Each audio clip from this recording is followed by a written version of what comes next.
Hello. Thank you, the Dumple.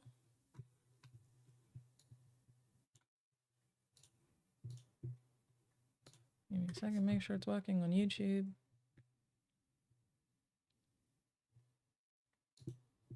Oh my god, I did it. That's crazy. Stop. Yeah, cool. Hi, everyone. Hello. Hi, hi, hi, hi, hi, hi, hi, hi, hi.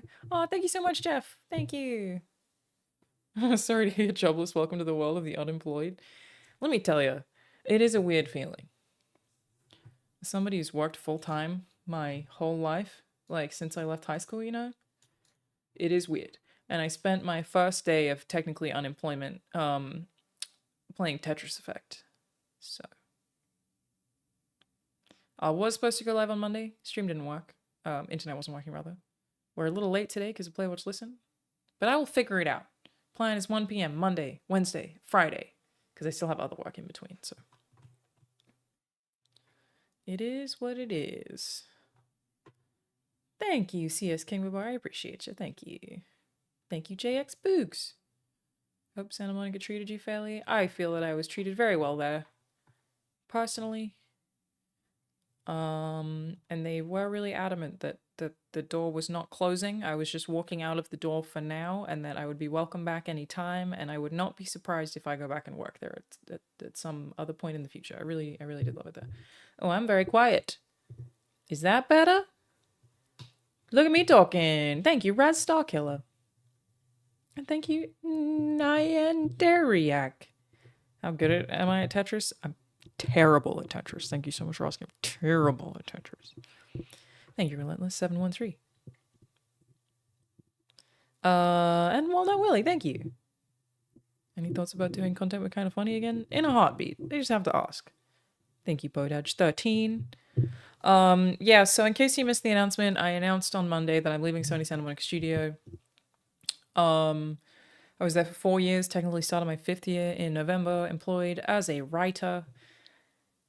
And my reason for leaving, I don't want to cry anymore. So we're not going to do that today.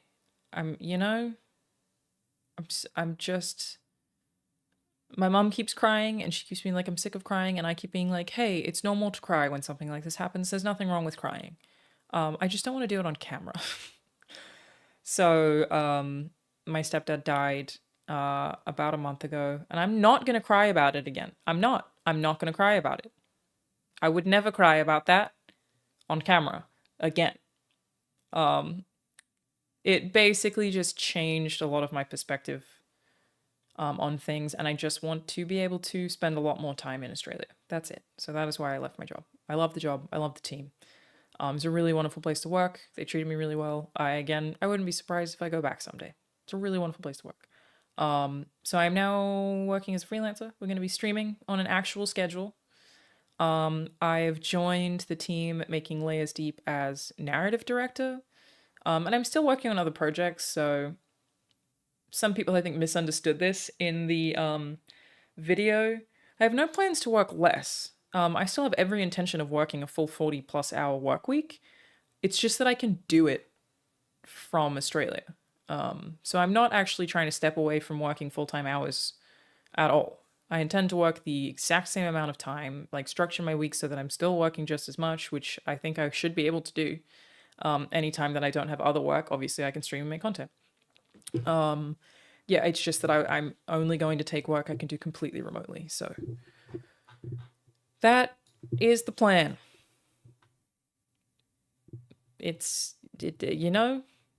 Not confident, but we'll see how it goes. Thank you, Relentless713 and Walnut Willie and Bodage13. I think I already thanked you, but Ricky Marrero and Plem111 and Travel Danielle and Bill Zach and Ephemeral Eel. Thank you for the Ordinary Robot. Thank you for the gifted subs, Ordinary Robot. I appreciate you. Thank you so much. Am I giving up my apartment in California? No, I'm not moving. And Universe Soul Choice. I'm not moving back to Australia. I'm just going to spend a lot more time there. The reason I'm not moving is because I still do have work here. So like even if I'm not working full time, there are smaller projects that I still have to work on from this country so often.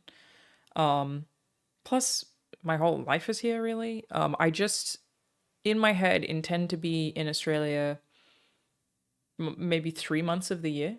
I at least want to be home for people's birthdays and for Christmas. I'll go home for Thanksgiving. I'll go home for Easter. I'll go home for, like, even though Thanksgiving isn't a thing here, you know, it's you get the time off. Like, I just want to be able to be home. And I said this at the end of the video, but my dad, who is just about to turn 69, nice, had like a thing that happened at work, and then he fell and he broke 3 of his ribs. And so I get a call saying that he's in the hospital, and that just happened 2 days ago. That's how fast this shit happens, you know what I mean? That, like, it can just, and that could just be done. And so I just want to have the opportunity to be able to go home and be with people more often. But I'm not actually moving. So what happens with my visa? I'm not on a visa. There's also a pretty common question. My visa has never had anything to do with Sony. They never had anything to do with immigration, so unaffected. Thank you, Nicodemus and Fusion Ice Phoenix and Hybrid Arjun and Cooper Farron. Oh, thank you for sharing, Bilzak. I'm so sorry. It's definitely tough. Thank you, Lowfire and Rokit. Yeah, it is definitely monetarily expensive to go back and forth frequently. Yes, those plane flights are going to cost me a lot. So I will basically do it as much as I can afford to do it. I'm not moving back to Australia, no. No. Have you already transitioned out of Santa Monica? Is that process still ongoing? I no longer work there. Thank you, Raven Soul. I appreciate you, thank you. Will the next God of War be less woke now, though? Great question. Anything that anyone has ever perceived to be woke to do with God of War, I had absolutely nothing to do with. Literally 100% of it. Nothing to do with any of it. They've blamed me for all of it. Nothing. Not one of the things that you think are woke had anything to do. I wasn't even in a room. Unrelated. Except that I made everybody gay. Next question. Thank you, Not Garbage Tuna and Heartbreak 1X. Thank you so much. Thank you. You guys are being so nice. Thank you. Weeaboo Jones and Revenge of MTC87. What's a hype chest? Button mash emote? That's cool. All chests are hype, if you know what I mean.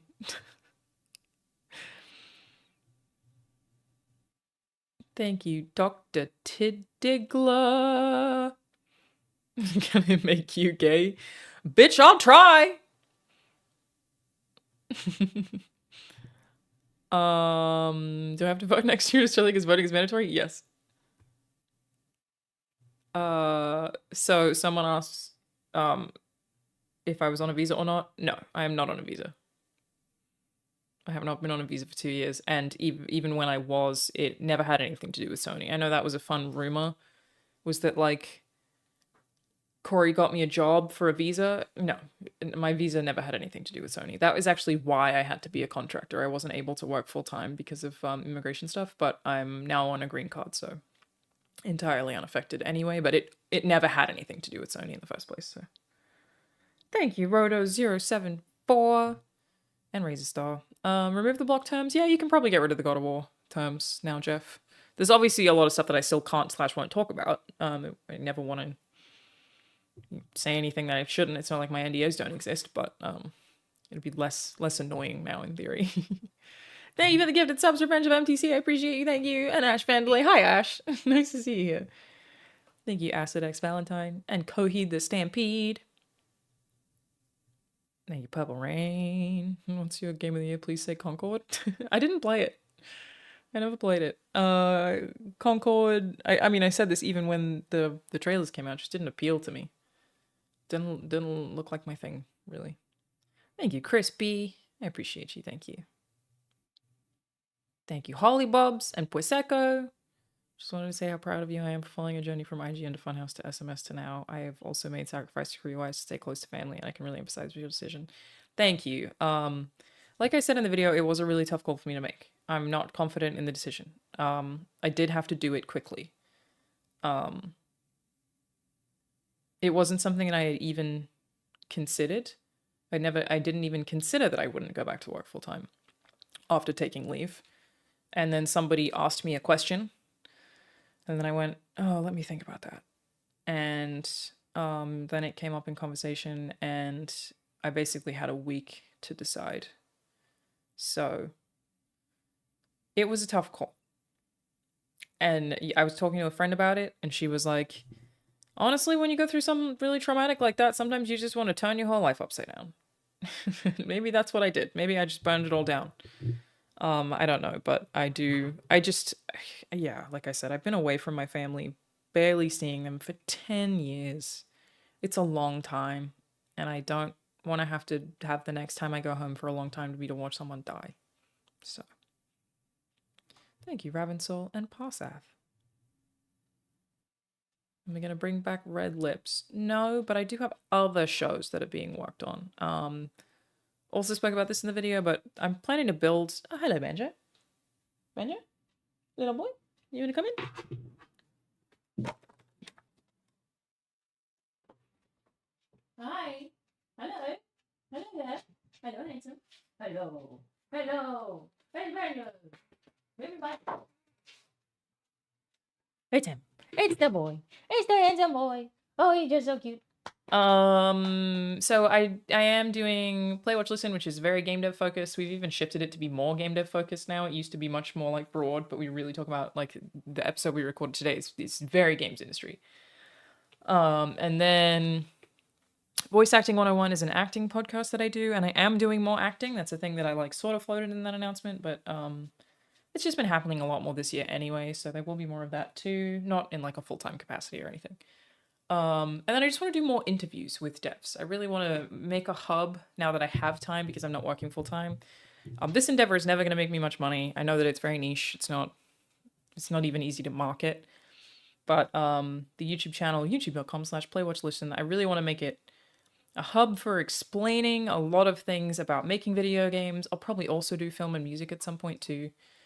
For people who don't know how that stuff works, because majority of the commentators that we have right now on, you know, even game development processes are people who don't work in game development. So that is what my Patreon is for. Support it if you would like. Thank you. I'm Captain Fabulous and Sunny Boy Sunny and CJ Dodson. Thank you, Purple Rain. I appreciate that. Thank you. I'm so sorry. What was it like working with Corey Barlog? Is he a good guy? I love Corey. I absolutely love him. I have already streamed Stalker 2 as so Moveas. Thank you, Cranky Gopher and Mayor of Delco.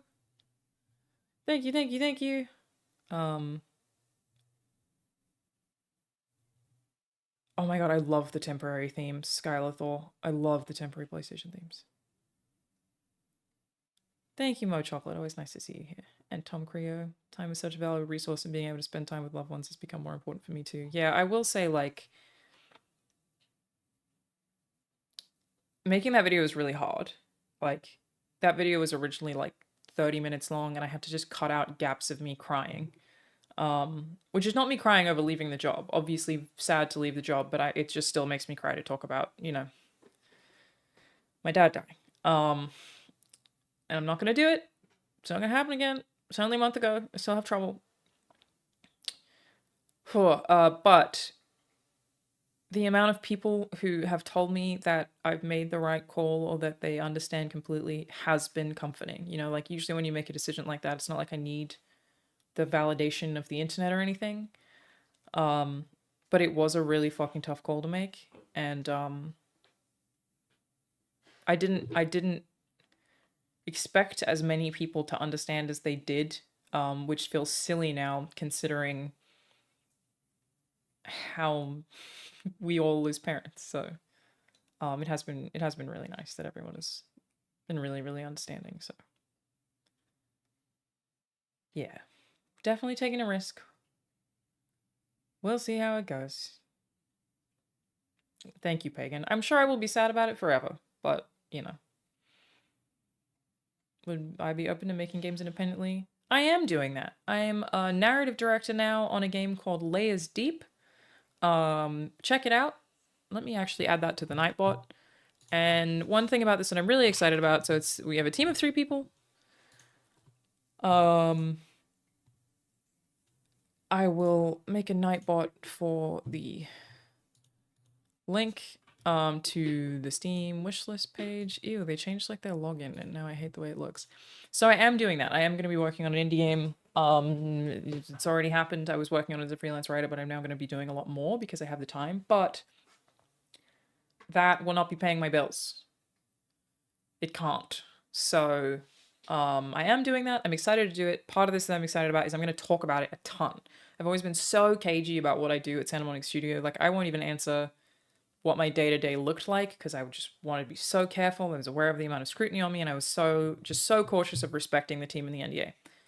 I'm gonna be mad open talking about how we're making Layers Deep and what that process looks like, and I'm actually very excited to talk to you all about the journey of working on an indie game. So I am already doing that. My plan is, like I said, I'm going to stream Monday, Wednesday, Friday at 1 p.m. Pacific. We'll do just chatting streams and news.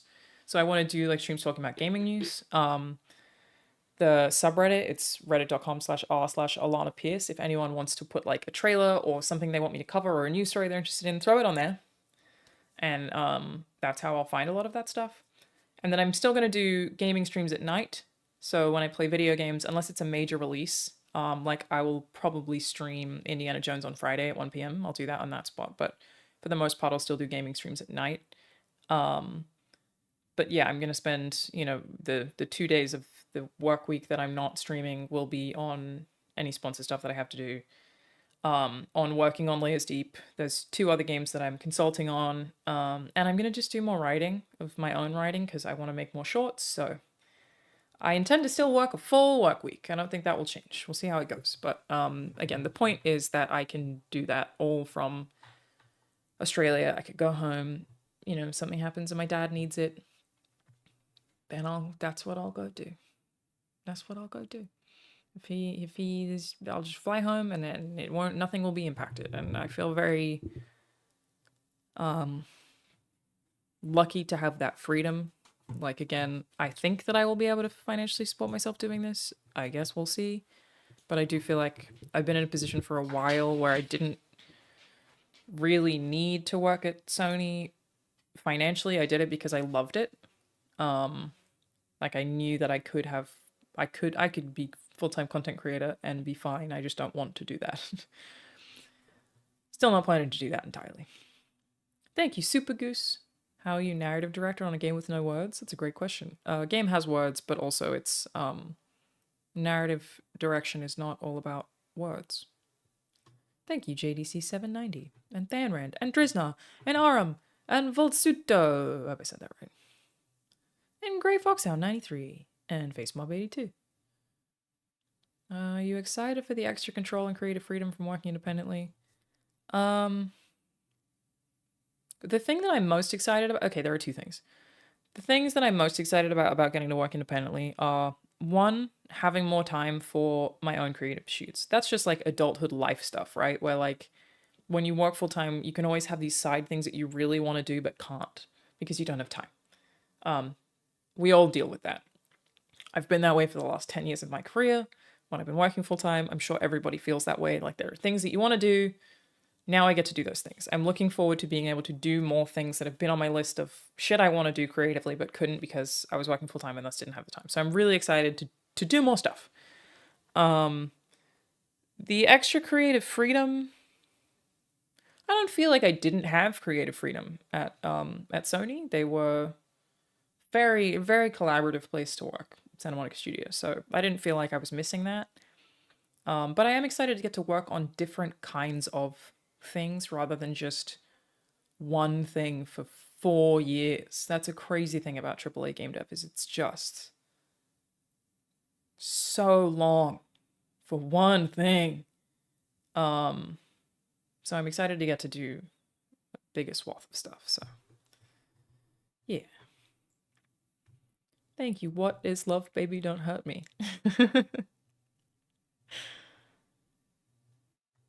And thank you, Pfaffle. Are subs now just plain income for me now? Yes. They are. Yeah. Am I gonna play Kids with Ray and Andy now? I certainly hope to. Thank you, sir. T of Bags and Grim Citizen and Komu42 and Sema CR and also the Wild. What are the combat references for ASD? I mean, definitely Hollow Knight. Which I have not played, so part of it that the team is like, obviously, it's very Hollow Knight inspired. I'm gonna play it this month. I think I played a little. I did actually, because I remember He Who Shall Not Be Named, Adam Kovic, and I talking about it a bunch, but I never finished it, so planning to go through that, and we'll have to figure out ways to make it more different, but that, you know, it's very easy to start with, here's the idea. So we'll figure it out. Thank you, Jamil T. Davis. Sorry. Oh my gosh, thank you so much. I saw the sub and then I saw all the gifted subs. Thank you so much. Thank you for the 20 gifted. I appreciate you so much, Jamil T. Davis. Thank you.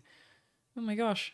You're all being so nice. Thank you so much. Everyone's been really nice. And it's been overwhelming a little. Thank you, Trevor Fengler and Clay Ford. I will say, like, and Imagine ECL, as always, one of the toughest things about the last few days, people have been so sweet, and I don't want to tell anyone not to do this because it really has helped. Like, having people come and share their stories and be like, hey, you're doing the right thing, because I'm not fucking confident that I'm doing the right thing at all. But it has been, I've had a lot of personal friends message me, and like,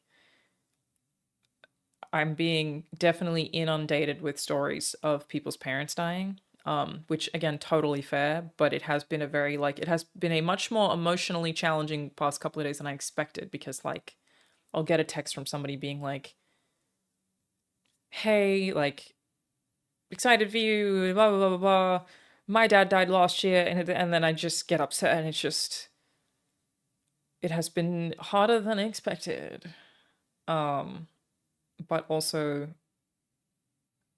very helpful to have people to talk to. There are a lot of things about losing a parent that I really didn't think, it's not what I thought, just at all.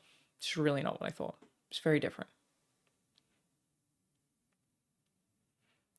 Alanah, you be updating the Patreon, I'm a member, but want to support at a higher level, want to see you are going to update change. Yeah, the Patreon was updated yesterday. All the tiers and everything have all been updated, so that has been done. Am I willing to go the Meg Turney, Barbara Dunkelman route? I don't know what you mean by that. If you mean OnlyFans, no, absolutely not. I will never be doing that. But I imagine the two of them do way more cool shit than that, so I hope I'm not being reductive, but yeah. No, never. Very different than expected, like fewer explosions.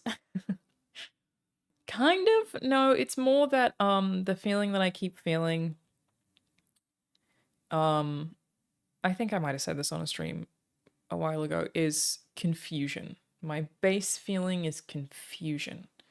And I think I expected sadness, but it's more I feel lost. And I didn't know that was a thing. And then I articulated that to a bunch of friends, and everyone was like, oh yeah, that's super normal. And I was like, why does nobody, I feel like we only ever hear people talk about crying. And so I didn't expect that, I think the best way for me to put it is that I currently feel like I've been dropped in an alternate reality and something is wrong, but I just have to live here. That is the biggest thing that I didn't expect about losing a parent. It's just like my world is just different now, and it's a very strange thing, you know? But again, we all have to deal with it. And yeah, people have been really, really, really, really sweet, and I really do appreciate it. And again, the team at Santa Monica Studio was also really, really sweet. I remember the day that I found out, I ended up accidentally crying in a meeting the day that I found out he had terminal cancer. And Everyone was just so fucking nice the whole way through. Like, really, really, really supportive and sweet. And I have nothing but good things to say about the team there. I really, very, very, very, very, very difficult job to leave. Thank you, Benini. Sometimes you gotta do what feels right. Wish you the best. Yeah. It felt like I had to, you know? Like I can't go through what I just went through and be like, back to work is normal. Or you can, right? A lot of people do. I'm in a very privileged position where I should be okay to work remote freelance, right? And I feel like I'm so lucky that I can do, again, we'll see, that I think I can do this, and that probably a lot of people wish they could do what I'm doing, and that if I'm one of the lucky ones who can do this, then I should, to just be able to spend more time at home. So that is the whole plan.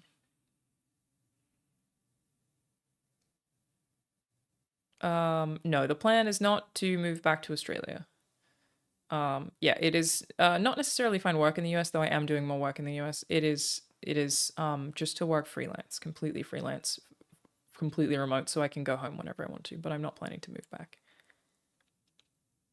I'm not a full-time streamer, no. Why stay though? My whole life is here. There are several reasons to stay. One, I still have work stuff that does happen here. I will never work in Australia. It would always be completely remote. There are many things that still happen in person that require me to be in LA. Two, my whole life is here. Three, a lot of the stuff that I want to do requires people here to do it. Like all the short films that I want to make, my director of photography is here. My sound designer is here. The whole team that I'm working with on doing that are all here. We would be shooting in here. And there are other projects I'm involved in coming next year. I'm directing an episode of a TV show being shot here. So there are a lot of reasons to be here. It's also, Australia's really fucking boring. So like even if I did live in Australia, I love going home, but I would not live in Brisbane because there's fuck all to do. God, it's boring. And yes, I couldn't take banjo. And I would have to leave Rahul and all of my friends. It's not like I don't have friends in Australia, but obviously people I'm closer to here. So my life still does require me to be here. I do not have to work a 9 to 5 full-time job here. So like I said, I would like to spend 3 months back home. I would like to be home for everyone's birthdays. I want to be home for every Christmas. I've worked through Christmases numerous times, you know? So, yeah. How does a visa situation work for a freelancer? I'm not on a visa. Will there be any future opportunities to join creative teams that you're a part of? Not right now, but yeah, I'm sure I'll have to hire for some things going forward, but not right now. Thank you, Goblin Grove. What's the first film you're going to cover on the new podcast? I'm really excited about it. So the first movie house is what I think we're going to call it, because that's funny spin on Film House. Podcast that I'm doing with Ryan Haley, Elise Willems, and James Willems. We are going to record the first episode this month to hopefully publish at the end of the month. It's going to be recorded in person every episode, which I think is going to be really fun. So we are going to be doing that here.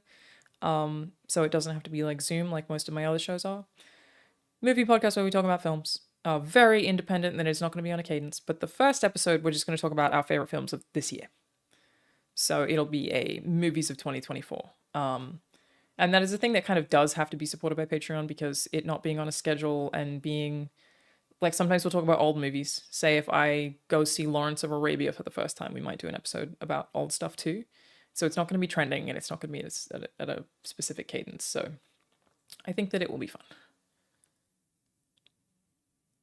How did I get a green card? I have a whole series of YouTube videos about that if you would like to watch them, about the green card process. I'm not a citizen. I'm not eligible to be a citizen.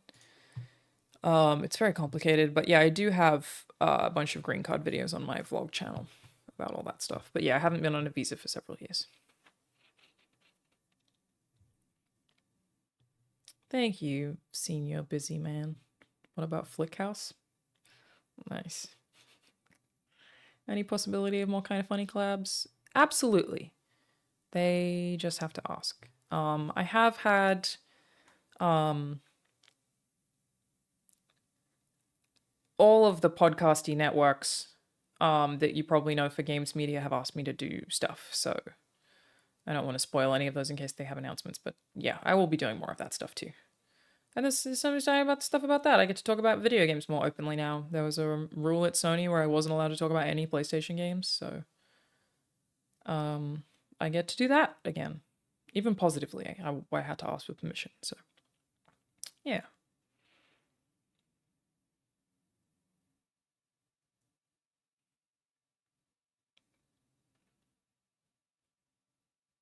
Yeah, immigration's brutal, man.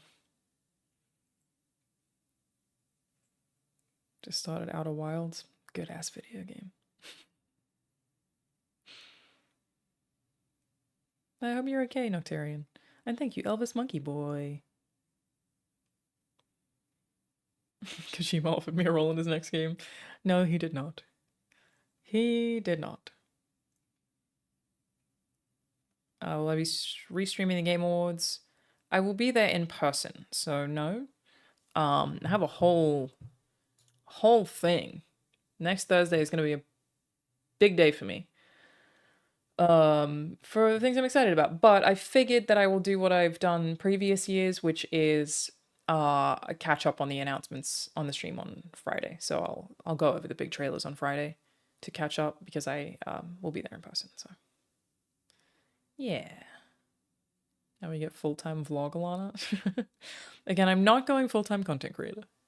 I don't want to do that. I never have wanted to do that. But there will be more of it. This is my first time ever streaming on a schedule, like I said, Monday, Wednesday, Friday at 1 p.m. I will do more vlogs. I will do more, probably not more YouTube videos, maybe more on my main channel, but I've got those into such a specific structure now that I only make content if I have something to say. I don't just make it just to make it, you know? So I'm still not going full-time content creator, but I will certainly be doing more of it than I've ever done before. So some of that should be fun. I am already done at Sony, yes. What game am I playing lately? I'm obsessed with Tetris Effect. All of a sudden. I was surprised in the first place that you took a 9-to-5 job. Glad you're doing your thing now. What do you mean? I've only ever worked 9 to 5. Since I was 18 years old, I've worked 9-to-5 jobs. IGN was 9 to 5, 9 to 6 technically. Rooster Teeth was 9 to 5. Santa Monica Studio was 9 to 5. So yeah, since I left high school, I've worked exclusively 9 to 5 jobs. So it shouldn't be surprising. It's all I've ever done, and it is weird to not be there. Grey Fox Sound, have you had any more migraines since the surgery? No, I have not. Will streaming on a schedule get exhausting? Do you need to be in the mood to stream? That is a great question, Caption JForge, that I am really interested to see. I've never streamed on a schedule because obviously it's always dependent on work, and then like some days if I felt like I could stream because I wasn't too tired after work or whatever. I don't know how it's going to go. But I do think that now that I'm not working a full-time job, I have to create my own structure, which is part of why I'm saying that I want to do the streams at the exact times and days that I'm saying, is that I need to make my own full-time structure. So I've set aside specific time to work on Layers Deep and specific time to work on other stuff that I've been writing. So yeah, I'm trying to like make it so that I still, like I said, work a full 40 hours, just a bunch of different stuff. The good news is that any content stuff that I have will now fit into that work week rather than being overtime. So like I won't have to do that stuff at night anymore.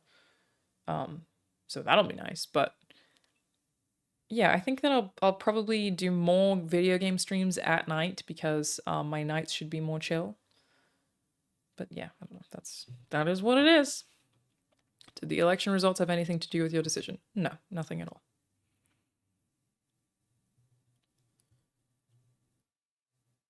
Have I ever thought about joining the WWE? You know, I haven't. Not a thought that's ever occurred to me. So were you not allowed to play Spider-Man 2 on stream? I would have had to have asked for permission. Thank you, Card on 47 and NPR Rights. Always nice to see you here. You're welcome to cast me in something. You just have to reach out to my management team. Thank you, M16 Morgan. Yeah, I thought the most recent episode of Acting 101 was really fun. I mean, I think they're all good. Like, I think that show is already very good for how little it's kicked off, and like we had to take a break because I was home dealing with all the stuff I was dealing with. I really like the people we have and the cadence of it, and I think it's fun and informative. I think it's a very good show with almost no effort. It just happens to be really good, which is awesome. Any possibility of returning to DJing? I last DJ'd in June, so I still DJ, but I just won't do it on stream.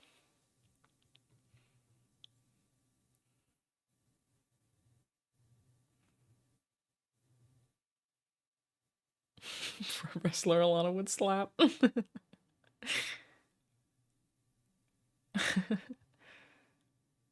That's my favorite game of 2024. I still don't really know.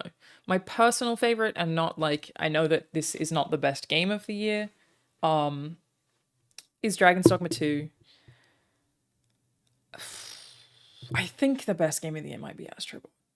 But I feel like I haven't played that many games this year. I played a lot of older games, you know?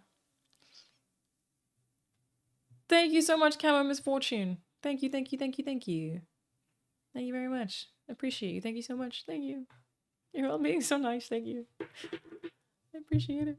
Where did I get the Charizard shirt? It's a Charizard shirt that says Digimon. And it's from Hellgrip. Brand is Hellgrip. Thank you, Rock Kid. Thank you so much for saying hi. I appreciate it. How does this affect your immigration status now that you don't have a full-time official job? It doesn't affect it at all. Oh, you coming in to roast Bruce? No, I have not played Shadow Generations. I don't know if you know her, but QT Cinderella also said she never wanted to be a full-time content creator and just kind of fell into it eventually without noticing. I do know her, yeah. We were at an event together pretty recently. I mean, the reason I don't want to be a full-time content creator, and the reason that I've never done it, obviously I could have done that years ago. Finally got your work badge, thank you, Soul Pilot and Katos. So the reason that I've never done it is, while I actually really like the way I'm making YouTube videos right now, in that I'm scripting them and putting a lot more thought into the way I'm making them, whereas previously I was just trying to make a lot of videos about topics quickly. I'm finding it more fulfilling now. I just really like working with teams of smart people, and I feel like being a content creator full-time is so solo that it's like, maybe I'm blind, but I don't feel like I can grow as a person. How do you learn new skills? How do you obtain new information? How do you get to talk to people about, how do you learn? You just kind of sit in front of, I don't know. I just don't find it to be fulfilling enough. And so it doesn't inspire me in a way that, even as someone who's actually very introverted, getting to talk to game developers or creators is so exciting to me, to learn how experts make things. I just love that. And I don't feel like there's an avenue for that in content creation. Outside of the stuff I already do, like podcasts where I interview people, but I much prefer to work with people on making something. So, yeah, it just doesn't appeal to me professionally. Obviously, something that I've been doing for a long time, I do have fun with it, but it just wouldn't give me the fulfillment that I want from life. So that's why, like, again, I'll be streaming minimum 3 days a week, still making YouTube videos probably once a week. There's a podcast once a week. It's not like I'm not doing that stuff, but I just also need to work on more. So I will be spending like a day a week working on Layers Deep and a day a week working on other creative stuff. And yeah, there's a bunch of cool stuff that I get to do that I can't announce yet as well. So yeah. Thank you, Second Rogue. Did I watch Liverpool and Salah goals today? This is actually the first game I've missed because we had to record Play, Watch, Listen. And what a game to miss. What a game to miss. Thank you, Narsigirl613. And welcome, Vinara. I think there's a really soulless element of content creation, but I think everything you're doing falls under a content creator. Yeah. I'm totally a content creator. I just I will only ever fight back against that if people say I do it full time. Um, do I make content? Yes. Is that my job? More now than ever before. But it's still not my full-time job. I'm not a full-time content creator. And yeah, just don't think I ever will be. So am I the director or narrative director for Layers Deep? I am narrative director. The game technically doesn't have a director, so I'm narrative director. We technically have an art director and a technical director, I guess is what you would call everyone. I would say we will probably be collectively directing it. Let's see how that goes. Yes, I will keep playing Silent Hill 2. That is part of the plan. Nighttime streams, more Silent Hill 2. Finally gonna fucking finish Resident Evil 4 as well. But yeah, I've actually been missing Silent Hill 2. It's just I had to go to Australia, so it happened. Thank you, Engine 25. And thank you, Shifty Grr. Oh, hey, Susie. I recently started collabing with someone else in my video creation. We've been really switching things up on my channel. It's really cool how fast I make videos now. Yeah, for sure. Extra person definitely helps. Do I still box and will I box Jake Paul? I still do it for fitness. I hope I never have to fight anybody ever again. That would be really nice. What makes Dragon's Dogma 2 my game of the year? What's special about the game? The Dragon's Dogma games are really janky, and I know that. I'm aware of that. But there's something about them that I deeply love. And I think more than anything, it's the world. I love the way people speak. And I love the quirks of the pawn system. I just feel like there's so much fun to be had in that sandbox. I'm a big fan. Like, I feel passionately about the things that I like about those games. I think the combat's very fun. I think that they have a similar approach with the world to like a Dark Souls type of discovery where you go around a corner and it's the biggest thing you've ever seen and you're just like, Jesus! First time you see a dragon, it's terrifying. And then slowly you get better at kicking their butts, and then you kicking their butts like it's nothing. Will Troy be back on Play Watch Listen? That's up to Troy. Like, he's always said that he's down, but like, it's hard to coordinate. He's always had a tough schedule, so it's not a no, but we have no plans for it. There will definitely be more devs across the board, I think, for specific topics on Play Watch Listen. So, yeah. Pawn system with an AW. You didn't mishear it. It's my accent, okay? Pawn system and pawn system sound exactly the same in an Australian accent, all right? I don't know what you want from me. I love the pawn system. The pawn system in Dragon's Dogma 2 is one of my favorite things in any video game. Okay? I love recruiting pawns. I love watching my pawns. What kind of pawns do you have? I have 3 of them. And I talk to them and we spend time together.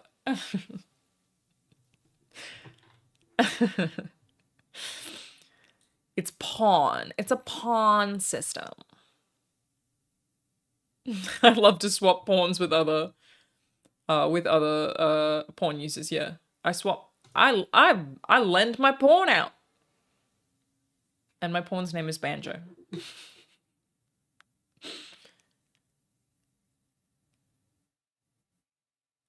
Thank you, QZ Kaizen. I really appreciate it. Again, people have been really kind to me about this one. I thank you, the Tux User. I of course had people and Tin Can John.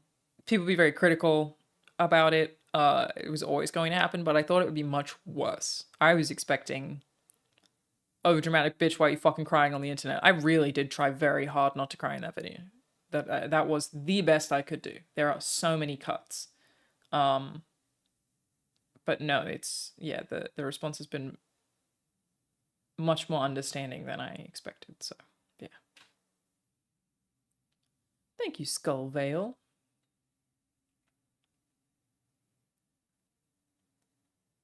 Have I considered monetizing Banjo? Yes, I have considered monetizing Banjo. in that I still obviously want to do charity work. That is still a thing that drives me, and I would love to do banjo merch and donate proceeds to a local animal shelter.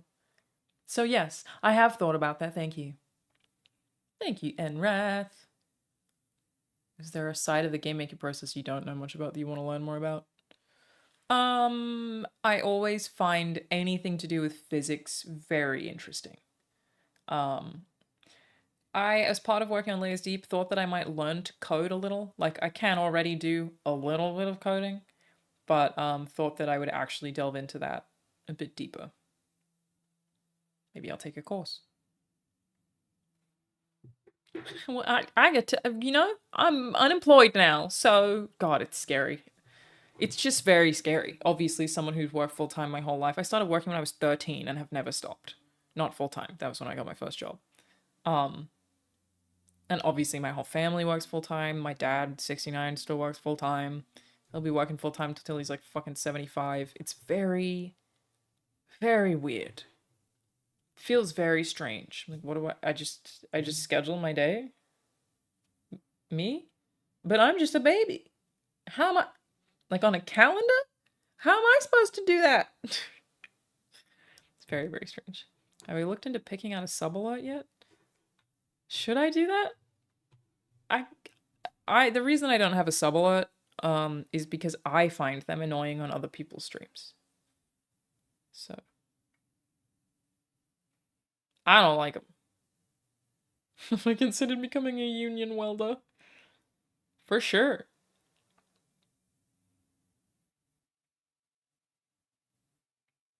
Scary is leaving everyone you know to move to a new country. That was also true, Jeff. And nice of you, thank you. Okay, well, I'm feeling like most people are agreeing that the sub-alert is annoying. I don't like him at all. Personally. What about the Kratos saying girl? Well, I do have Chris Judge saying girl. If I could live off acting, would you? I don't think you know how hard that is. But also no. So, that it is like living off of acting is like next to impossible. You know what I got for VHS? $100 check. So few people can live off of acting. It's like 0.001%. And as someone who is like not very experienced, not in my fucking lifetime. But even if I could, there is too much downtime, and I really like being busy. There is a lot of in-between time where I would just want to do other work. So, will I do more acting? Yes. Would it stop me from doing streaming or podcasts? No. It would always be supplemental. Yes, I am going to the Game Awards. Rahul makes it look easy. Well, he is actually a successful actor. Rahul does act full-time successfully. That it's very rare. Very, very rare. Possibility of fitness content. Some of my favorite YouTubers talk about fitness and health. Yeah, I recently made a fitness, I mean, I always do that anyway. I've been doing that for years, right? But, my, debunking dude bros, all women over 130 pounds are obese, is a fitness video. And then I have a vlog on my personal channel from not too long ago that is a fitness video. And I use my Instagram subscription solely for fitness content. So yeah, I am already making fitness stuff. So yeah. Thank you, Norse Nova and Fulcrum126. Have you played any VR games lately? I've been doing the Britney Spears pack on Beat Saber. That's been fun.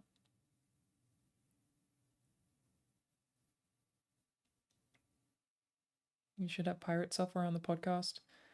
So here's the thing about people will often suggest like a number of people have suggested pirate software.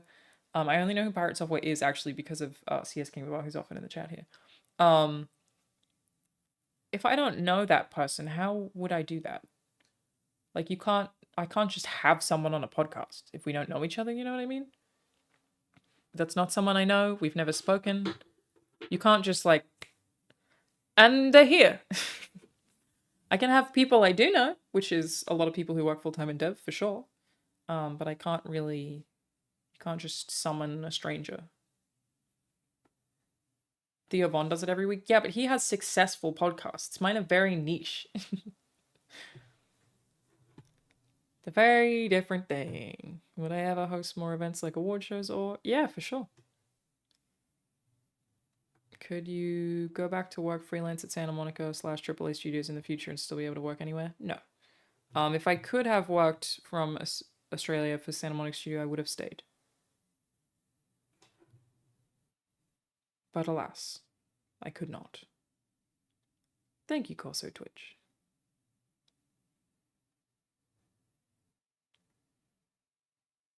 Just wanted to say I really respected your decision. It's hard to say I'm not satisfied with my job and then do something to make yourself happier. I wish you the best. Thank you, Chavez. I will say I was satisfied with my job. It's just the inciting event that happened made me just want to rethink how I'm living my life, really. But I did love my job. It's a weird one. There aren't that many freelance positions at the big studios now anyway, right? There are a lot of contract positions. But I'd be so down to work on something for a small chunk of time, which is like how they do Call of Duty. The Call of Duty campaigns get written in a few months. I would be fine to do that. Something that is not, 4+ years. And then go home afterwards, like a small stint, totally down to do. The problem though is that you need ones that wouldn't require you to be at like 9 a.m. meetings Pacific time for me to be able to go home. But yeah, if it's a small chunk, I'm happy to do it. Don't mind that.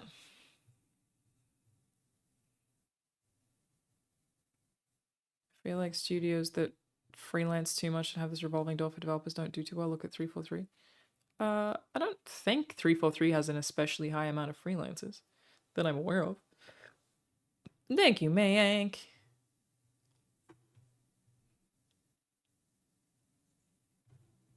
I asked this a bit ago, but I'm curious if you've ever considered co-working streams. Given how much content you're generating, you could sort of double down, making content your content. I have done co-working streams before. The problem is I don't get as much work done. Do people do those and just like not speak very much? Because I still like doing work. Oh, hello, Zach Ryan. Fancy seeing you here. In all the stress of why you're leaving and choosing to leave, what are you actually excited for most? I, like outside of obviously getting to go home more often, the thing that I am most excited about, this is such adult nonsense, is being able to take appointments. I've needed to go back to the optometrist to update my glasses prescription for months. And I would make an appointment and then we would end up having a meeting and so I would have to delay. I did that 3 times. I'm just excited to go see medical professionals. Because like going to the doctor in LA takes ages to get an appointment and then there's traffic to get there and then you wait for an hour. It's so hard to go to a doctor and work full time. Because it's like half a day. So that is the answer. The thing that I'm most excited about being a freelancer is being able to take medical appointments. Can finally go to the dentist. Very excited. Can't wait. Take a doctor's appointment. Let's fucking do it. Sorry, I didn't get to see a video yet. Are you okay to live in the US without an employer now? Yeah, I've been that way for a while. Is it a possibility to move back to Australia permanently? No. So you're excited. You get excited about normal stuff. Yeah, it's like being excited about a vacuum cleaner. I have a sick vacuum cleaner, by the way. It's great. I'm not moving to Australia, no. I'm just going to be there a lot more often. Thank you very much, Corso Twitch. I appreciate that. There's many things that Like, there are ways that I could easily make money, and I shoot myself in the foot by refusing to do those things. Like all the stuff I'm doing with Play Watch Listen and making that channel Play Watch Listen Plus, right?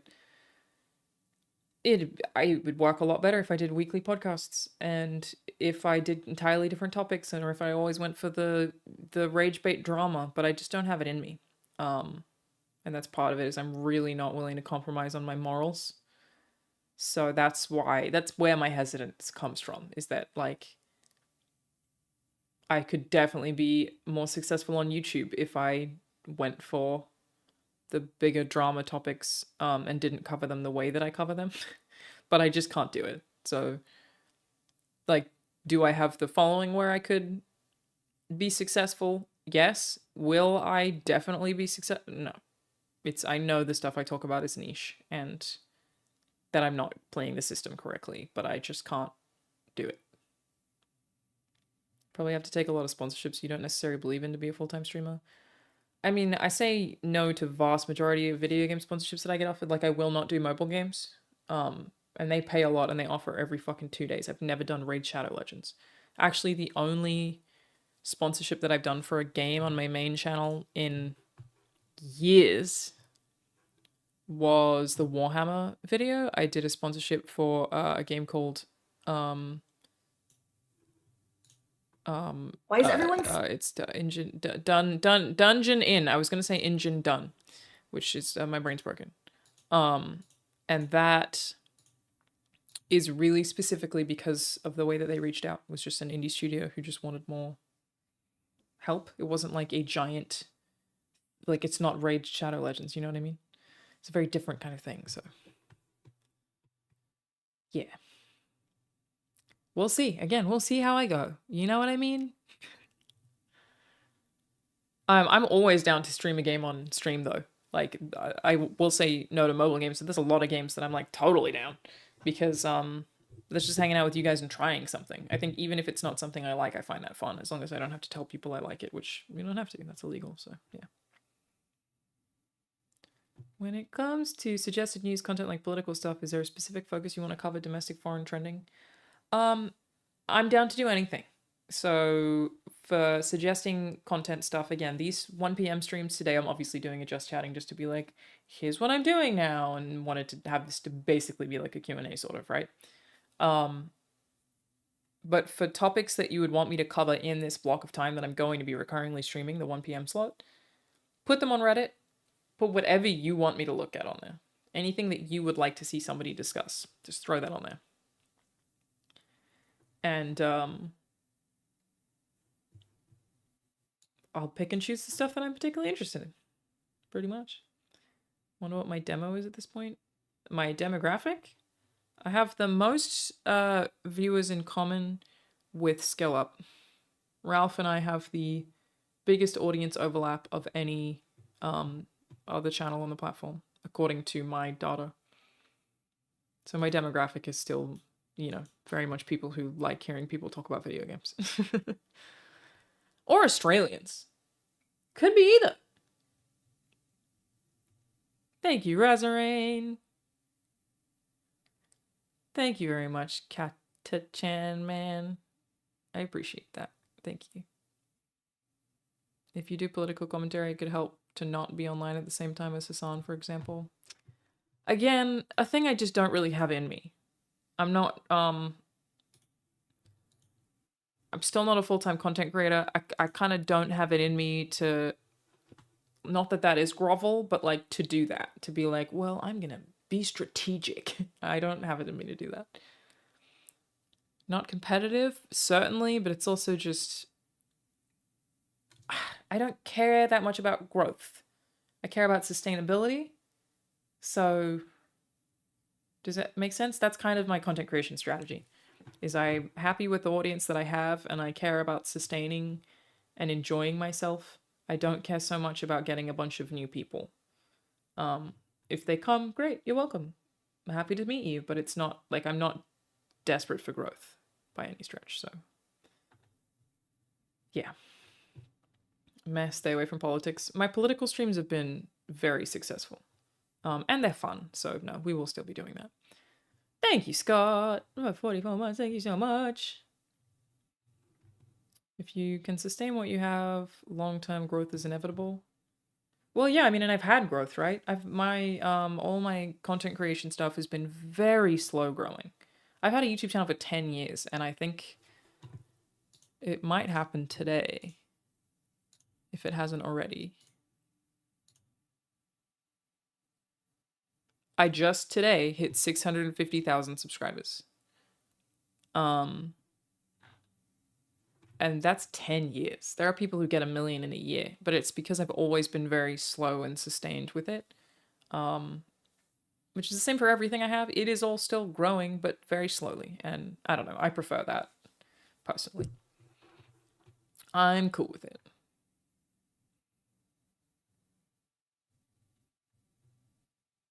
You quit, or did I get baited? No, I quit. I quit my job. Welcome. I quit my job. Unemployed. It's very weird. 1.5k viewers on Twitch sounds like growth to me, and I don't even know the previous numbers. I think that's a pretty normal amount for this time of day for the streams. Maybe? I don't know. I don't pay enough attention. Maybe I'll have to now.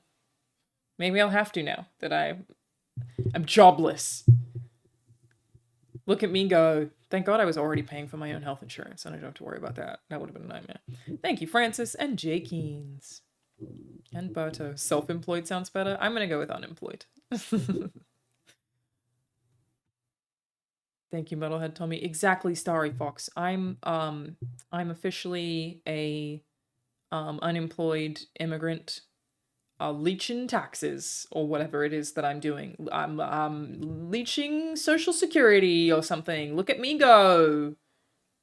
Little immigrant rolling in here and not having jobs. Self-unemployed. But there is this thing that I'm really gonna miss where I used to make fun of Rahul for not having a job. And I don't get to do that anymore, which is actually like pretty devastating. So that's pretty sad for me. I'd just like you all to can I have a moment of silence that I can no longer make fun of Rahul for being unemployed. Because I too now am unemployed. Look at me go. Am I eating dogs and cats? But only when I visit Ohio. Queensy's the Menace said, Alanah, I just wanted to say that I've been a fan since your early Funhouse days. You've always been an inspiration, and I just want to appreciate your realism. Thank you. I love creators that can completely be themselves while still pumping out awesome content. That's so nice of you. Thank you. I hope your future endeavors treat you well. I'm grateful to be able to watch more of your streams. Sending much love from South Carolina. Thank you so much. That's so nice of you. It's what a lovely thing for a human on the internet to write. Thank you. I really do appreciate it. You can say you're not stealing American jobs anymore. That's a good point. I'm giving jobs back to the people. You're welcome, if anything. Thank you, FW Heck. Though, freelancing is kind of stealing jobs, isn't it? No, it's not. Because you could do that. You could do it from anywhere in the world. They could always have done that, so. It's not. No longer stealing jobs. Not jobless, just between projects. Yeah, I'll just, from VHS Beyond, I'll just say, I'm actually just in between projects right now. I'm taking some downtime after VHS Beyond, to sort of figure out what my creative alignment is at now. And that will be where I figure out where the journey takes me. I really do hate a lot of actors. A lot of them are fucking wankers. It's a thing. Now I can focus on my presidential career. Finally, let's go. Thank you for the gifted sub. TS Gameweaver. And TrueHeart78. Thank you so much. Thank you. Thank you, Thoma. You've done long-term work overseas, not 10 years, so I made the decision to move back home. Yeah. It is, again, very scary, like I keep saying. I'm very unsure of myself, but it just, when it came down to it, I couldn't not. You know what I mean? I couldn't not. It felt like I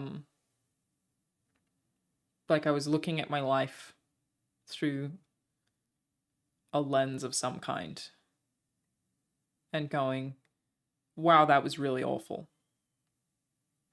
And I missed so much. It's just like I had to. I don't know. Difficult to articulate. Thank you, Fuzzy Peach Man. Do I feel relieved / better?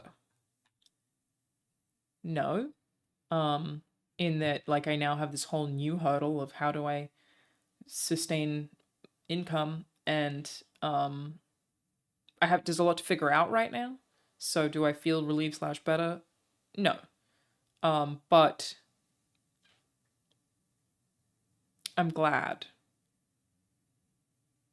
that I now can just fucking go home whenever I want. That's it. So it's not relief. There are new hurdles. Yeah, I have excitement as well. It's a lot of things, as it should be when you leave something you love to do something else you kind of love. So, you know. Thank you, Laildin and Valba Paradox. Like I said before, you wouldn't regret not trying in the future if you didn't. True. Thank you, Sam. Appreciate ya. Thanks for stopping by. This might seem like a personal question, so apologies in advance. But how long does it take to dust all your collectibles each week? I don't. I don't dust them. Never needed to.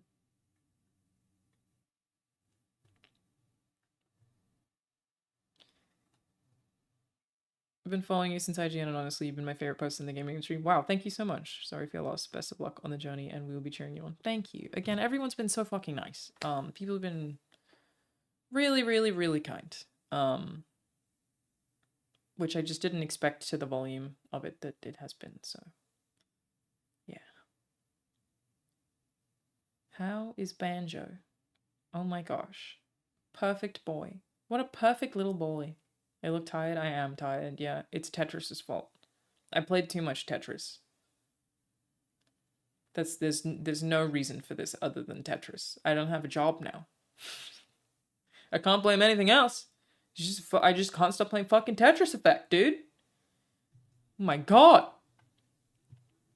I have this real bad thing that, like, shouldn't surprise anyone. Oh, by the way, thank you, Ultra Combo. This should not surprise anybody.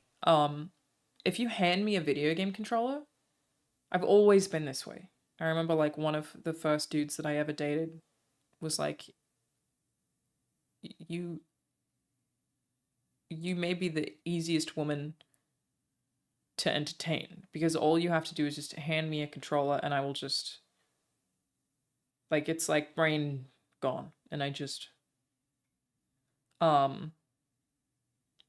and there are certain games that are worse than others, but most games will do that to me, where I can't do it with, like, a multiplayer shooter or something really competitive, but I can in, like, an MMO, where I'll just, and I'm very bad at how to stop playing game, and having a job obviously stops me from playing game, but now I don't have one, and so, again, this week, I've played a lot of fucking Tetris Effect. And so I'm tired. So I need to figure out how to self-regulate my schedule. That's going to be a fun thing for me to figure out at this time in my life. So gotta figure it out. Even when it's not connected to anything. You could give me a game that someone's played 10 hours in, and you can hand me a controller and I will go, bet. Like, it's woof. Really, big fan. Big fan. Dude, the inscription, oh my god. That game, same thing. I was just like, I'm just gonna fucking play this forever and ruin my life. And yeah, having a job was the only thing stopping me from being addicted to video games, like, permanently, which is crazy because I was making them. Still making them, but now I'm worried that I might blow my whole life up because a video game I like too much comes out and no one can fire me. So I have no reason to stop. Thank you, famous last words. Have I considered monetizing Rahul? Technically, he is already monetized, in that I keep having him make these sponsored MetaQuest videos with me, and I'm not even paying him for that. I just get that for free. Does this mean we will finally finish Alan Wake 2 DLC? Yes. Alan Wake 2 gets so few views on Twitch, and I know this is not just for me, it's for other channels as well, but I don't care. So yes, we will finish Alan Wake 2, all of the DLCs. We're gonna do Silent Hill 2. and we're gonna finish Resident Evil 4. Again, none of these things will get many views. But I am gonna finish all of those games. I'm gonna play Indiana Jones on the stream on Friday. I might also do Thursday night if I have time. I'm going out to dinner with some friends from Sony on Thursday. But yeah, I will do indie, but I probably won't finish that on stream. But I'm looking forward to playing it, so it should be fun.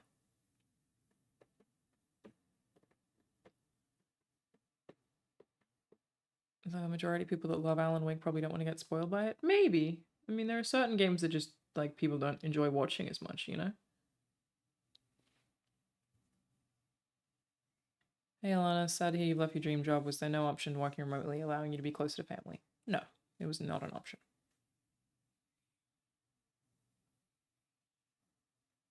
Just to confirm, the upcoming podcast with Jacob and Rahul will be for Patreon subscribers only. As said, I'm not sure. Still figuring that out. We might start it Patreon only. I have some ideas, but I'm not actually sure yet. That one will be ramping up. Like, I'll figure it out this month and we'll start it next month. But I'm currently, I don't know yet. Have to figure it out. Did I see all these streamers attacking David Jaffe? No. But he sure does put his foot in it.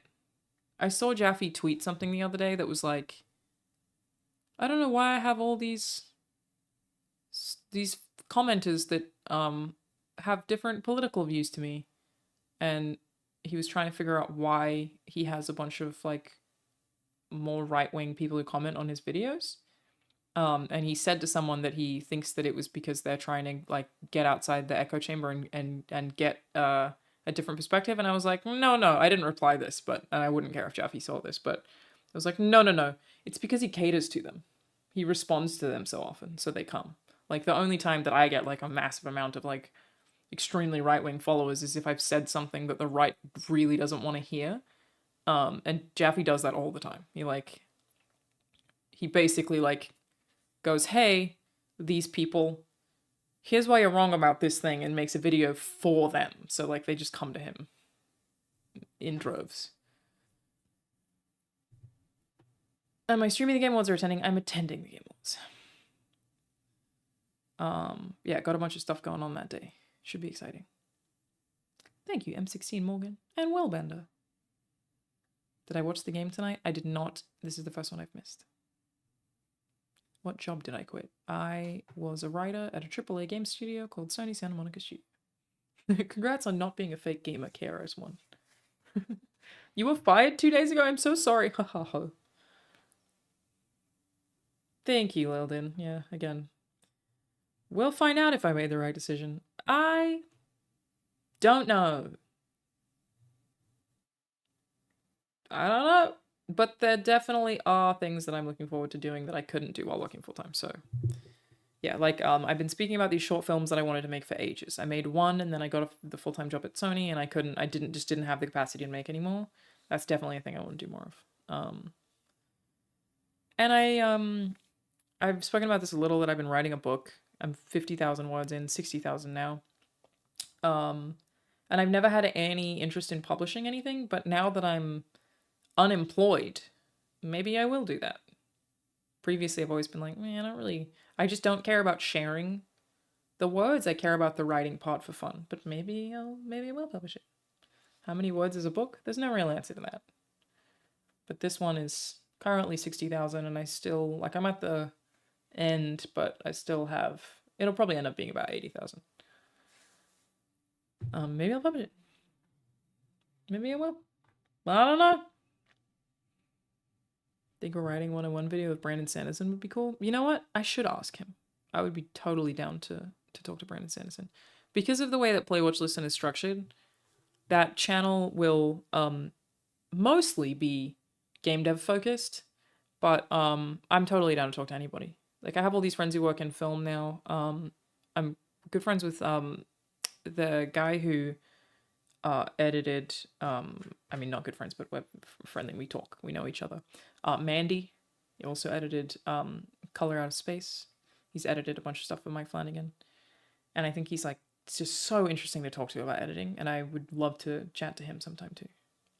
Just to be like, tell me about The editing of these particular movies and how creative they are. Sam Lake, though. Listen, Sam Lake, okay? Sam fucking Lake, whom I love. I'm seeing him next week. He, like, reached out and said he wanted to be on Play, Watch, Listen. And then he listened to Voice Acting 101 and said he wanted to be on that.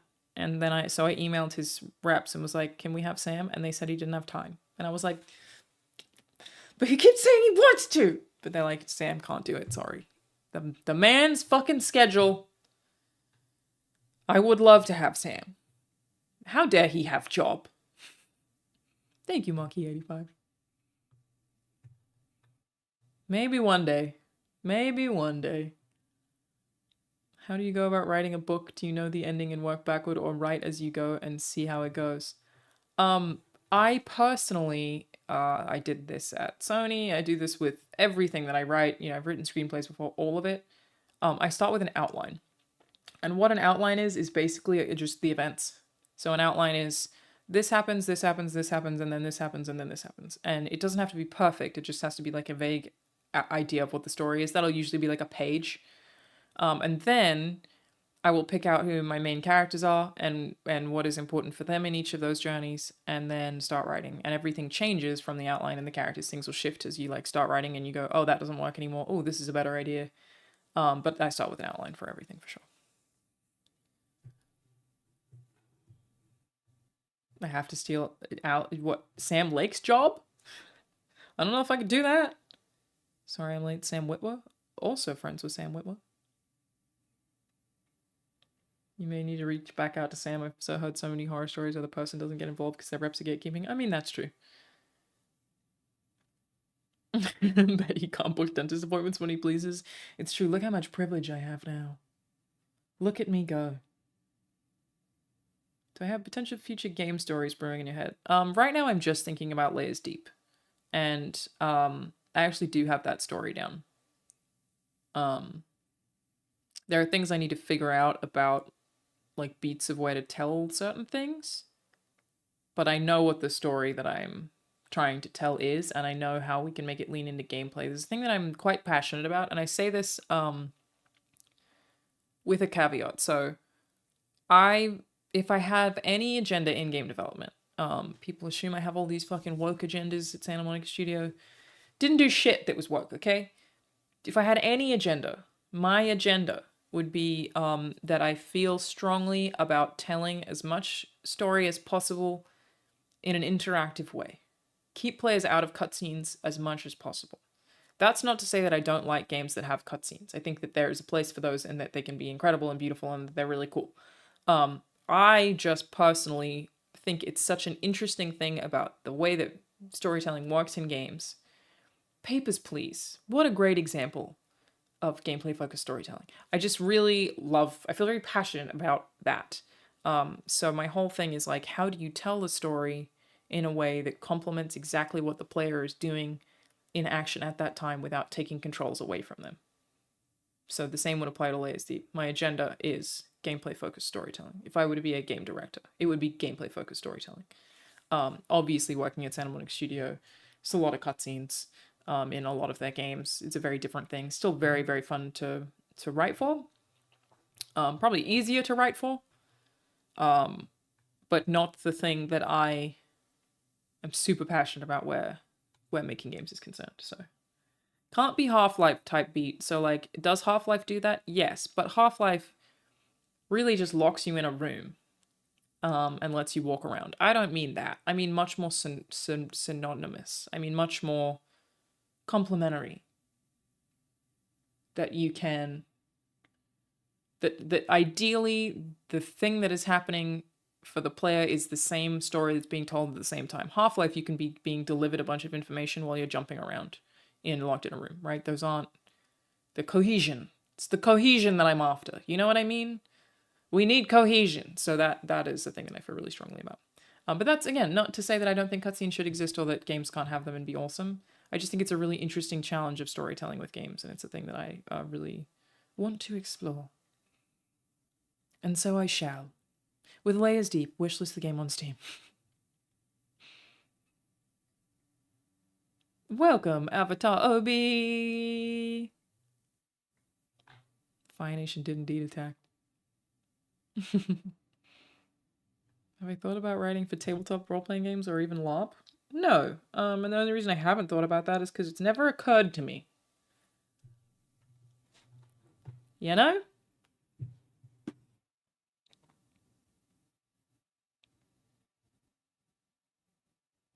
Would I do it? Yeah, I like writing stuff. I like a write. Like Limbo or Inside? Exactly. Exactly.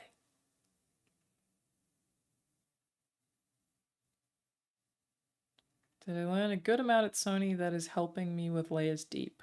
Yeah. I mean, every new thing that you work on gives you information for the next thing. Life is just a series of learnings. I have played Outer Wilds, one of the goats. Would I write a Warhammer book? That would be fun. Just want to wish you a prosperous journey on your new endeavor. Thank you, A Wild Elder Appears. I appreciate it. Are there any plans for localization in Layers Deep? We're not that far ahead yet, but hopefully, yes. That's usually the kind of thing that you get a publisher to help with. And we are in the process of doing all that publisher stuff, so. Yeah. Would I be up for voicing an NPC in a D&D campaign? Sure. Nice, that's good. A video on Warhammer 40k lore got me interested in it. Yes. Success! One of us! One of us! Do I plan to do more voiceover work? Yes. Yeah, there's more of that coming already. There's a bunch of stuff that hasn't been announced yet that I have been doing. So yes, that is also happening. But I was able to do that quite easily while working at Sony because people were fine with me doing it outside work hours. So that wasn't actually a challenge while working there. I don't know that the volume of that will increase. It's been a lot this year, but it will probably just like stay the same amount, I would have thought.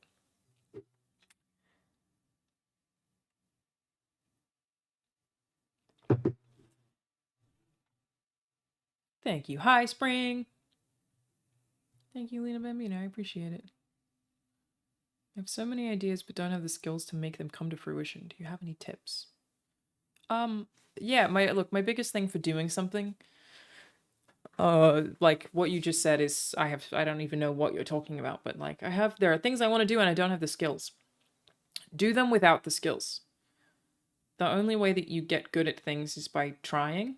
So like when I first started making YouTube videos, I was very bad at it. I was not good on camera. I didn't know how to edit. But now I do because I started even when I was bad. So just don't worry about the skills. Just start. And if it sucks, that's fine, because that's a start. Don't let not having enough knowledge stop you from doing anything. You'll get the knowledge. You just gotta fucking do it.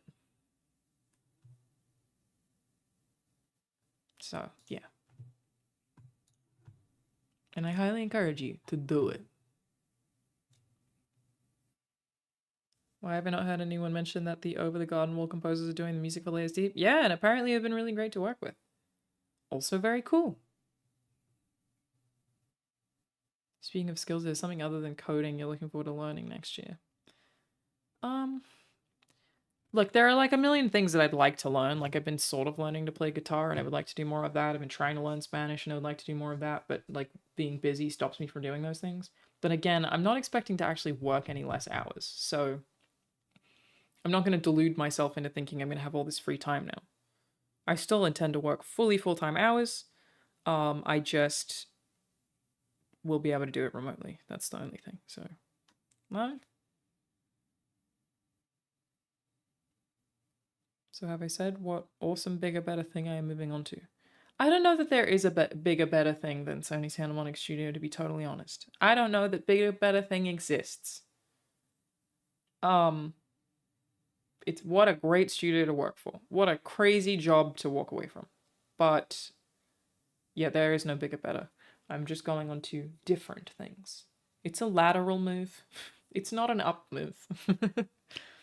It's an up move for, I think, my life, though. For the life I want to live. I want to be around the people I love more. That's all it is.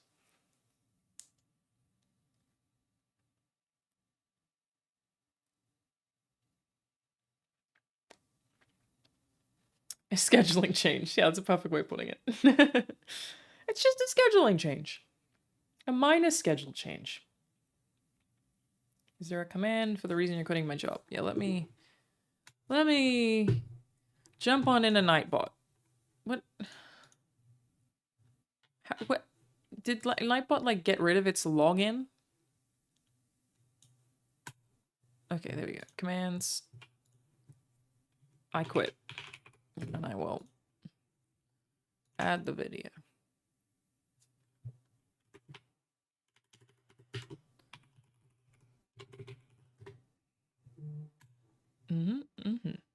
There we go. I got it. Okay. Basically, I made a whole video about it. Boom.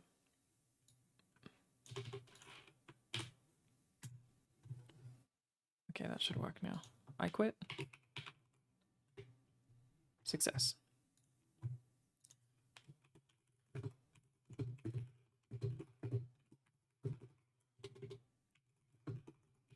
That said though, everybody, now that I'm a real streamer on a schedule, I will occasionally be late if I have to do a podcast or something, but I am really trying to block it out so that the Monday, Wednesday, Fridays, 1 p.m. onward, and that I'll like work out in the mornings and take meetings occasionally and whatever else. But now that I'm a real streamer and not just a fake streamer, is there anything I need to change? Like, am I supposed to have background music? What am I doing wrong? What do I... Like, is there something that you, like, is, like, a go-to for streamers that you watch that I'm not doing? I don't watch a lot of streams, so... Maybe for an intro bit? An intro bit? Oh, thank you, Eben is a nerd. Thank you so much. There are so many fake accounts of you asking me to DM them. Sorry about that. I'm sorry about that. More trash in the background? I need drama. Don't worry about that. The drama will always fall on me. I don't even fucking try. You ain't gotta worry about that shit. Hardcore soundboard effects. I need to say bro a lot more? Okay, okay. I can work on that. Become a predator! I need to stop DMing minors. Oh no! Is that how I become a real content creator? Oh no! Rahul cam? I actually would like to do that. Like, in theory, it wouldn't be that hard for me right now to put Rahul's, like, if he's, like, playing Call of Duty or some shit up in, like, the corner. I could do that. Thank you, Courage Warrior. Cheat on your wife. Oh, you guys are being funny, but not actually that helpful. Thank you, Limeister. What's the best way to support me as a viewer? You know, again, I've never had to think about it before. You can support me on Patreon. That is going towards making a whole bunch of game dev focused content. You could sub here on Twitch. You could watch stuff. I don't really know. I don't know. You need to say a slur and then make a long non-apology. And then cry about being cancelled or whatever. Thank you, Plunger Lover. Appreciate that, thank you. Your thoughts on Halo moving to Unreal Engine 5? That shit looks good. Play Watch Listen needs a nice show jingle. I hate those. I hate them. Debate bro against your male audience? Debate bro against your... wait, you mean like you want me to debate my male audience?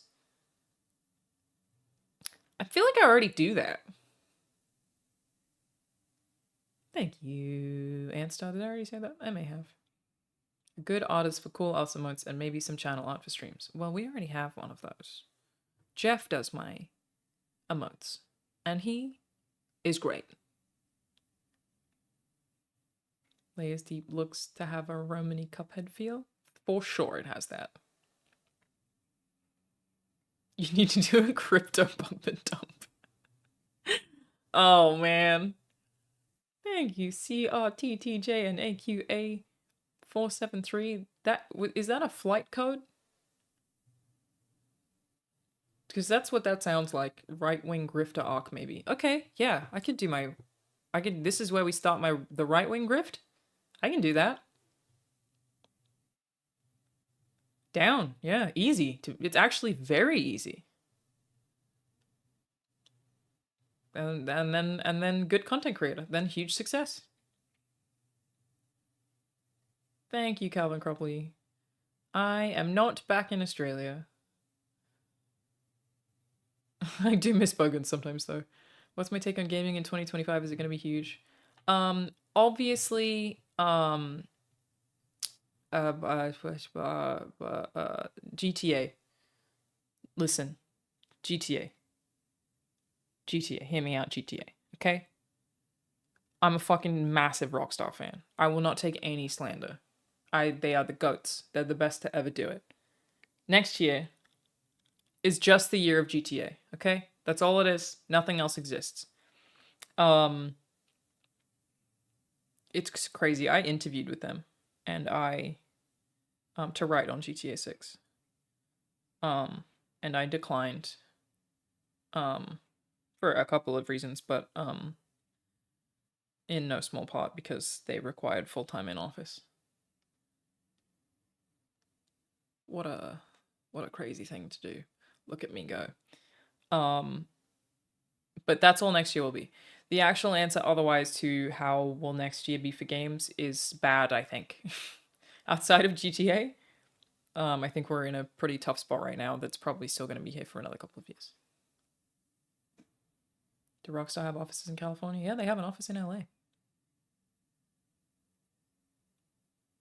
Serious answer. Intro that's 10 to 15 minutes long to get people to gather. Just talking for the first 1 to 2 hours to gather your base viewers.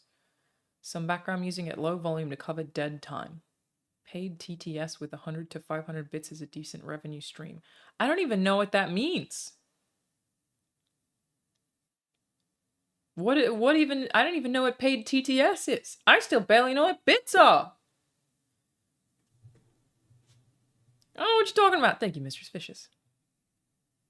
You still content from other bigger creators and React. Oh, man. Mainly just intro and outro. Hassan does the first hour dedicated to personal news. Oh, so that's kind of what I've been doing now? That makes sense. So you start with just like normal just chatting and then you get into news? I don't know that I always have something to talk about for an hour though. Like this is obviously a specific one. But like, how does he have an hour of stuff to talk about? All the man does is stream. What is he... Good stream yesterday, everybody. What does he have to talk about?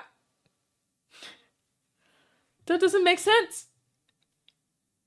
Thank you, SoCaliBear. You fucking did what? Yeah, I quit my job. Thank you, Grimbeardo. Thank you so much, Grimbeardo. Thank you for the gifted subs. I appreciate you. Thank you. And thank you, Doodle5. Do I think it's possible GTA 6 will actually be $100? And do you think these prices are justified for games? Do I think it's possible? Yes. Do I think it's justified?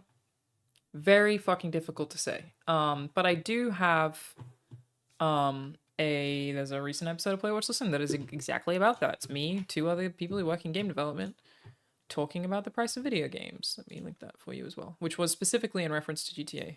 So, our game too expensive? There you go. He does like 15 to 20 minutes of personal news. That feels more doable. Every day, though? I'm not even trying to stream every day. I have 15 minutes, dude? I don't know. What would I have to... Obviously, today I have stuff to tell you. Otherwise, what would I have to tell you? We can make it work. We can make it work. So I start the streams with like a little topical just chatting, and then I go on to news. That sounds cool to me. I'm cool with that. I realize good streamers have community members queue up news articles and react videos to spur combos. Yeah, so that's part of the plan. Is obviously it requires you guys to want to do it, but to jump on Reddit and If there's something you want me to talk about, throw it on there. Let me also add the Reddit to the Nightbot.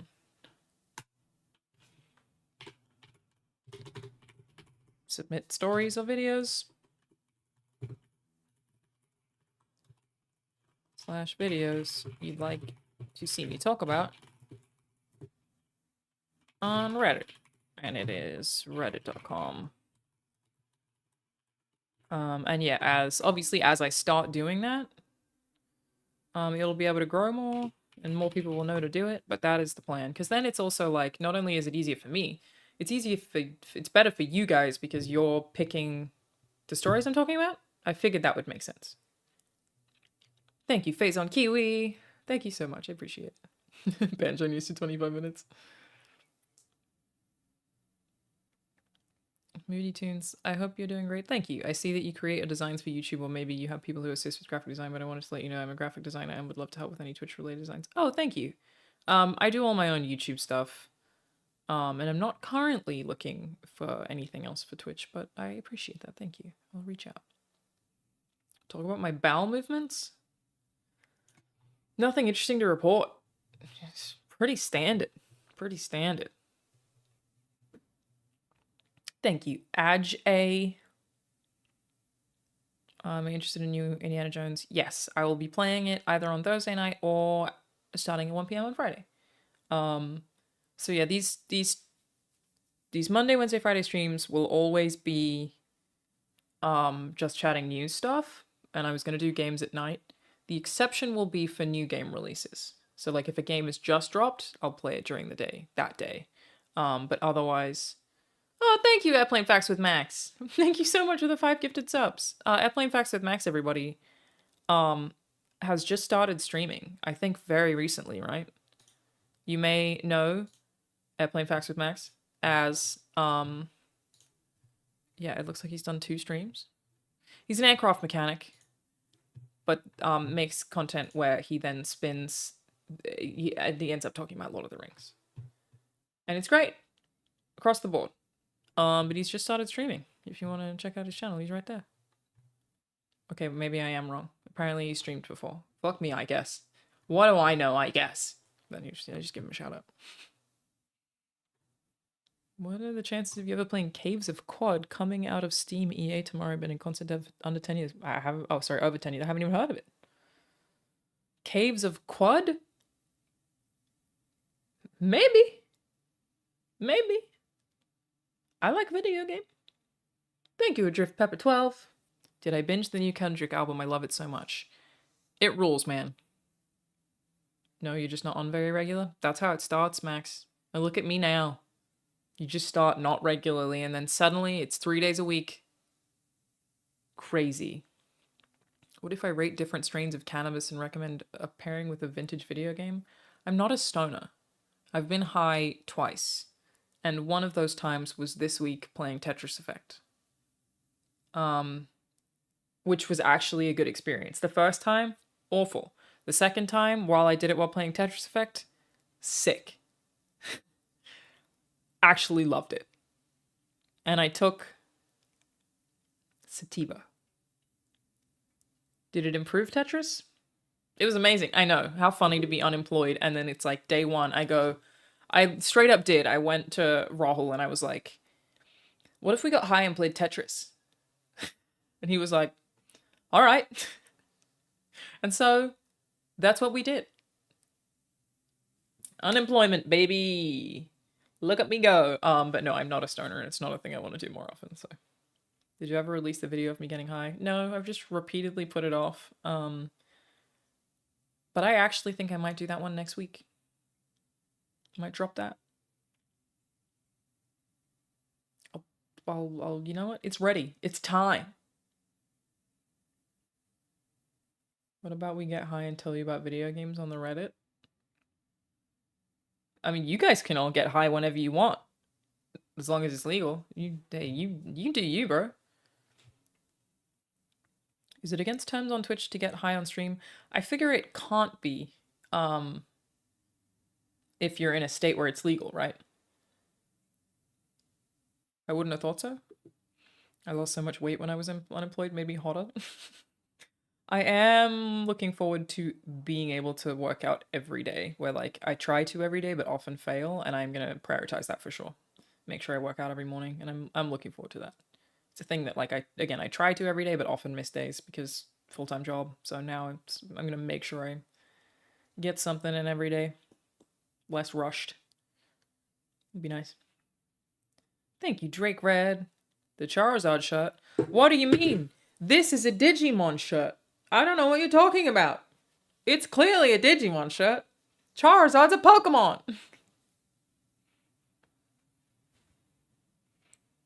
Unemployment is the perfect time to start an MMO. I get so addicted to video games, dude. I can't play MMOs because they ruin my goddamn life. They are very toxic for me. MMO, Alanah and MMOs, not good. Not good. Also everybody. Hey, Alanah, new streamer here. Whoa, thank you for the gifted subs to 2 people. Thank you. Thank you so much. I am Red Apple and Courage Warrior. Thank you so much. Thank you, thank you, thank you, thank you, thank you. I think this is maybe the most gifted sub I've ever gotten. This is so nice of you all. Thank you. The question I was going to ask is, am I allowed to eat? I'm hungry. How do I do that? What are they, you just eat on stream? And like, you just don't, you just sort of, Hassan eats every day on stream, does he? I'm gonna order something, even though I guess I could just have one of the meals downstairs, but, so you just eat on stream, and that's okay? I won't get cancelled for that. Mute sounds, okay. Lawrence takes a 30-minute break? That's not a bad idea. So, wait, so should I maybe, coordinate eating to be like while watching a video or something? So that it's like not dependent on me talking? So it's not just... I'm so sorry. I'm sure that was really awful. Okay. Okay, so we have watch video content for eating.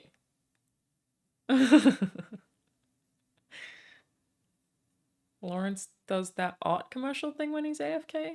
You can do a clip queue. What's that? Food goes hard. You eat every day? Damn, dude. That's crazy. What's a clip queue? There are so many things for me to learn now, you guys. Hey, Alanah Pierce here. Suddenly a semi-professional streamer and not just some guy that would occasionally show up after work, okay? It's a lot to figure out. It's a lot to figure out. Plays your Twitch clips. Oh, it would play clips from my own streams? Why would I want to watch that? Chat submits videos and clips for me to watch. That's cool. Clips of other streamers for you to react to. So it's a queue of things that have been clipped from Twitch. Shut up, Scott. We're starting now. It's the first time you can watch people review old food. Thank God. Honestly, thank God. Never stop stimulating your viewers. I don't like the way you said that. I will be doing no such thing.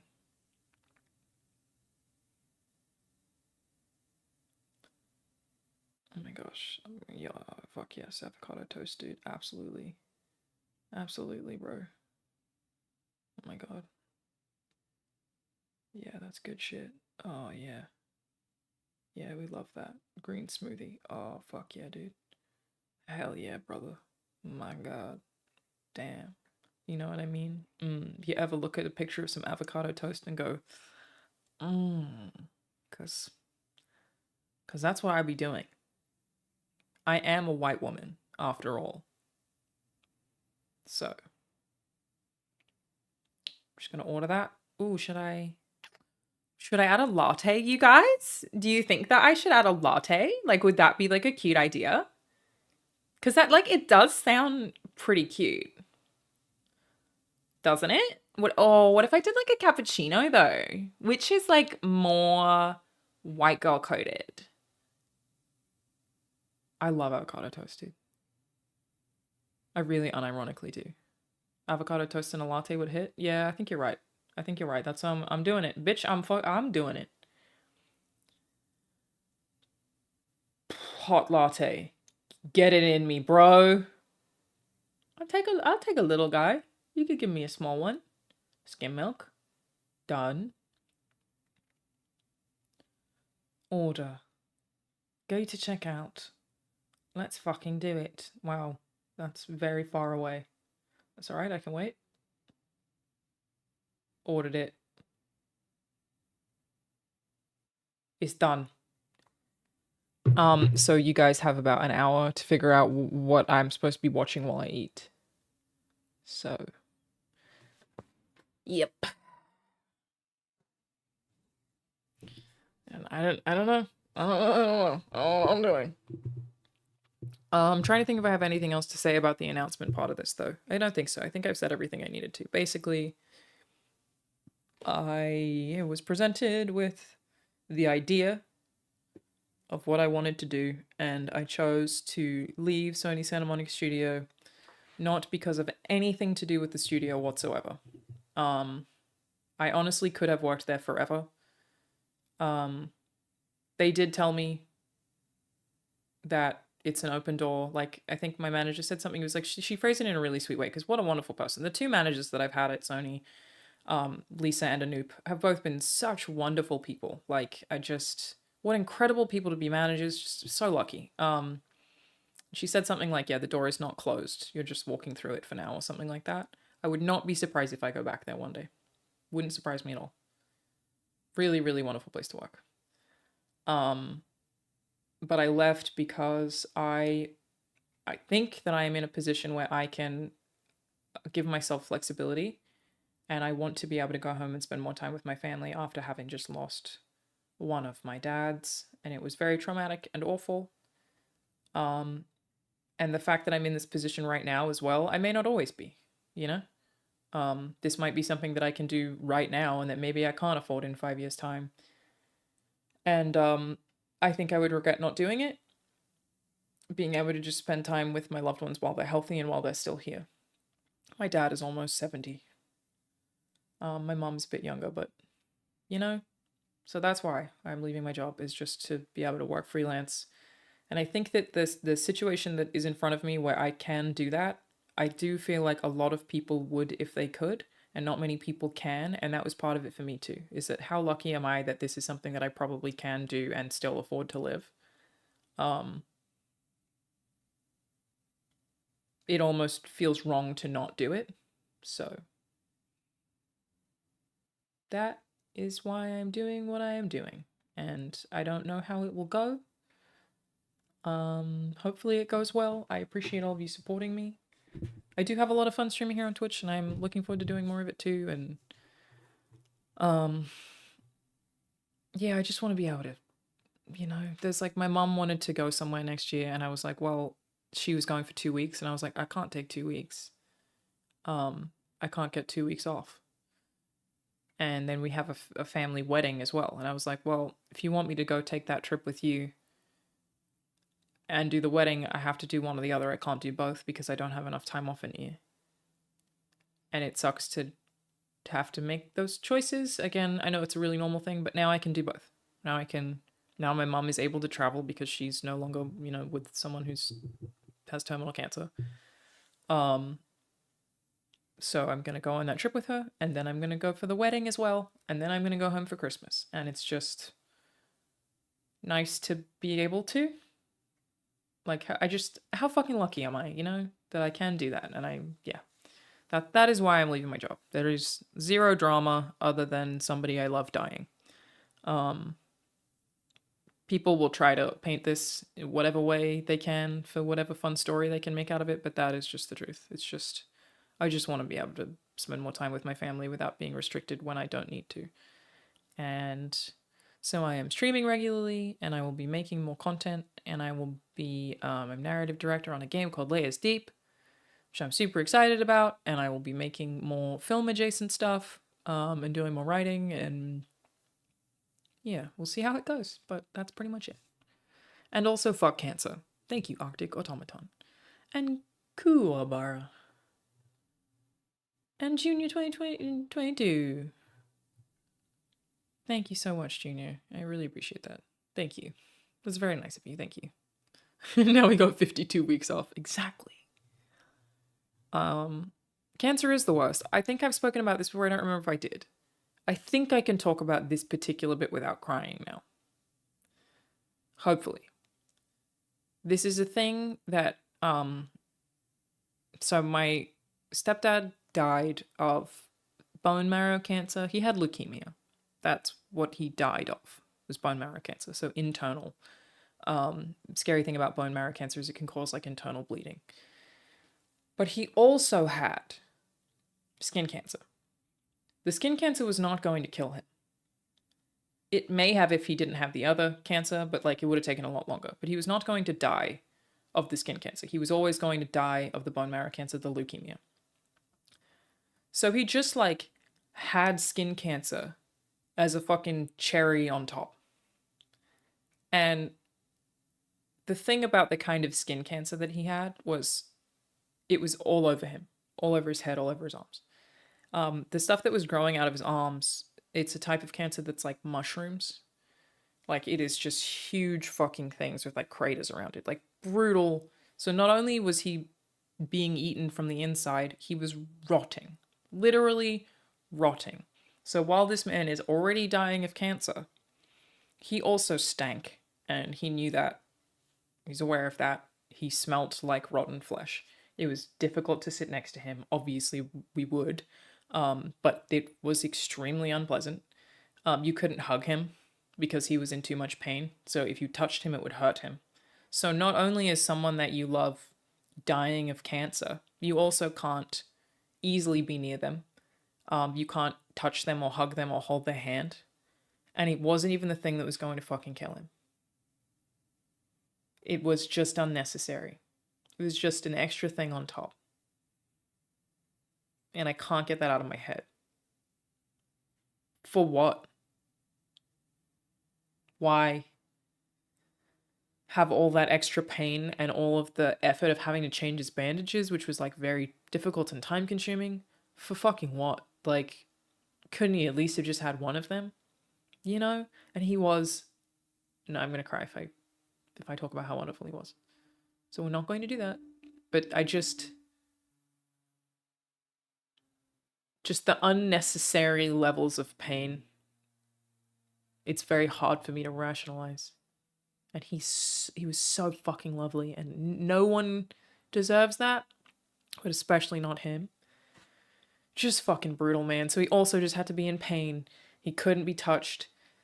Oh, it's so fucking unfair. Like cancer, it just really sucks. Like I know that's the most lukewarm take of all time. We all fucking know it, but Jesus Christ. No one, I would love to see a world when no one has to go through what he went through ever again. Which related, I did raise a bunch of money on Instagram. I was trying to raise 5,000. I think we raised like 8,000, which is amazing for cancer research. Yeah, it was a very rough period of time. And that's part of my decision to leave, is just I was there for something so awful. It was traumatic. That doesn't feel like an exaggeration. It was a traumatic experience being home for that. I'm very glad I was there, but it was hard. And I just wish that I was there for more fun stuff, is really what it is. How long did this last? I mean, he had cancer full stop for 10 years. Terminal for 2 years. The pain with the skin cancer was probably around a year that he was in a lot of pain. But yeah, it sucked. Thankfully, Scott, to that, it's hard to remember them before that too.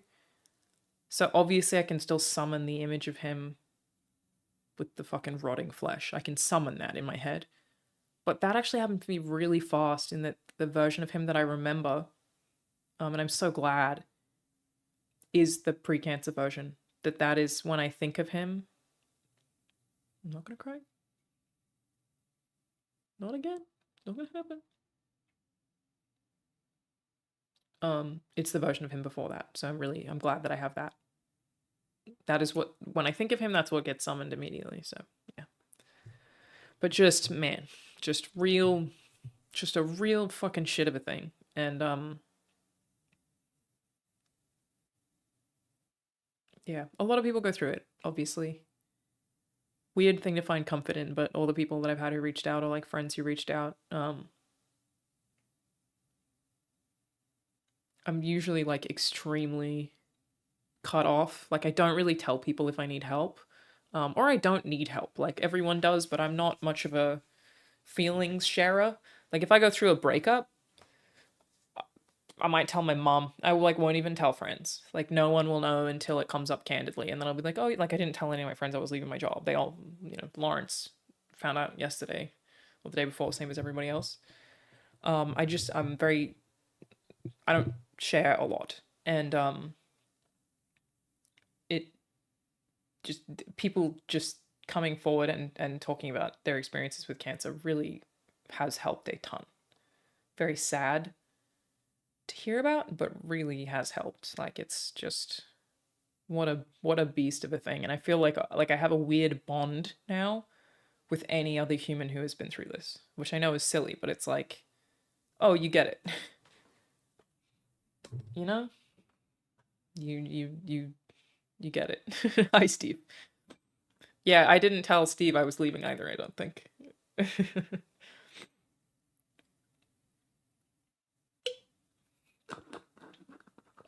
Trauma bonds, totally, yeah.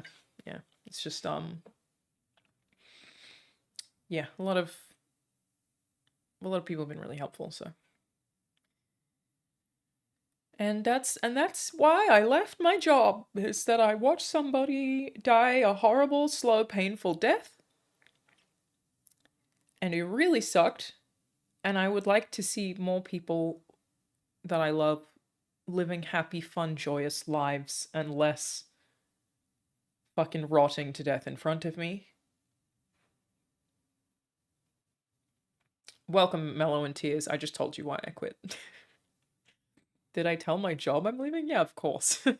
I told the management team. That said, I did ask if I could send a company-wide email, but I don't know if something went wrong, but I got locked out of the account before I could do that. I think I sort of fucked up there in that I wasn't able to send that email to tell everybody else, so there are other co-workers that I have who will have just found out, and I actually assumed that, like, I should have just asked someone, but I assumed that they had all been told and then I had been locked out.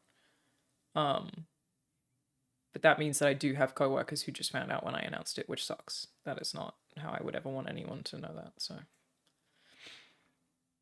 Yeah, that is unfortunate. But I've also, it's just, my brain's just very scattered recently, and I feel like I didn't think it through as well as I should have. I should have been like, okay, let me do this on this exact day and do this in this order, and I just was like, oh, well, if the account's gone, then they've probably already told the team, because they'll realize that I'm not active anymore. And I just didn't ask anyone. It's my bad. It's my bad. Once you quit, IT usually snap things up fast. Yeah, I mean, that's happened at every company that I've worked at. I also just had a very nice thing where we always record Play, Watch, Listen during my lunch breaks at Sony, so it was at 1 p.m.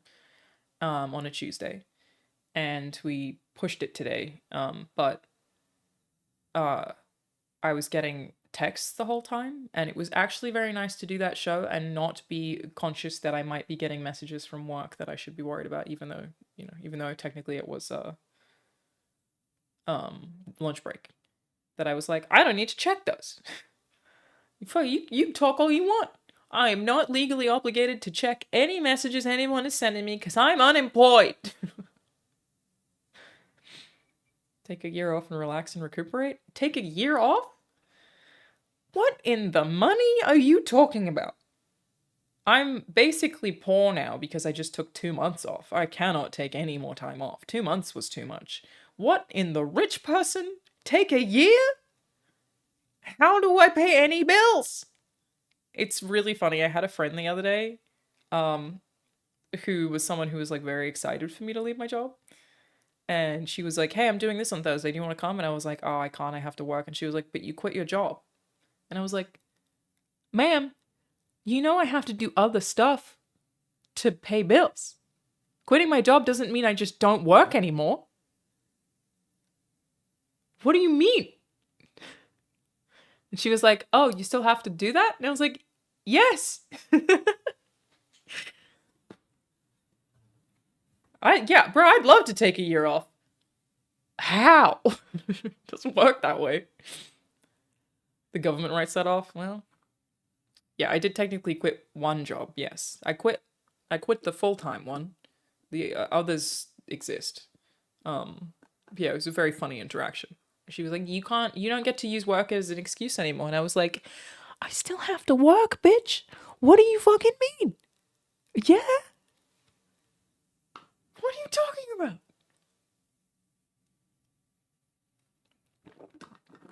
Exactly. In this economy? God damn. Who could afford that? I do not know many people who can fucking afford that. Can you still go back to Santa Monica? Did they give a year check? I could still go back to Santa Monica, I think, at some point down the road.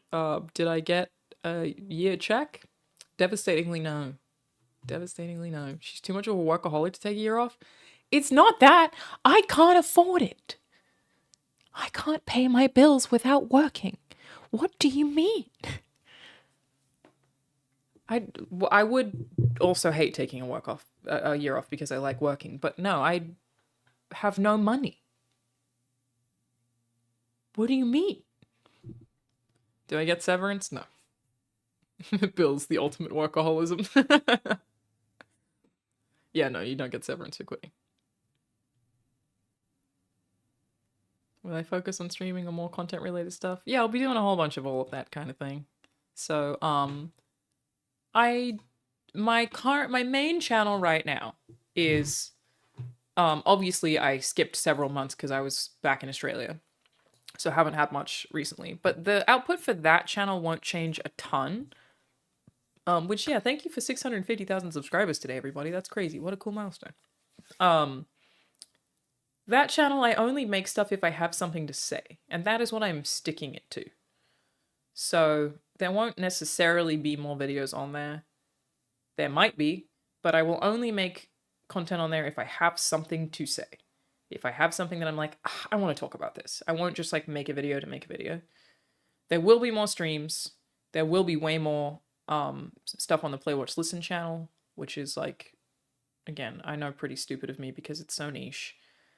But a thing that I do feel really passionately about is just talking to more creatives, taking the layer of mystery off of game development and creation in a lot of cases, trying to have fun conversations with people to inform people, teach people things. That is the goal. I know it will not be super financially successful. So that's all the content creation stuff. I will be doing more vlog stuff on the vlog channel too. But yeah, I still have other jobs that I am doing. So yeah. Thank you, LAs. In Portugal. Yeah, I will do more vlog stuff. Yeah, I'll upload stuff on that channel more often too. Because the only thing that was really stopping me from doing a lot of that stuff that I wanted to do is work, having a job. So yeah. I'm thinking about maybe vlogging Jacob's bachelor party. But like, is that a shitty thing to do? Obviously, I'll ask him. But I was like, Jacob's so nice that I don't know if he would say no. But I thought it would be really fun to make content, because it's a fun group of people to do it with. So I'm not sure. Sounds shitty? Okay, maybe I shouldn't then. I am unclear. He wouldn't say no, though. He's too polite. He would never say no. Thank you, Evan is a nerd, for the gifted sub. Should be a private thing. Fair. You thought Jacob was already married? No, he's getting married in December.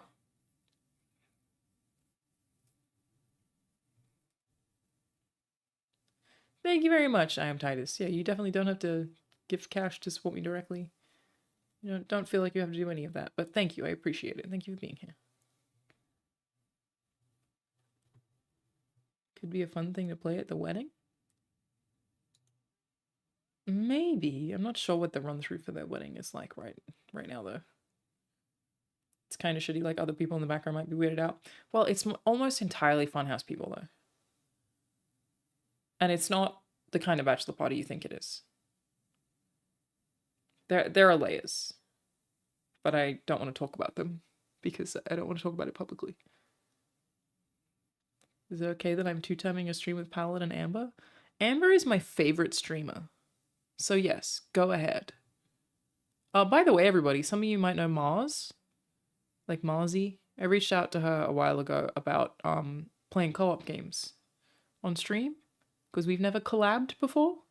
And she's down. So get to do that too. Which will be fun. Do more of that kind of stuff. Would you vlog a normal party with the rest of those people? Would depend on the party. Would I vlog with those people though? Yes. More 40k content? Almost definitely. What was the game you're the story director of? I'm narrative director on Layers Deep. It's the pinned game. You can wishlist it on Steam right now if you would like. I'm gonna paint some 40k with my time off. I don't like painting minis. I like basing though.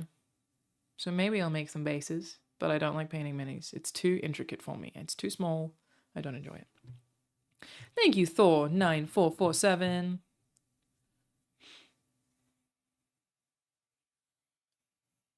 So excited for Movie House. Do you have any ideas for what we'll be watching? I'll probably take requests on Patreon. First episode is going to be what our favorite film of the year is. But like, I recently watched Amadeus with James Elise and Rahul, and I would have done an episode about that. It's not a views focused thing. Again, it's why I will never really be a successful content creator. I'm aware of it. I have just a lot of standards. But we'll do all their new movies. If we go see something together, yeah, it'll be a big grab bag.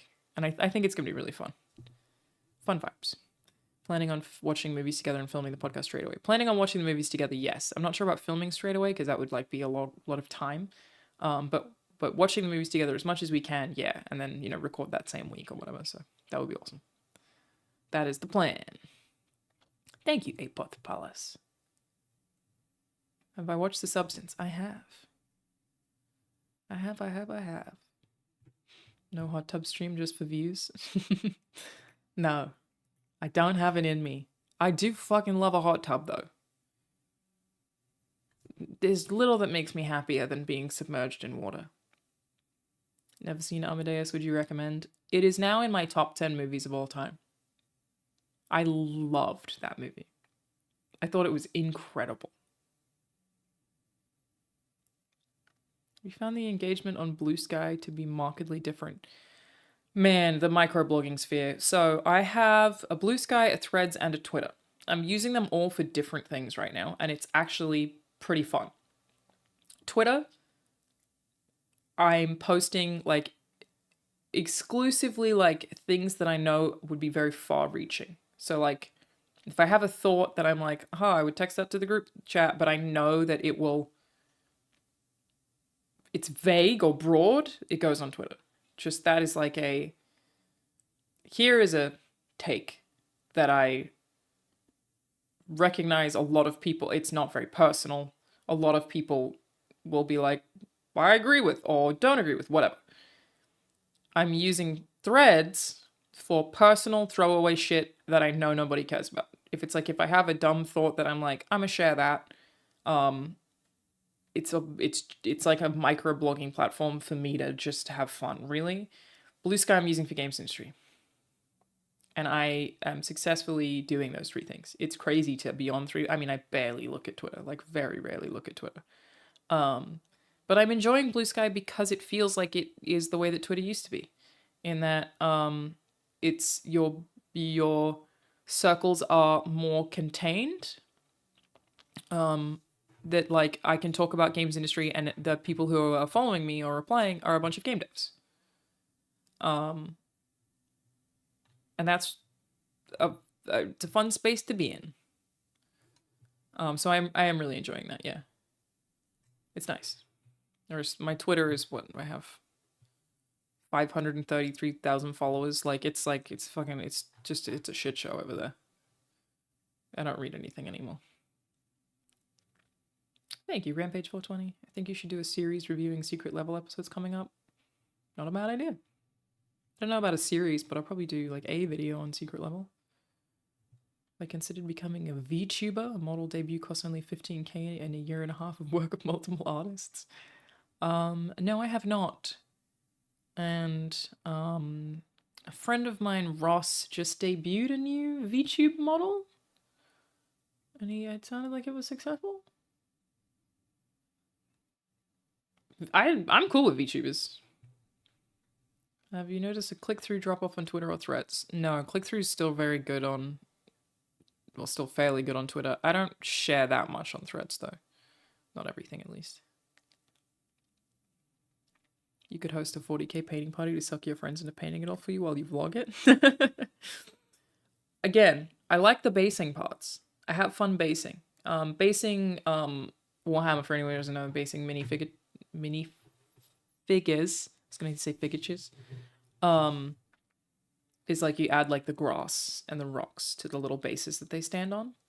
I really like doing that because it's more messy and fiddly. I really enjoy it. Yes, I do mean Giwi. Yes. Giwi. Yes. What to do with freebasing cocaine? I don't even know what that means. With like little tweezers? Yeah, pretty much. Yeah. Have the eyebrow hairs gotten long yet? Dude, my eyebrows have been killing it. This eyebrow? Is that the good eyebrow? Yeah, this eyebrow? No makeup anymore. Never. No makeup. This is all hair. No eyebrow makeup.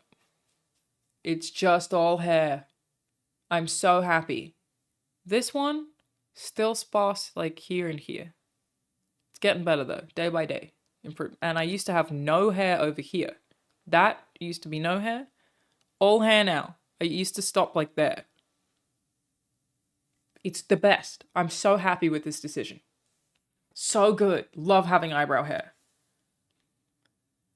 It rules. Huge dub. Is my Patreon stuff under my name? Yeah, it's all under Charl. I think that there's a... Hang on. There's a Patreon command, isn't there? Patreon. There you go. What method of subscribing gets the best percentage to you as the creator? I have no idea. Again, not a thing I've ever had to think about before. Maybe I need to learn now. I don't know. I imagine... Well, we have a plus goal here. And reaching the plus goal would help me a ton. Which is... Creators must maintain point requirements for 3 consecutive months. I think I just... So, okay, so it's a tier 3 sub is the most helpful. Which is a sub for a certain amount of time, I think.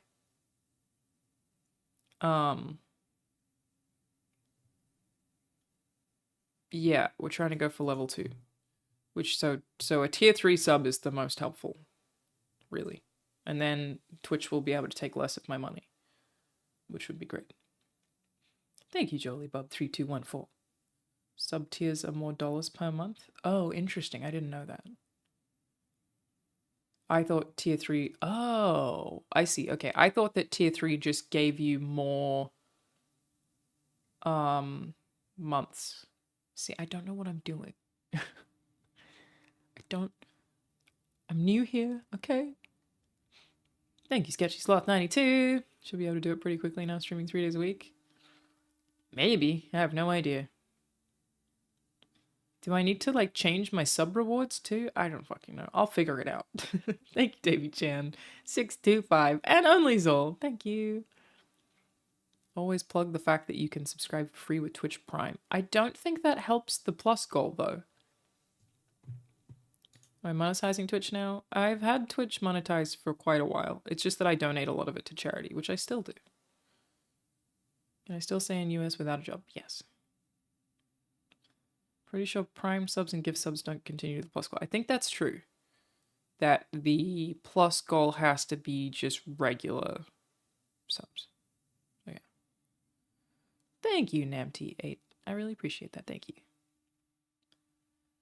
Appreciate that. If it's a higher tier, then you have to guarantee money that a month that might not come back. Also true. I recommend looking into fourthwall.com. They specialize in offering content creators stuff like a website. I don't think I need most of that kind of thing.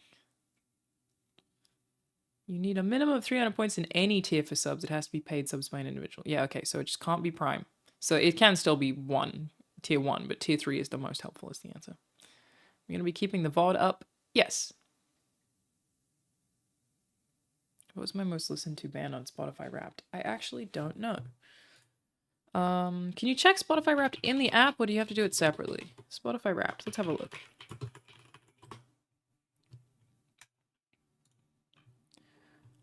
Wrapped is in the app. Okay, cool. Let's find it.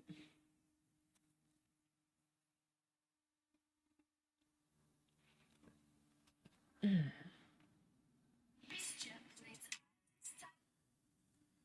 gonna mute that. Okay, what have we got here? Come on, Spotify. Why? This is... Hi there. Hello. Just tell me my things. I'm ready for Wrapped, bro. I'm ready. Life moves fast.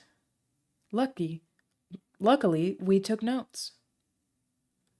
I listened to music for 10,000 minutes this year. That puts me in the top 32% of listeners worldwide. That's not even that much. My biggest listening day was on the 2nd of November with 551 minutes. Huh. I played 870 songs this year. Doesn't seem like that many either. And my most played song, that's not at all surprising. Not even a little bit surprising. I wonder how many people have that as their top song this year. I mean, banger. That's definitely my favorite song of the year. Wow, I was in the top 0.05% of listeners globally. I really listened to that song a lot. Oh, thank you so much, Nepentakata. Thank you so much. I really appreciate that. Thank you. Oh, it's Sam Vick. Sorry, I didn't realize that you had your name there. I will also miss you, Sam. I'm so sorry. And I just thank you for saying hi, and I miss you already. And thank you. I'm going through my top songs of the year right now. It's very different to what my day job was. Which apparently I streamed it 53 times just in one day. Jesus Christ. That's crazy. I feel like if my top artist isn't Kendrick, that would also be nuts. Well, it's not a competition. There is a leaderboard. I have heard the new Kendrick and also love that. My top songs. Wow, that's a little funny. We have Not Like Us by Kendrick Lamar. Number 2 is Euphoria by Kendrick Lamar. Number 3, a little bit funny, is First Person Shooter feat. J. Cole. That's a Drake song. Number 4 is Earthquake by Tyler, the Creator. And number 5 is Jail by Kanye West. It was a rap-heavy year. A lot of rap. But also funny to have the Drake song right under the 2 Kendrick songs. It's really funny. All great songs, though. I really love Jail. You've changed. And so has your listening. Thank you, Nomiog. Listen to calm songs on loop at night to help me fall asleep. I fall asleep to rain sounds mostly.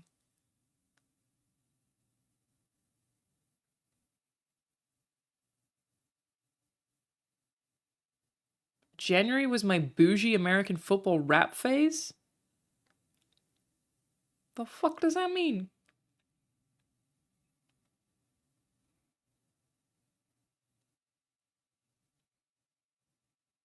You're just making up phrases. June was my after hours clean rap hip hop season, which was all Kendrick Lamar, Jack Harlow, and Tyler, the Creator. Okay. This is so weird. All these phrases are made up. Welcome, real gamer. Hegus. November was my romantic permanent wave 90s pop music. Well, that's because it's got Sheryl Crow in the cause. It's because I made a playlist for my stepdad, so of all of his favorite songs, and I listened to it a bunch that month. I listened to 545 artists, but one had a special place in your heart and ears. Kendrick Lamar. Kendrick Lamar was your top artist of the year. Again, would have been shocked if it weren't him. How is it ever going to be anyone else? My longest listening streak was 7 days. I'm a top 1% fan. I'm in the top 1% of Kendrick listeners.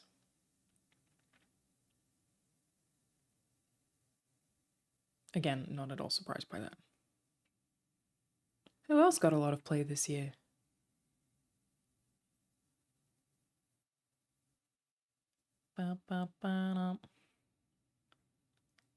Bro, what a list of my top artists. Drake, not on there. It's blurry. It's number 1, Kendrick Lamar. Number 2, Childish Gambino. Number 3, J. Cole. Number 4, RJ Lake. Number 5 is Fall Out Boy. That is a banger of a list. I am happy with that. Kendrick, Childish Gambino, J. Cole, RJ Lake, and Fall Out Boy. Love to see it. Love to see it. I love that Fall Out Boy's in there.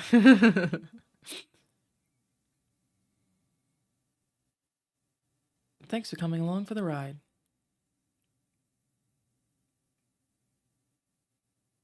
Until we meet again.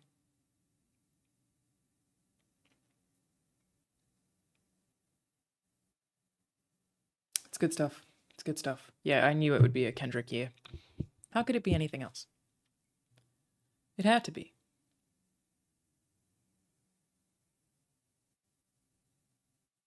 Hello, Nate Irvo. Thank you, I appreciate that. Thank you. No, Bring Me the Horizon. Not so much this year. I've actually never been a big Fall Out Boy person. Gambino was my top this year. Still sad he canceled the tour. Yeah, dude, me too. I was really excited. But, you know, health is obviously more important than anything else, so cannot blame him. But I was super excited. That set list was so good. Really, really wanted to go. He's usually my number 1, but I'm, again, also not surprised Kendrick was this year. In fact, Kendrick and Gambino being 1 and 2, they are always in my top 5. I would say they're my top 2 favorite artists. Though my favorite genre is still technically post-hardcore. Thank you, Stream with Luck. Alright, I'm gonna...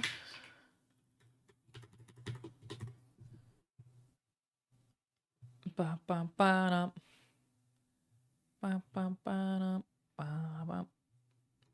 was gonna pull up this news story of... This is such like a weird segue. But I'm interested. Of the United Healthcare CEO being assassinated in New York City. Great question. Has my food arrived? Yeah, let me check that. I forgot that I ordered it. No, it's still fucking ages away. Jesus. Okay, so somebody got assassinated, everybody. Andrew Schultz responds to Kendrick Lamar's critique.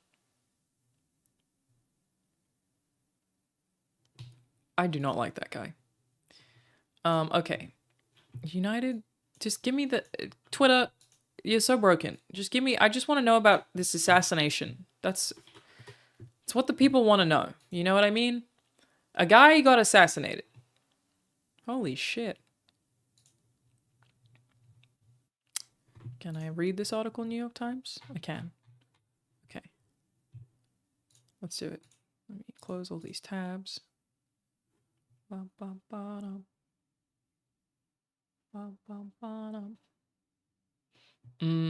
sorry I missed that, Sandra Triss. Are we going to get more Deadly Premonition 2 episodes with the gang? Yes. I just need to set up the microphones, so I'll make that a priority for probably next week. Again, now that I don't have to work full time, it's going to be a lot easier to do a lot of things. is an upside, because I always talk about the things I want to do and I have trouble, you know, doing them sometimes. Now we can do them. But first, a man was assassinated? What do you mean? That's crazy. Can I get rid of that? Get rid of that. Keep that, I think. Move that over. Okay, yeah, that's cool. Cool. Mm-hmm. He a fan, he a fan, he a fan.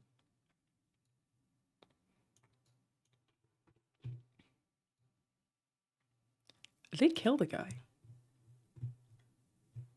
I also don't know what United Healthcare is, to be perfectly honest. But hey, let's find out. Okay. This is from New York Times and I'm pulling this in right now. United Healthcare CEO killed in brazen targeted attack, police say. A manhunt is underway. Here's the latest. A furious manhunt was underway in Manhattan after the head of one of the nation's largest health insurers was gunned down on Wednesday morning in what the police called a brazen targeted attack. Again, a gunman lay in wait for the executive outside a hotel in Midtown, the heart of the city's business and tourist districts, and opened fire before fleeing into Central Park, according to investigators. What the fuck? Surveillance video obtained by the New York Times shows the gunman walking up behind the executive, Brian Thompson, 50, as he approaches one of the entrances to the New York Hilton Midtown around 6:45 a.m. The gunman fires on Mr. Thompson, who stumbles and manages to turn towards his assailant.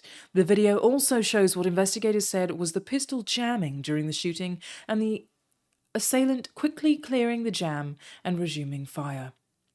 Holy shit. This is crazy.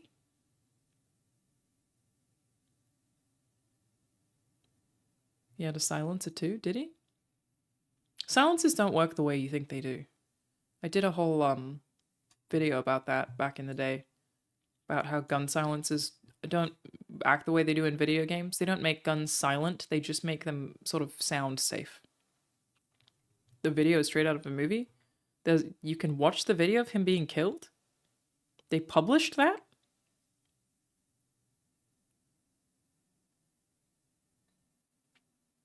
But it was also in broad daylight, so why use the silencer? Yeah, silencers just make it safer for your ears. It doesn't make things... Oh no, I won't show it on streams. I would never show that on stream. I wouldn't do that anyway.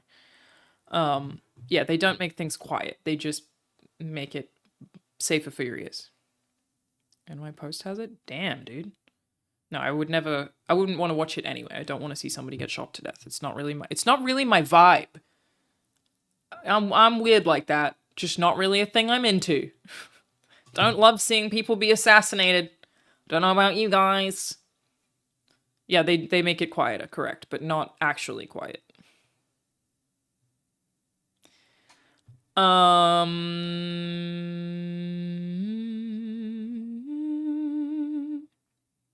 The city's police commissioner, Jessica Tisch, said the attacker had waited for Mr. Thompson, ignoring other passersby, and then shot him in the back and leg. 3 shell casings were recovered from the scene on 54th Street between 6th and 7th Avenues. Investigators said the gunman had fled the scene using an electric city bike. It's not funny, somebody died. And been spotted later in the vast park in central Manhattan. A law enforcement official familiar with the investigation, who spoke on the condition of anonymity, said the assailant had been inside a nearby Starbucks before the shooting. Surveillance images from the shop released by the police appear to show a white man in a dark hooded coat with a dark mask covering his mouth and nose. There were some hard American words in there. Additional footage obtained by the Times from near the scene shows the assailant arriving in the area of the shooting at least 10 minutes beforehand. Damn, dude, this was like a proper stitch-up. This is a proper stitch-up. Have you seen what Goat Gaming is saying about me on X? He's spreading lies for clicks. I do not care. I don't care at all. No, I don't know who Goat Gaming is. No, I have not seen what they say. And you don't need to tell me about that stuff. It's, you know, just ignore those people. The law enforcement official said that Mr. Thompson recently received several threats. Wow. And that police were investigating their source and exact nature. Let me tell you something, okay? Let me tell you something about this. As somebody who has received death threats that have been reported to the police, that's a lie. They don't do shit. They do not do shit. I highly doubt they were even investigating them. That's a thing that they have to say because, like, if you submit them, you can make them, like, take the case. There's no way they were fucking looking for it. I don't buy that in a million years. Did I go to Kedron State High School? I sure did. What if you're rich, though? I mean, true.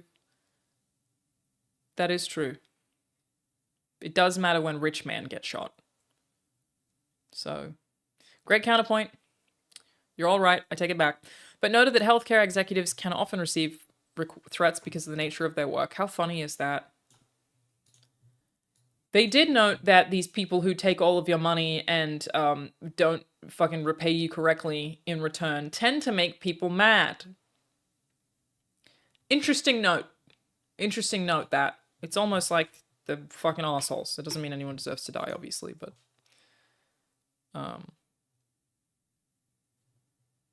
not surprised they made some enemies, you know what I mean? Shooting happened on the morning of the company's annual investor conference in New York City. Presentations were underway as news of the shooting began to spread. Ryan Langston, an analyst in the audience, said the attendees started getting notifications on their phones and that the room quickly turned very somber, very quiet. Here's what to know. Mr. Thompson was promoted to chief executive of Minnesota-based United Healthcare in April 2021, heading a unit of the larger United Health Group. In a statement, United Health Group said the company was deeply saddened and shocked. Our hearts go out to Brian's family. Family in mourning. Profits and problems. Mr. Thompson managed a division that employs about 140,000 people and offers insurance plans to employers and individuals, including people enrolled in government programs. United Healthcare and its parent company have enjoyed profitable growth. What a fun thing to profit off of. We love making money off of people trying to stay alive. It is what it is. It is what it is. Ay.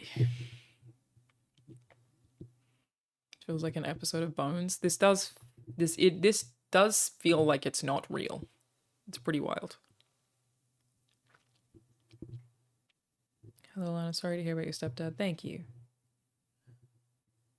Oh, thank you, Archiexis. I appreciate that. Thank you so much. Thank you. I appreciate you. Yeah, CSI for sure.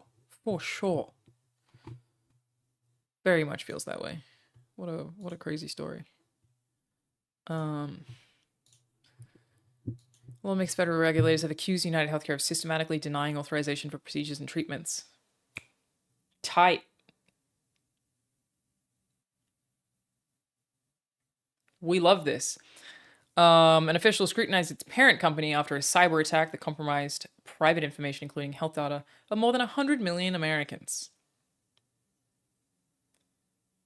I so badly want to know the motive for this particular assassination. Like, was this somebody whose, like, family member died or something?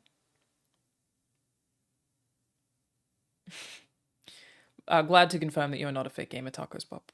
Huge congrats. Yeah, I wonder. This fully does feel like a movie. Crazy. Rockefeller Center tree. The police said the annual lighting of the Rockefeller Center Christmas tree about 4 blocks from where the shooting took place would go on as planned this evening.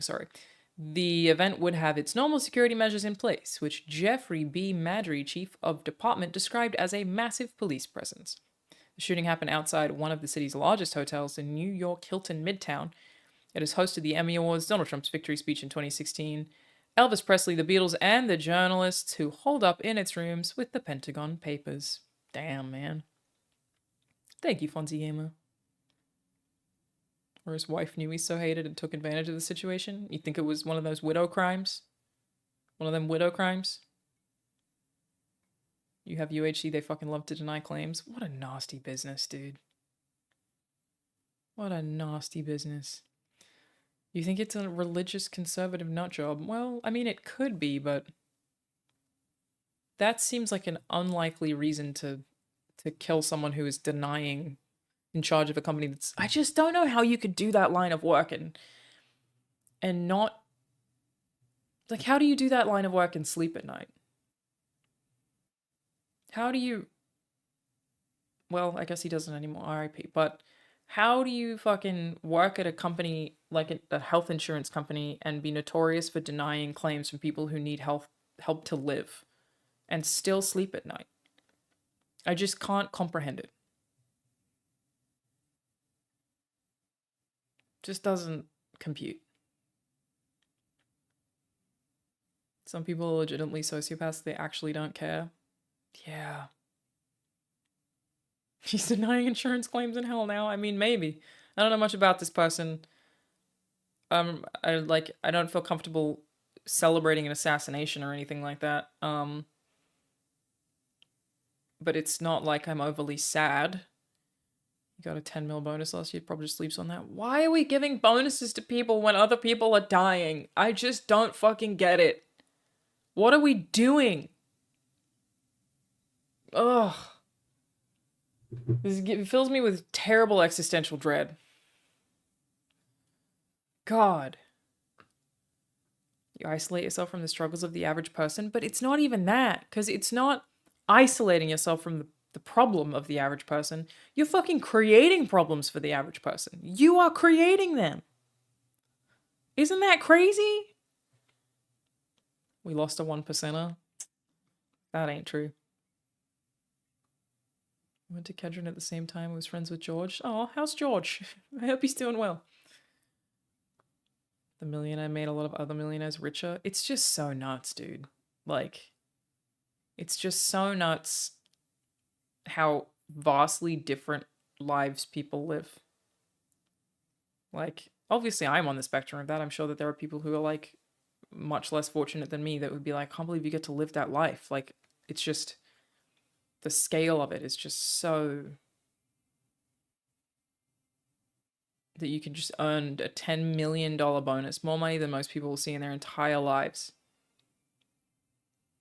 and deny somebody healthcare. The fuck are we doing? Sometimes I just walk around and think that mankind really fucked up. I just think that we have made terrible, terrible, terrible mistakes.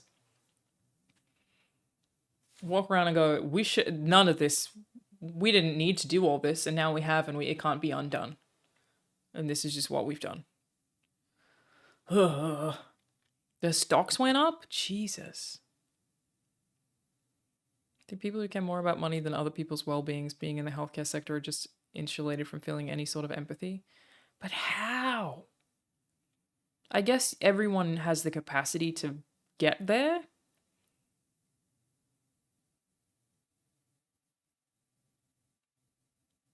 Wow, I wonder why the stocks went up. That's so wild. It can be undone, but it'll take work. I don't think capitalism can be undone. I think the machine is too persistent. I do not think that the machine can be undone. All the stocks went up today? Damn, dude, that's crazy. It's just, it's been a minute since mankind had an assassination. You know what I mean? It's been a while. I think capitalism goes on until it destroys itself. Yeah, but I don't know how it can. The stock market is just like so pivotal. It's so well built. I think it is a very difficult thing to get rid of. A successful one. True. We have had many assassination attempts this year, actually. It's been a very assassination heavy year, actually. We're bringing them back.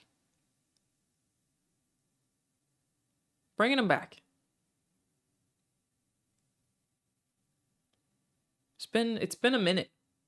And you know what I miss? Poisonings. I just think a couple more motherfuckers could be getting poisoned. I just think maybe a couple more people could be getting poisoned, and that could just add a little spice to our lives.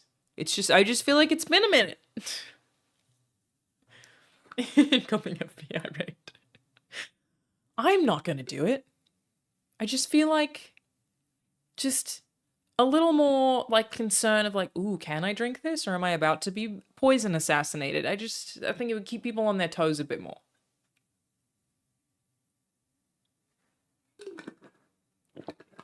There's nothing sexy about a gunshot assassination.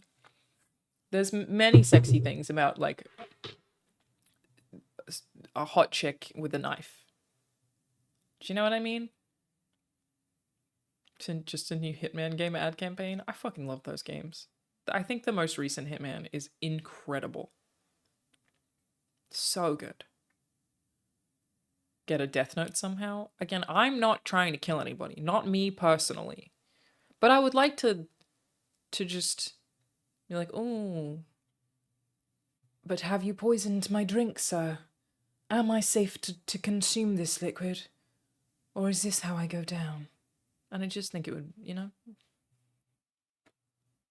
I just think it would be a little more fun. Don't they say women use poison more often than any other weapon? Yes. I watched every episode of Forensic Files during the pandemic, and there were a lot of patterns. Women were often killing people for life insurance, for money. They were like poisoning their husbands for money. It's like a pretty consistent trend with like antifreeze or something.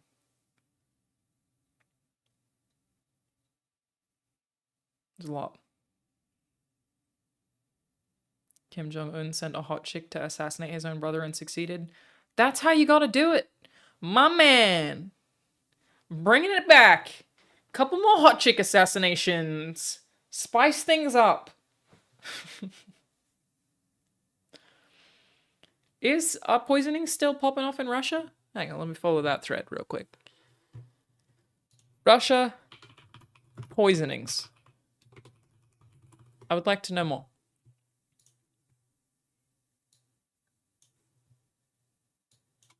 Tell me more about these Russians poisoning people. Not seeing anything recent. Ooh. Poisoning of Alexei Navalny. This was in 2020. So it's sort of an older poisoning. A slightly older poisoning, if you will. Opposition leader and anti-corruption activist was poisoned with the Novichok nerve agent. It's just an organic chemical that fucks with your nerves. Yep, okay. And as a result, was hospitalized in serious condition during a flight from Tomsk to Moscow. He became ill and was taken to a hospital in Omsk after an emergency landing there and was put in a coma. He was evacuated to a hospital in Berlin 2 days later. The use of nerve agent was confirmed. Did they figure out who did it, though? Okay, so he lived? Wow. He accused Putin himself? But the Kremlin said the accusations were utterly unfounded and insulting. Oh, shocking. The Kremlin further alleged that Navalny was working for the CIA, the EU, and the UK imposed sanctions over Navalny's poisoning. Damn, dude. Look at it. The poison turned him green. He's just like Alphaba. I just watched a whole musical about that. Been previously attacked by chemical substances. Oh my god. Wow, they're really going for this dude. Wow. Poisoning and treatment. I want to know how he was poisoned. Plane had to make an emergency landing. He was in a coma, ventilator. Only drank tea. Wow, someone spiked his tea. What a thing to spike, too. Gasp. Damn. Wow. Okay. Back to this. So, suspect visited Starbucks before the shooting. Wow, okay. An interesting call. It's theorized he was poisoned again when he died recently in a gulag in Feb this year. Wow. Damn. I think poisoning tea is a sexy assassination. The woman that poisoned Kim Jong-un's brother wore a shirt that said LOL in huge letters. Really? Starbucks paid for that ad? Brutal, man. That must be so weird for the people at that Starbucks. Also, can I tell you guys something that's happening to me recently? So I have this mouse pad, right? Iconic. But because I use it so much, she's now got stubble. 2B has developed stubble. And I'm actually pretty happy about it. She's got just like marks around her face that looks like she's just shaving a little. See? Wow. You know, just what a great mouse pad to have. Isn't that great? How wonderful. But yeah, now she has stubble, so it's definitely a weird thing that's happened. I kind of need to like shave this back because it's starting to pill a little. It's got bumps on it. Anyway. Why does your 2B mousepad has boobs? 2B is flat-chested? Sure about that? I don't know about that, Chief. I don't know about that. Suspect fled by cutting through the block between the buildings. I mean, crazy he got away. I would like to be at large just one time in my life. Like, I also feel like at large is just a cool... maybe being unemployed has made me want to commit to a life of crime or something. I'm finally becoming a migrant criminal. But, like, I just feel like suspect at large. Like, I just think I want to be at large just one time. DT a 3-star level, not 5-star. Yeah, I don't need to be a 5-star level. I just want to be at large. Technically, for some of my coworkers who didn't know I quit, I was at large. No, I think like to be at large, you have to be doing things and not caught doing them, you know? But people know you're doing them, but they don't know, they can't get you. I just want to be at large. Just one time. That's all I'm trying to say. They didn't catch the killer on the e-bike? No, they did not. He fled through Central Park, which, as we all know, is the largest place to ever exist. You can't catch anybody in there. Can't catch anybody there. My job is at large. My job itself actually probably is at large, yes. You have to be evading capture. Correct. You have to be evading capture. So I have to be out, larging it up. I just want to be at large. That's all I'm trying to say.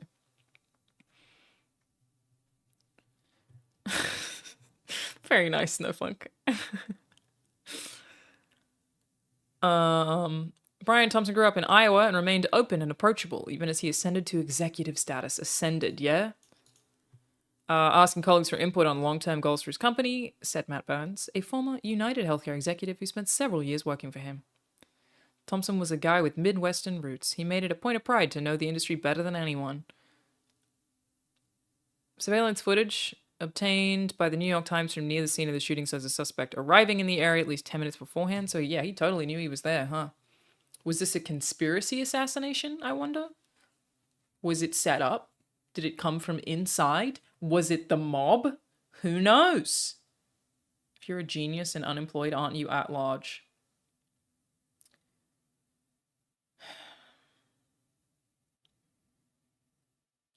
Maybe you could be at large in that they're trying to lock you down into a job. Like if a bunch of people are trying to make you have a job.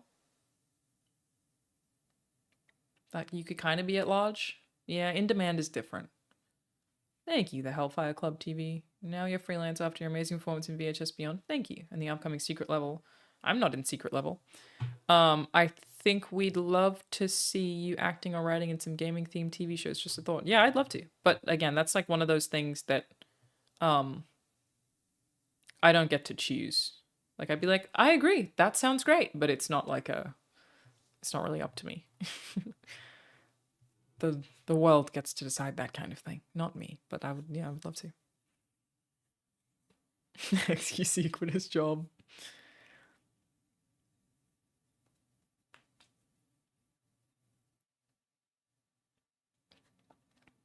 Go work on the Fallout TV show now? Again, I would if I could.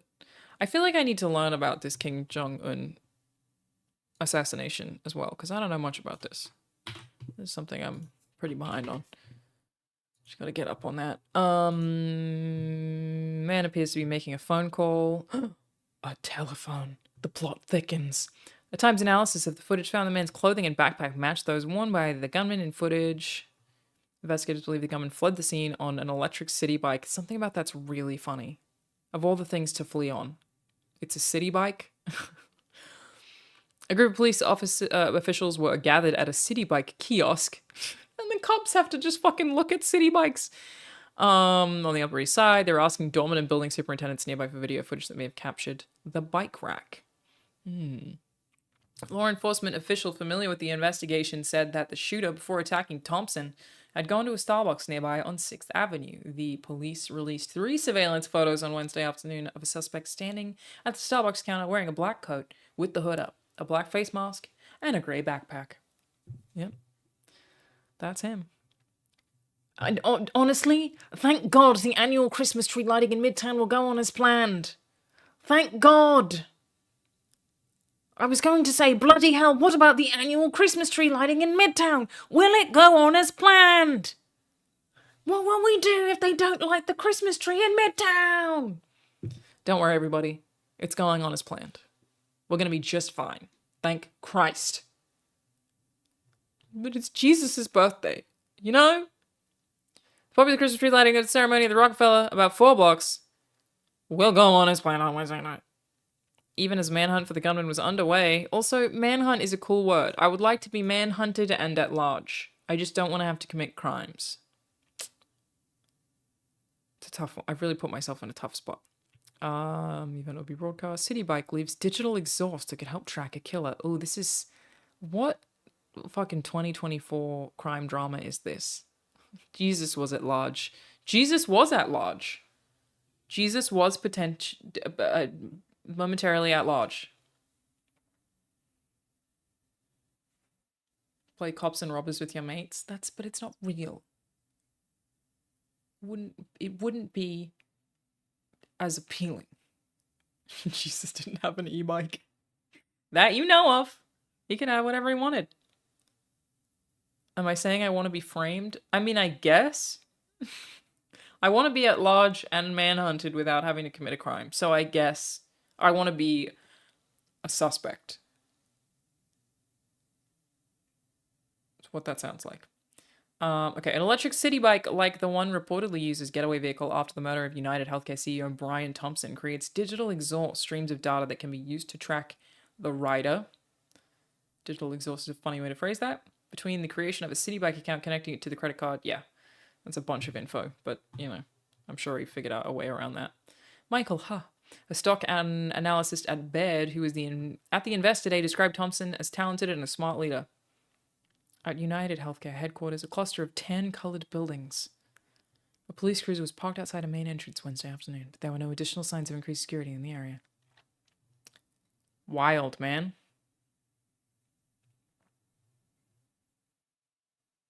A hack that rocked United Healthcare.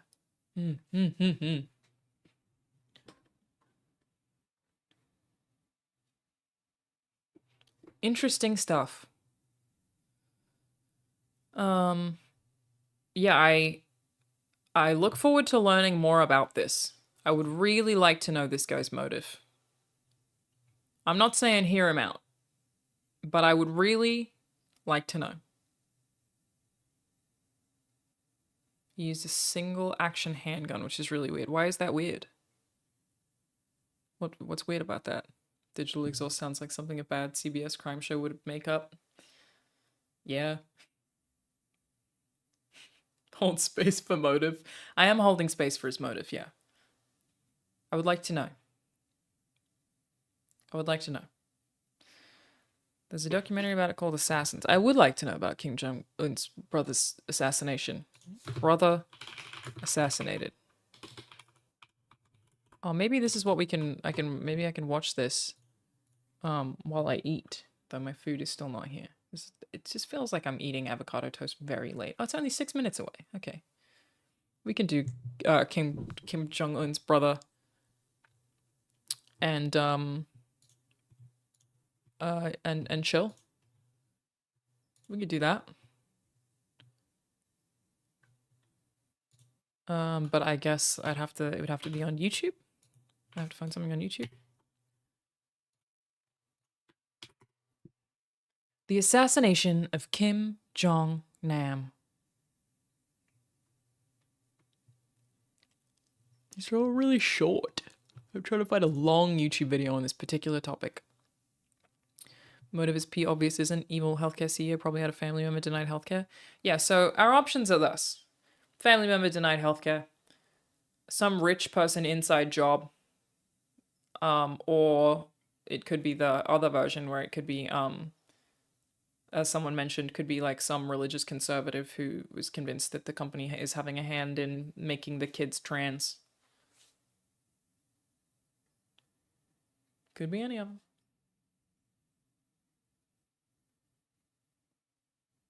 You have to deal with the Change Healthcare hack a lot at work. It basically meant all interconnected systems, including how we get payments and remittance, being disconnected. We had to set up new electronic connections to everyone outside of that system. Wow, what a pain in the ass. Damn. Doesn't delivery avocado toast get real soggy? Yes, it does. Thank you for asking. Really appreciate that. You're thinking of me. Yes, you're right. Again, all these videos are really short. I would like a long video about the assassination. Okay, there's a video from Jake Tran here. Sweet. 20 minutes. We can do that. I'm excited. Just, you know, a little bit of assassination to spice up your afternoon. Love it. United has a really bad history of denials. United had a really bad customer info leak and they handled it really badly. Yeah, the article did say that. That they have terrible denials and a really big leak. So it's kind of rife. But that's what I mean. It's like it could be any combination of those things. Probably not combination. It just could be any of those things. But I'm interested to see which it is, you know? What is it going to end up being? I'm interested to find out. What did he do? Or why did he do it, rather? Thank you, Jonathan346.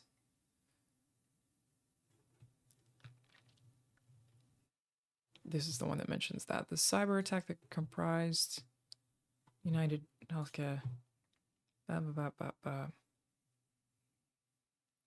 came under bipartisan criticism for how the company handled the attack. He acknowledged that lax security had enabled the hackers to enter Change Healthcare systems and that United had failed to cover payments for providers in the months after the hack. That's crazy. Wow. So not only obviously did they get hacked and it disrupted medical facilities across the company. Oh my God.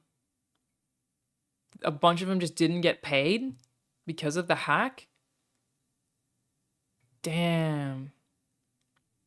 The company has said relatively little about the damage, and Senator Ron Wyden, an Oregon Democrat, said, "The hack is a dire warning about the consequences of too-big-to-fail megacorporations gobbling up larger and larger shares of the healthcare system." The attack was part of a larger pattern of ransomware cases, many originating in Russia, that have struck hospitals, insurers, and cities across the United States. Picture caption with an earlier version of this article relying on information from the Associated Press incorrectly described the flags in front of the United Healthcare's corporate headquarters. They had been lowered days earlier. They were not lowered on Wednesday. Oh, gotcha. Maybe the hacker didn't get his ransom and that's who shot him? Maybe. Again, it feels like a movie. This is like a terrible thing that's happened to my brain and that I feel like it is not an empathetic way of thinking. But sometimes when crimes happen now, I go, I can't wait to watch that documentary. That's going to be a fucking sick documentary when that comes out. I cannot wait to watch the Netflix documentary about this. I'm gonna sit down. I'm gonna have some tea. And I'm gonna fucking gobble up that story, you know what I mean? Can't wait. Can't wait. Which, not great of me, but it's how I feel. My sister in NYC just called him Jason Bourne.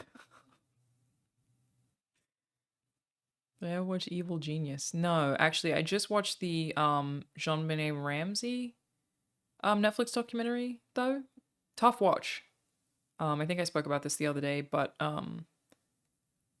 it's a hard one to watch because it's unclear what happened.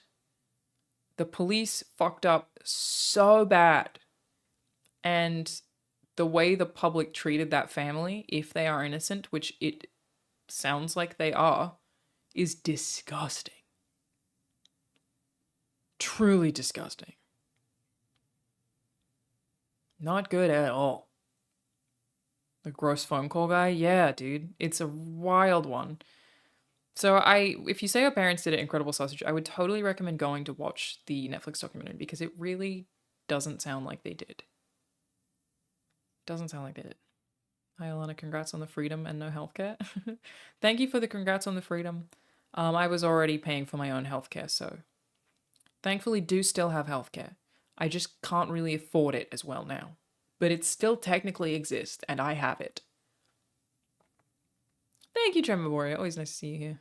What's it called? Oh, I don't remember. I'm sorry. JonBenet Ramsey,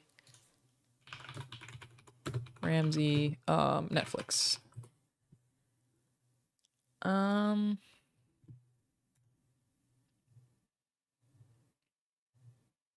It's called Cold Case JonBenet Ramsey. It was very well made. I live a few streets away from the JonBenet Ramsey murder house. It's wild. Most people in Boulder think they did it. Man. Before we watched it, Rahul was like, the parents totally did it. And then after we watched it, the documentary obviously, and a lot of documentaries do this, right? It has a thesis and it is presenting that thesis, which is that they didn't do it. And it is very compelling.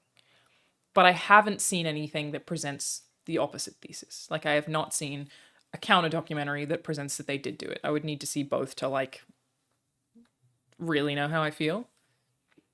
But it doesn't come across like they did it.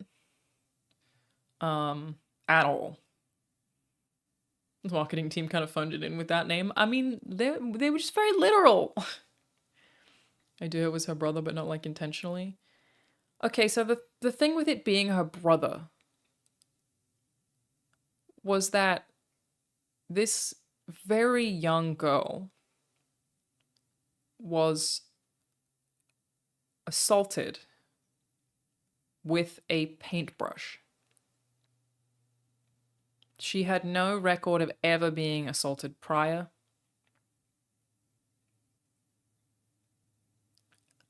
Why would her brother just suddenly do that?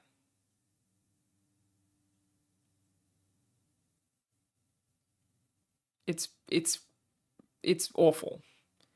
Parents had to have covered it up. How would an external person sit there and write out a whole letter on a notepad from the house? They weren't home, and then they were asleep. The guy who claimed that he did it also even admitted to fucking the note up. The note is actually probably the thing that sounds the worst for the parents, but I don't know. I don't know. Food is indeed here. That's Banjo telling me food's here. Thank you, Ginger Follicle. I appreciate that. Thank you. No doubt everyone close to me is proud and thankful for my choices. I mean, I think my mom's happy. My dad, like my dad sounded sad when I told him. That, like, he was like, I'm sorry that you felt like you had to do that. I know you love that job, but he's also happy to see me more. It's complicated for everybody. Complicated for everybody. Complicated for me too. I actually can't explain all my thoughts over a Twitch chat. Tell me if there are other documentaries to watch about the JonBenet Ramsey case, because I would like to see from other sides. Where is Banjo going to live? Here. I'm not moving. I'm just going home more often. Alrighty, I'm going to go and get my food. I will be right back in a second.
Alright, I'm back.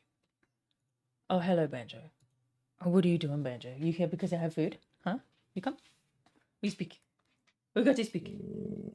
Good boy. Such a deep voice. That's how you sound. Alright.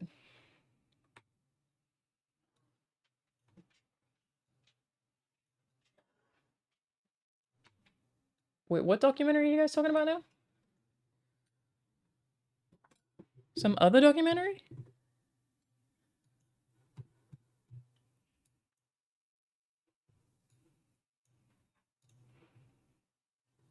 Okay. I'm supposed to leave you with the chair.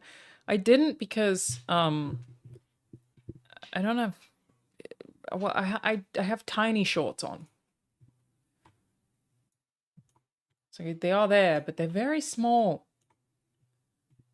Okay, I got a documentary for us to watch about the assassination of Kim Jong-un's brother. Let's fucking go. Oh no, you're okay, Ginger Follicle. No, I'm sorry, I'm just very honest. You don't need to apologize. Display capture.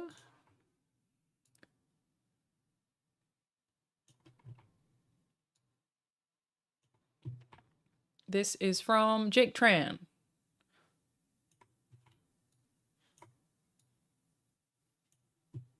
I'm gonna keep moving that over, do that. And put it over the top. And then put it here. And then we'll move the chat up here.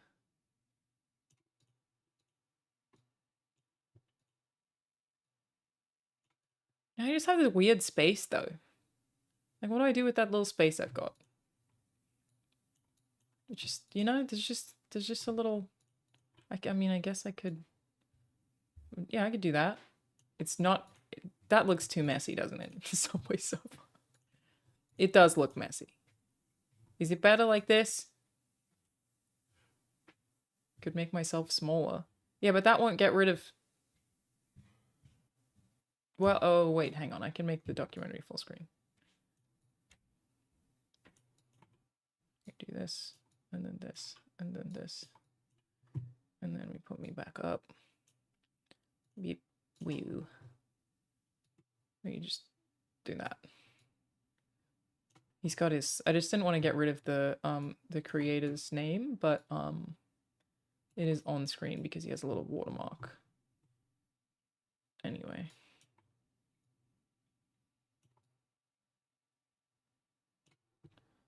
Okay, and then we bring chat back.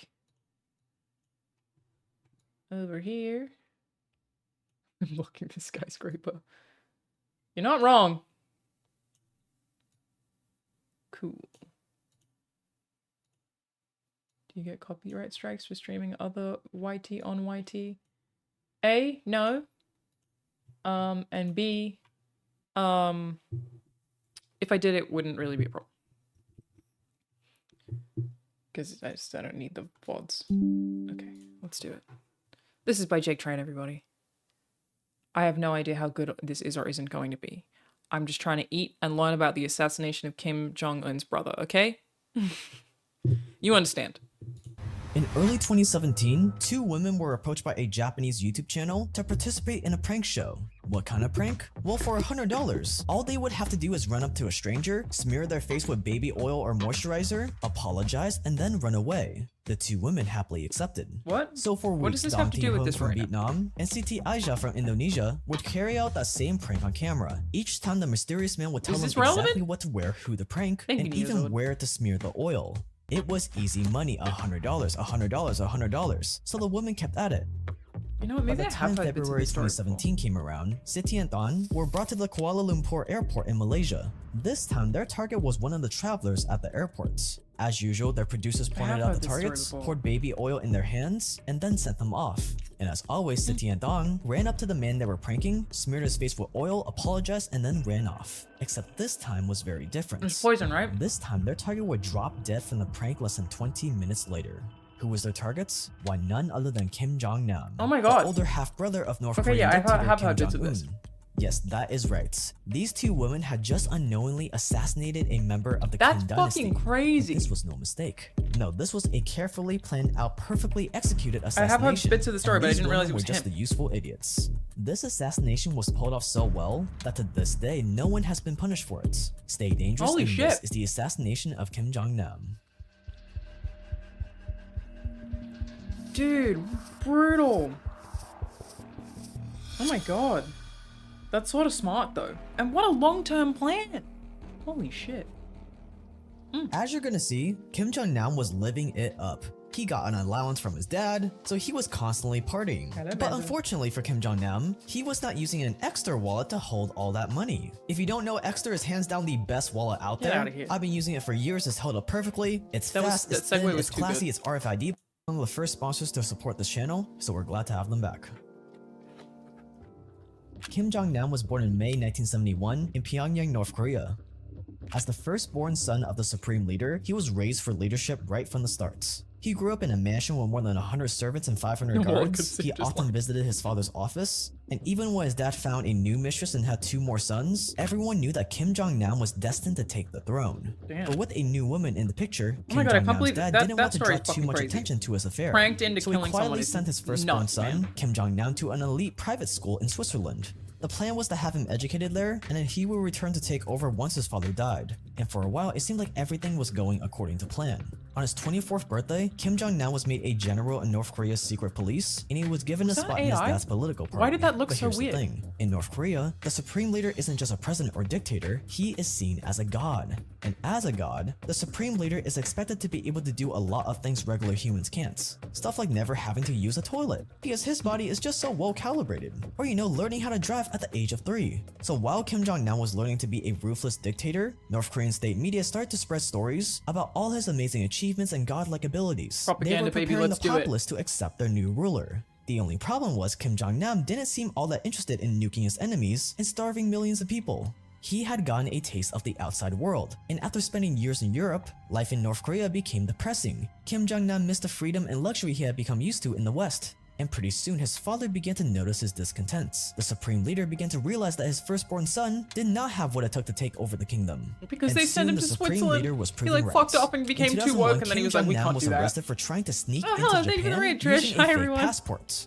According to him, Welcome. all he wanted to do was By visit learning about the Disneyland. assassination of But for Kim North Korea and Jong-un. his father, it was the ultimate embarrassment. brother, sorry. Here was the government doing everything in its power to prove that the West was evil, Well, I'm and eating. then the supreme leader's son gets caught trying to go into Disneyland? What sort of picture did that paint for the West? Oh my Kim God. Jong-nam had brought so much shame onto his entire family This and story is country that incredible. he was exiled from North Korea. Yes, the firstborn son was banned from ever setting foot in North Korea again. Which, let's be honest, that is the best punishment you could ask for. Kim Jong-nam was forced to live in exile in Macau, the Las Vegas of China. And while his father was still alive, he still received a yearly allowance that let him live in relative comforts. But with plenty of enemies in the North Korean government and no idea who would be taking his father's throne, Kim Jong-nam needed to align himself with a few powerful friends. And who better to go to for help than North Korea's #1 enemy, America?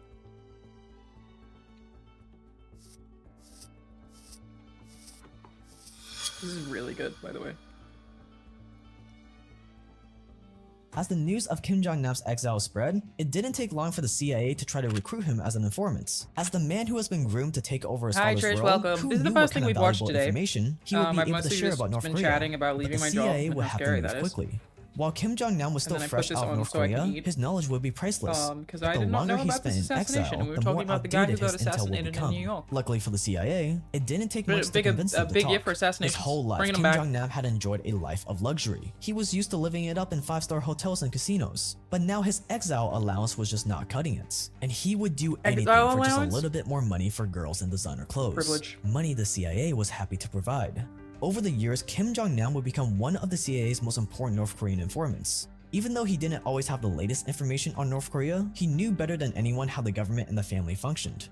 And since he never planned on going back to North Korea anyways, he didn't really see the harm in sharing a little information in exchange for cash. I mean, it's not the worst Whenever place the to be CIA exiled needed from, to be fair. information, he would fly to Singapore or Malaysia to meet with his handlers. For nearly a decade, Kim Jong-nam would live in the shadows as a snitch, handing out whatever sensitive information he had for a quick payday, and never really worrying about the consequences. There was no way his dad would find out, and even if he did, there was no way he was gonna kill his own son. As long as his father was alive, nothing would happen to him. Wait, but not so- even the supreme leader of North Korea is Okay, I immortal. was gonna ask And questions, in but I 2011, imagine it will Kim just be Jong-il finally died, explained in the handing doc. over North Korea to his It's gonna be youngest like, son, wait, so which one Kim killed him, the Jong-un. dad or the brother? But we know it's To the Kim brother. Jong-nam, his little half-brother Thank taking you, the throne was Chocobo. I a appreciate joke, that, thank you. and Kim Jong-nam wasted no time bad-mouthing his brother and his ability to lead the country.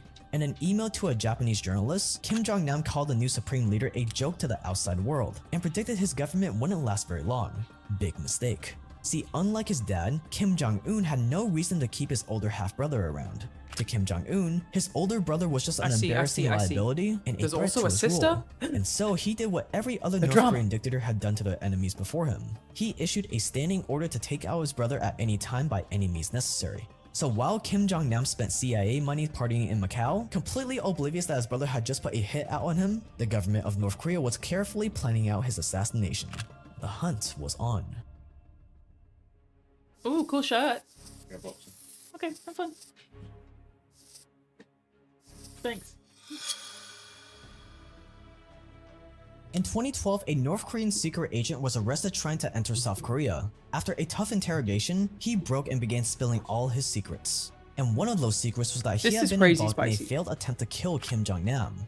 According to the agents, he had received a special order directly from Pyongyang to terminate Kim Jong-nam and bring his body back to North Korea. North Korean intelligence had found out that Kim Jong-nam was planning on traveling to China, where they wanted their agent to bribe a taxi driver to run him over in an unfortunate traffic accident. But Kim Jong-nam never These showed were up to very China well that made. day, and the plan was eventually scrapped. North Korea may have failed the first assassination attempt, but now the word was out, and it terrified I'm not Kim eating anymore. Jong-nam. I eat So really he went from a fast. partying playboy I, to a quiet family man almost instantly. I eat No more extremely going to quickly clubs or and traveling drink all over the extremely world. slowly. Instead, he From- did his best because to of stay in COVID, it just Macau, made me where the eat really Chinese fast. government could at least Because offer I him didn't some have a protection. place to eat But other not than my even desk that would that I keep was North working Korea from from. trying to kill him So I again would just the stand same and year. like shove food By into the my end of mouth. So I- 2012, yeah, I Kim eat Jong-nam real was quick. so desperate that he even sent his I'd like younger to brother learn a to slow letter down. begging for his life.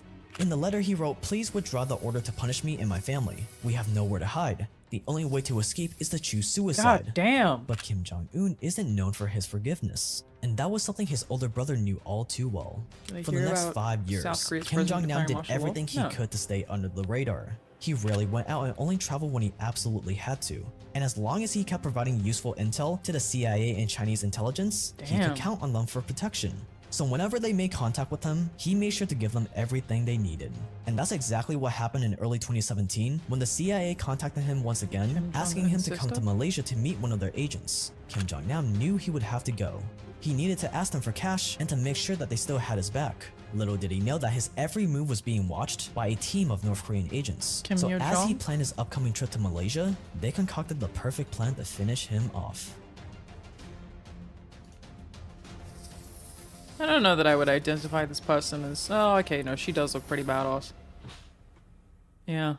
Yeah, she's like naturally sort of intimidating looking. For the North Koreans' plans to work, they would need to have as little contact as possible with Kim Jong-nam. Not only would this stop him from realizing what was happening too early on, it would also make it easier for them to get away with the assassination in the How end. did they find out where he If they were was? going to succeed and take out Kim Jong-nam, they would need to find two scapegoats. Two innocent puppets who had no idea they were being used. Luckily for them, Malaysia and most of the countries around it are filled with poor migrants and people who desperately needed jobs. And it didn't take long for them to find exactly the kind of recruits they were looking for. They found Siti Asia working as an escort in a shady hotel in So Kuala crazy. Lumpur, the Like, capital what a of Malaysia. plan. Mas saya kenal James tuh orangnya And this is like baik, such a terus long-term kayak strat. lucu Like, juga damn. Like, that's why it worked, because you would Buat, never fucking syuting, think that katanya this ikut is what syuting they were di mana, planning, saya was bilang, just syuting get some kayak kids, make them do buat pranks lucu-lucuan gitu, for $100 a lucu-lucuan piece, and then gimana, kayak eventually gimana ya, terkenal fuck, kayak assassinate a boom-boom guy. prank. Jadi saya juga Crazy. mikirnya oh ya udahlah gitu. While Dong Tae-hung was recruited from a bar where she worked in the Vietnamese capital of Hanoi. Both feel girls like if were you told told the people it was just a exact same prank where you story, get so many that the people to North do it, Korean agents who approached 100% them this would not were be hard to actually get a someone to Japanese do. producers of Be a like, I'll give popular you YouTube $100 prank if show, you just go and they were slap that looking guy for on girls to camera. act in their latest video series. And for each prank, they were willing to pay Crazy. $100 US. For Siti and Dong, it sounded like a dream come true. $100 was more than what they made in a week at their regular jobs. And who would care about 2 young girls playing a few harmless pranks like the ones they saw online? So they took the jobs. Over the next few weeks, both Siti and Dong would visit malls, hotels, and busy streets across Kuala Lumpur and Hanoi. Each time their Japanese producers would show them their targets, pour baby oil or moisturizer into their hands, and send them off on their prank. This is Each time the girls would unbelievable. run up to their targets, smear their face with the oil, apologize, and then run away. According to the producers, there were hidden cameras all over the areas where the pranks took place. And the better the girls performed, the more they would get paid. They even told them that Crazy. one day, they would take them to America. They to even, film. like, For that's the part first of it few is months, like, Siti and Dong, they made them do it over and over again, and it was like a double whammy in that, like, A, they taught them to do it well. Like, they taught them how to, like, repeatedly learn to smear stuff on somebody's face. Like, they taught them to do it over and over and over again so that they would, like, have, like, a strat down. And B, they made it so they weren't suspicious about doing it. Yeah, they were unknowingly training them. Oh my god. couldn't believe their luck. They were Crazy. making hundreds of dollars every single week by pulling off easy, harmless pranks. And since none of their victims ever seemed to get angry or annoyed by them, they didn't have to feel guilty about what they were doing. Wait. For wait. 2 girls that came from Were the victims also in on it? Or were they just randoms? Because they just said nobody ever seemed to get annoyed. Wouldn't it also absorb onto your hands? I'm not at that part yet, but... Seems so they were in on it? And then Jared said seems to be random. Which one? It's randoms? So they were just doing it to random people. And it was just a coincidence that the people didn't seem to be annoyed. It's likely a dude is going to get less upset over an attractive girl doing this than some dude. For sure. Especially if they apologized immediately. Wow. poverty, this opportunity was everything they Thank could you, have Bad ever hoped for. Francis. So when the producers of their videos approached them with another prank a cute job, girl this smeared time at the suntan lotion Kuala in your Lumpur face and says International sorry. Airports, they were more than happy to obey. Little did they know that I'd this be next pretty prank bothered if would somebody change put their lives baby oil forever. on my face. I guess I wouldn't care about sunscreen. No, I'm kind of a germaphobe.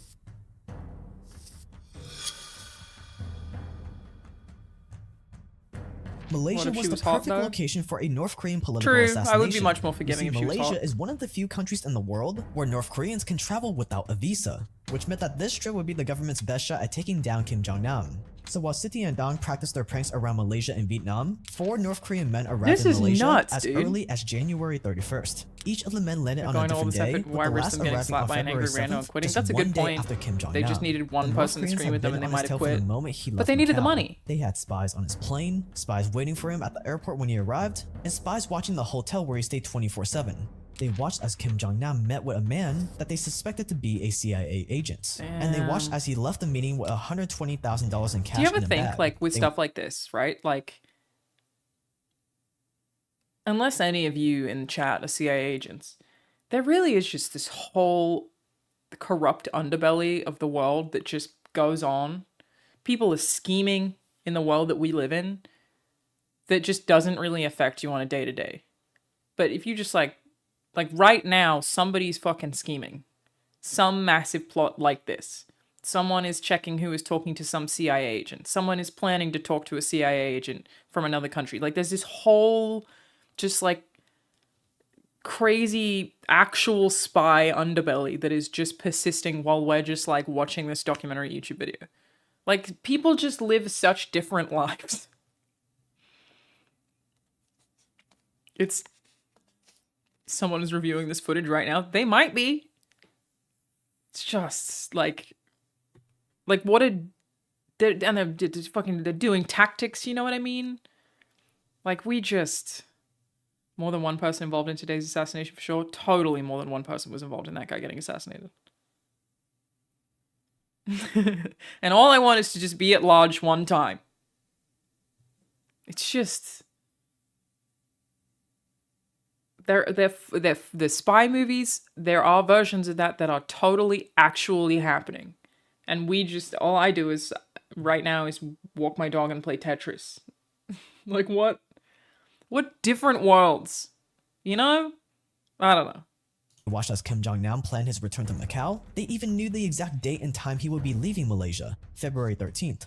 So they let And Siti eat and Dong avocado know about toast, their next exactly. prank, and this time Yeah. the two girls would be working together at Kuala Lumpur International Airport. The airport was the perfect location for an assassination, because each of the North Koreans involved would be able to pass through immigration and leave the country before anyone even understood what had happened.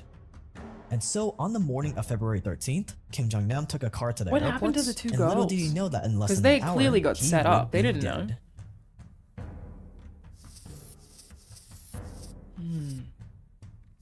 Kim Jong-nam's mistake was that he wasn't at large. He wasn't even at large. February 13th. Like, he wasn't at large at 2017. all.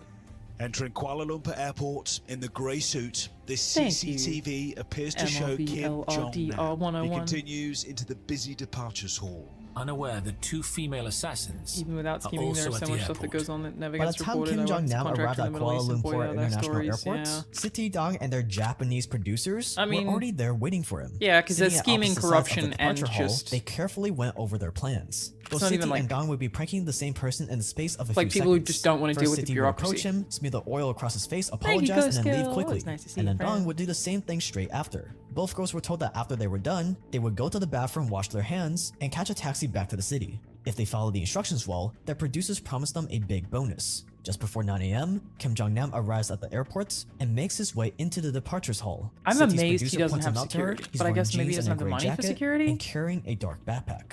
With her target Also, in sight, Siti's like, producer tells her to how nice that, like, the producers were like, go wash your hands after. Because what would they really care if these girls died?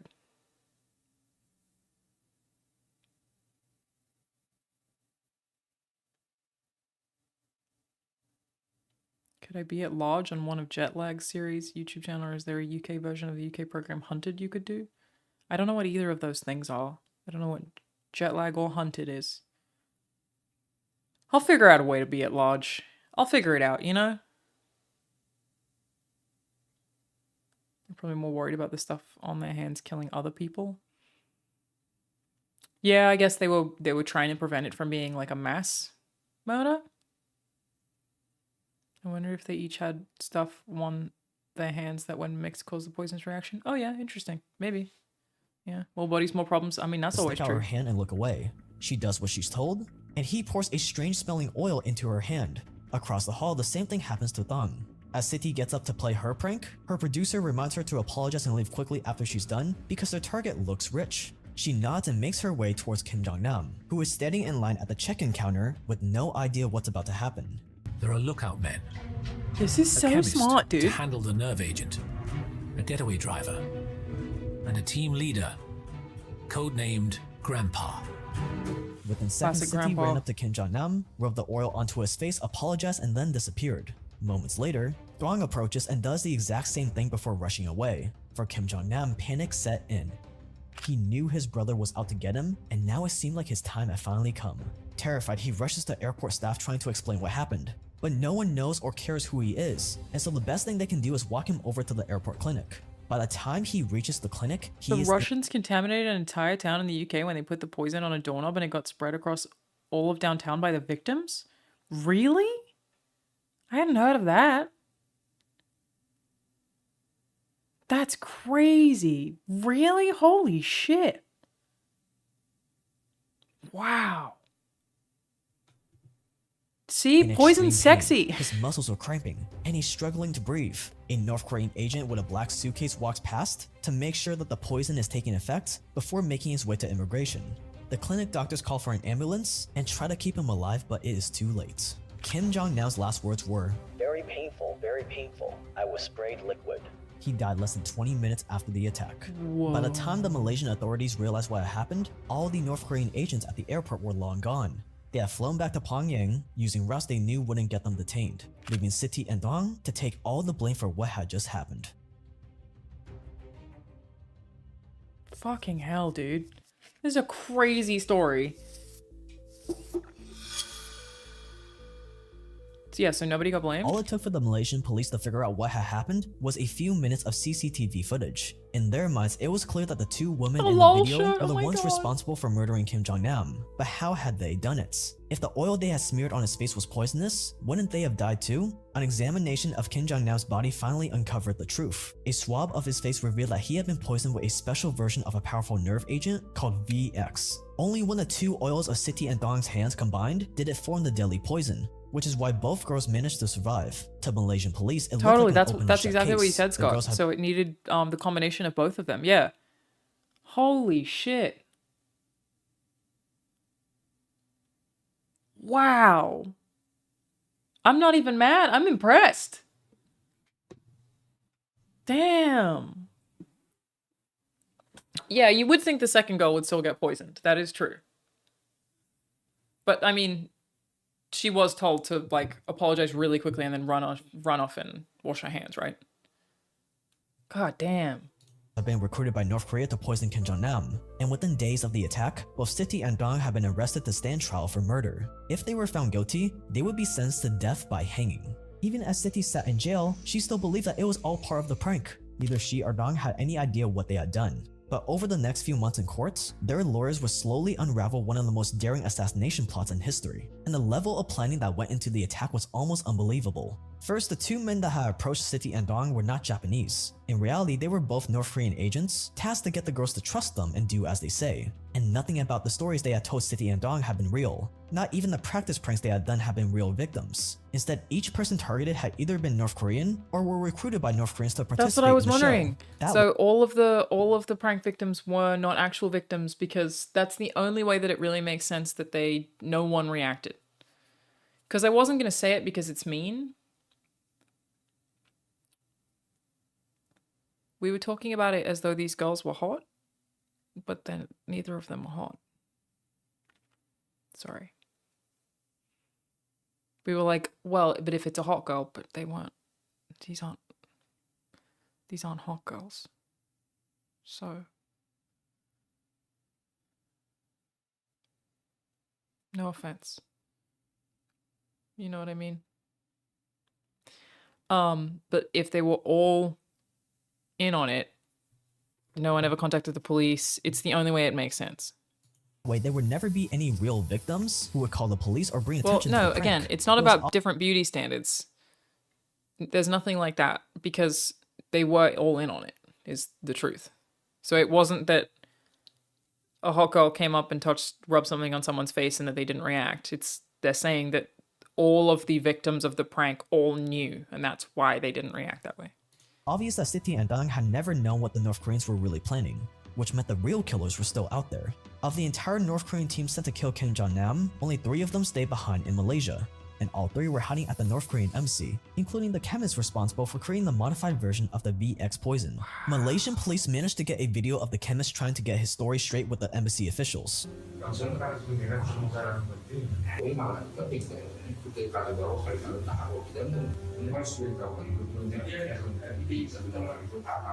for the first time in the investigation, it looked like the police had the right man.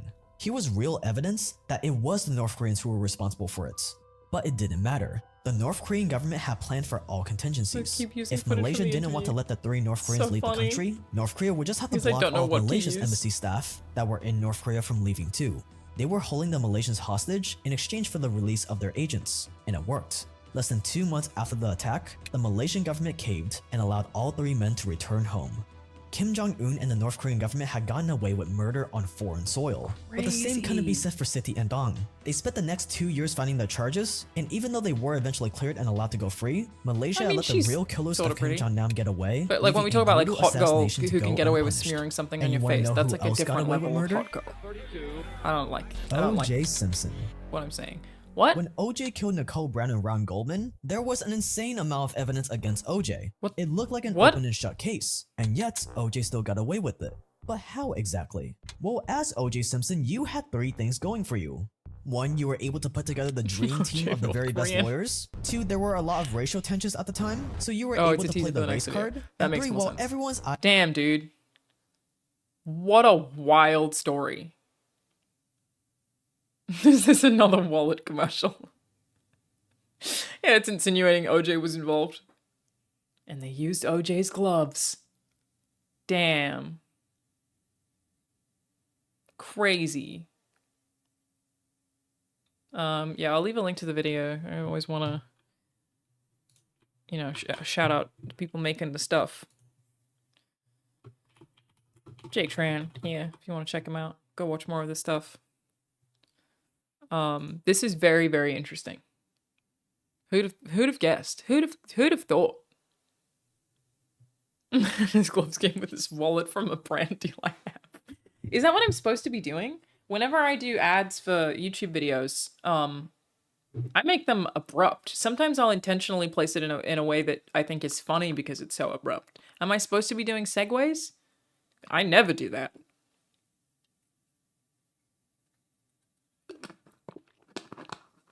I don't get cute with it. I just say the thing knowing that most people are going to skip it. Just concise and get it out of there. You know what I mean? A lot of people do segues, but not everyone. I don't even think that I would be able to with the way that I like make my content because I can't plan it out that far in advance. Guess I can now. It's another change I'm going to have to deal with. I technically have more time now. Previously, like when I make content, I just have to do it as fast as I can because I'm doing it like after work, you know? Maybe now I can segue. We're finally able to segue. How I did the Dungeons ad recently was really good. Oh, thank you. Yeah, that one was also fun. Because I put it at a point that I thought it was funny to put it. So that when it came back in, I spoke about decapitation immediately.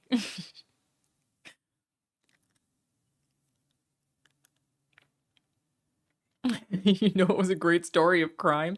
Raid Shadow Legends. They have reached out to me about sponsors more than anyone else. Like, 1,000,000 times. I've always said no, obviously. Yeah, obviously I know that I have to clarify it's a sponsor.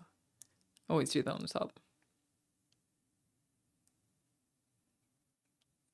Now that I'm a full-time influencer, I'm here to be influenced. Not a full-time influencer. Still working other jobs. If I were to influence you on anything, could you just start telling people that I'm at large? Can you just say, Alanah Pierce at large? That would really help me out. That would help me out. Yeah. That's all you need. That's all I'm asking for. I've heard she's at large now. Since I quit my job, I'm now at large. That would be really good. Thank you. Am I going to stream more now? I am. I am streaming Mondays, Wednesdays, and Fridays at 1 p.m. I will also stream games at night sometimes. I might stream more than the Monday, Wednesday, Friday. It's just that those are the ones that I'm definitely going to do. Oh. So, those are the scheduled ones. Anything else would be like a bonus. That's the plan. It may very large. It's 9 a.m. here now. How is this 1 p.m.? It's currently 5:17 p.m. So, different time. Another thing that I wanted to dig into was people talking. Now I'm allowed to talk about this stuff. People were talking about like some kind of Bloodborne tease. Bloodborne tease. Okay, the PlayStation 30th anniversary trailer. Let me find that. This video is sponsored by Shut my up, partner Alanah. PlayStation 30th anniversary. Official trailer. Here you go. Let me watch this. People like think there's something to do with Bloodborne. And to be perfectly clear, not a thing that I know anything about. But I was strictly not allowed to mention Bloodborne anywhere. I got in trouble for doing it one time on a tweet. But it's not something I know anything about. I don't know if anything happens or is not happening. I know literally nothing. I just know I wasn't allowed to talk about it.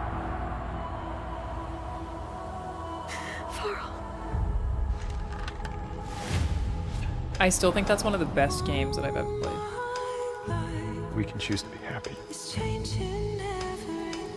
but not at any cost.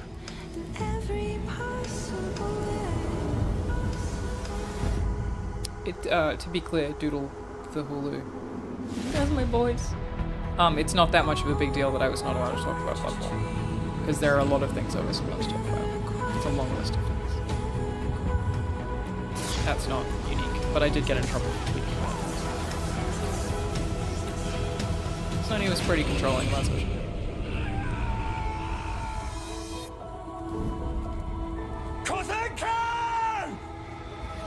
Also a great game.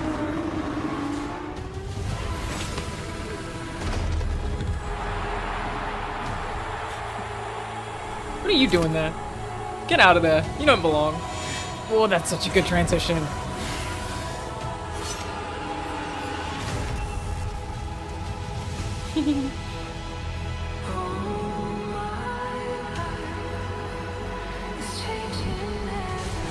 This is making me emotional. I just fucking love video games, dude. How good are video games? You know what I mean? You just watch something like this and you go, fuck yeah.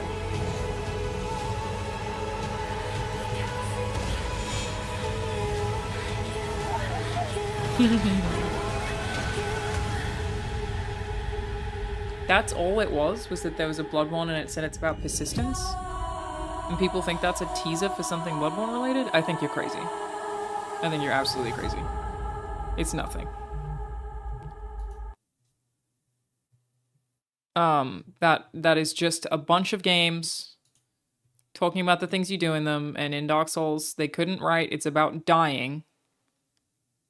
So they write it's about persistence. Where did it go? It was like right here somewhere, wasn't it?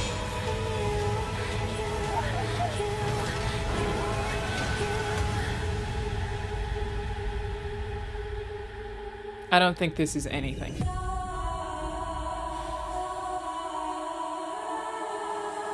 I can't believe people think that this...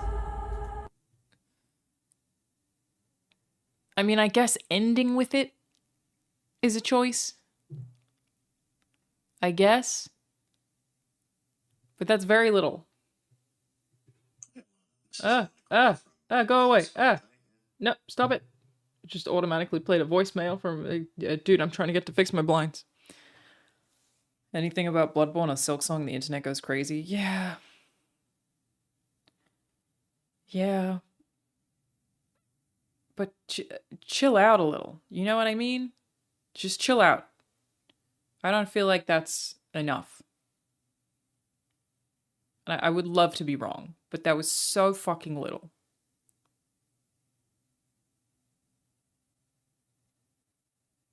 Am I streaming TGA? No, I will be there in person, so I'm not streaming. Great video though. What a lovely video.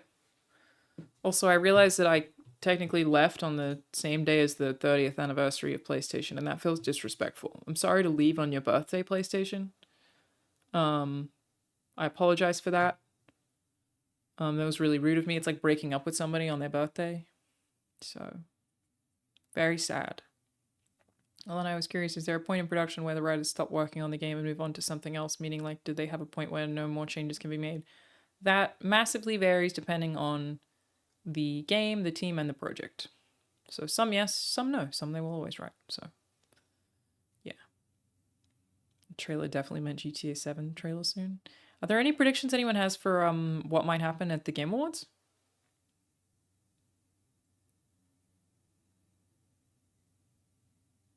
There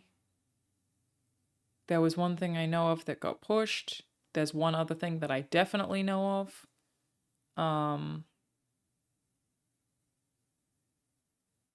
That is super cool. I'm very excited about it. But I don't know if there's anything else that's been, like, announced or anything. Silksong's crazy, man. So it's so wild, because didn't Silksong get announced as part of... Yeah, it did. It was part of the Xbox showcase where they said all the games were coming out that year. And that was, what? The start of last year? So weird. Someone's going to be poisoned with tea. I don't know what you're talking about. Tekken 8 character reveal, has that been announced? Kojima OD trailer would be hype. I'd love to see that. Thank you, Tiffany. Nice to see you. Thank you so much. Blue Box is finally coming out with that game? Yeah. Yeah, sure. Alanah at large. I will be there. Armored Core getting some DLC? Maybe. Resident Evil something? Yeah, I feel like it's maybe about time. Half-Life 3. Thank you, McGloogie38. Beyond Good and Evil just to make you believe again. Here's the thing, I was talking to someone about this the other day. So, like, again, there is a clip of me crying when Beyond Good and Evil 2 was announced. I just don't know that I want that game now. I don't know that I want what the current Ubisoft version of Beyond Good and Evil would be. So, I don't even really know if I want that. Let me wearing a LOL shirt and equipped with sunscreen. Maybe. Crazy.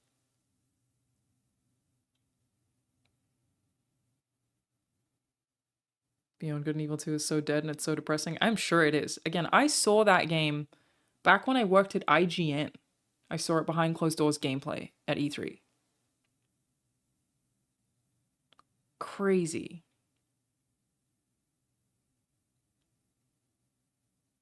That trailer was hyped like 8 years ago. So wild. Yeah, I just don't know if I want it. It's the same way I feel about Splinter Cell. I've made videos about this, about people talking about like wanting a new Splinter Cell game, and I don't think you do. I think you think that you do, but what you actually want to do is replay Splinter Cell. I don't think you want a modern Splinter Cell. Sometimes you can say you want things and be wrong. You don't know what you want, but I don't think you want Splinter Cell now.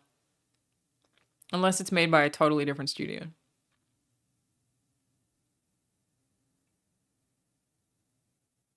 Thank you, Atomic Kill. Appreciate it.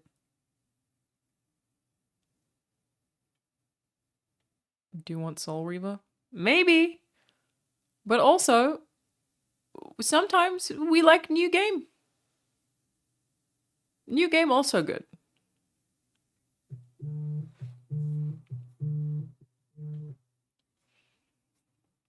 The Dead Space remake had me excited for Splinter Cell. Dead Space remake was very good. Ubisoft has since killed the excitement for the Splinter Cell remake. Why? Did they announce something about that? What happened to that David Cage Star Wars game? Fucking hell, I forgot that even existed. Oh, Jet Force Gemini. What a game. What a game. Do I want a new one? No. I also I love Perfect Dark. I think Perfect Dark 1, that game is basically perfect in my head. I think it's better than GoldenEye. What a phenomenal video game. But my strat is always, and I'm okay with that. It doesn't mean I need more of it. I don't actually need a new Perfect Dark. I'm happy to just have that one thing. Critical Nobody made a video years ago about how a new Splinter Cell would be the exact opposite of what fans want. I also made a video about that a few years ago. But that was before I took down half of my videos and redid my channel. But I did also make a video about that exact thing. You said you got new podcast gear for the new podcast. How does this vary from the gear you are currently using for your podcast? My podcasts are currently recorded via Zoom with this guy. Because I am now recording in person for some of them. So for the one with Robel and Jacob and the ones with James, Elise, and Ryan, we have multiple microphones and mic stands and a whole bunch of cables. I still haven't figured out the camera setup, but I'm planning to pay Omar to help me shoot them. So he's down to help. We'll figure that out. So yeah, I basically just bought the actual equipment needed to do podcast. Yeah, I'm excited to do it. It should be fun. Do more fun stuff. I'm planning on streaming down in Australia. I'm not moving back to Australia. But yes, when I am in Australia, which I will be doing more often, I will stream. The time zone will be different for when I stream in Australia, though, obviously. I'll start way later because of time zone. But I'll still stream while Mum's at work, is the plan. You gonna do special guests with the movie podcast thing? For sure, yeah. We'll do special guests. Do I have internet in Australia? Yes. It is much slower, though.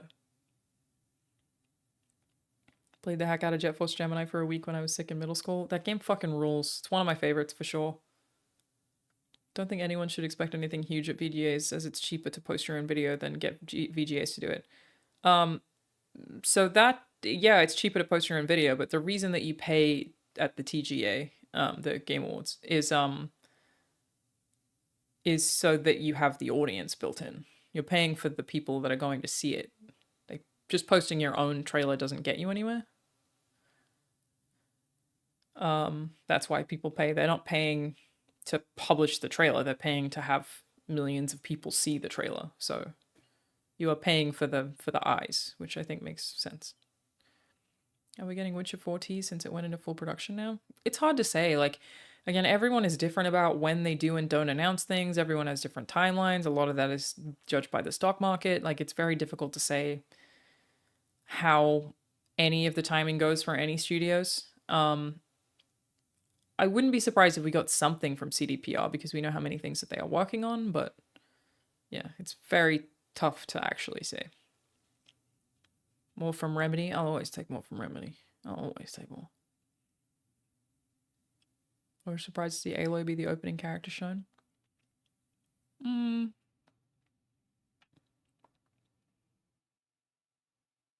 It's one of their most recent big releases, right? How many years ago was that? I don't even remember anymore. What is time? PlayStation just hasn't had a lot of games recently. Thank you so much, Rami Wavy. Thank you. I really appreciate that. Thank you. Definitely teasing the third Horizon game? I don't think so. Thank you, Weisenblock. I'm not mad at Sony in any capacity, but thank you. I appreciate that. You also quit your job a couple weeks ago? Welcome. We're unemployed now. Are we seeing anything from Xbox first party? Probably. God, I'd love to see Fable. Would love to see Fable. I think like once a week about how I should replay Fable TLC for the fucking billionth time. Love that game. Dear God.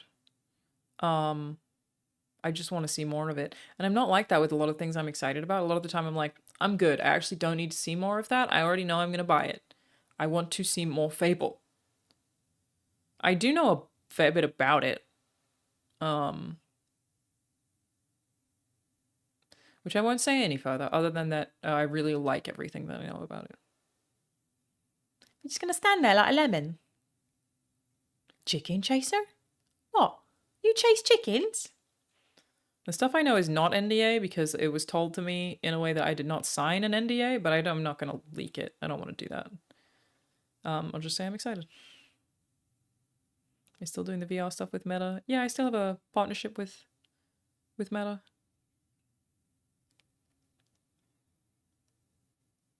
Whom I love.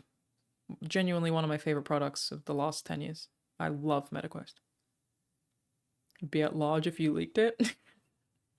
I'm not going to do that. I shouldn't have even said anything, sorry. I'm just excited. Am I planning on playing Indiana Jones? Yes.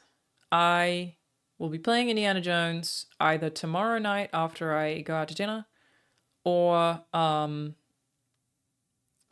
Friday in the 1 p.m. slot. So like I said, planning on doing mostly just chatting, covering news stuff. Today was a very different one because it was mostly about me leaving the job. It'll be like more newsy focused going forward.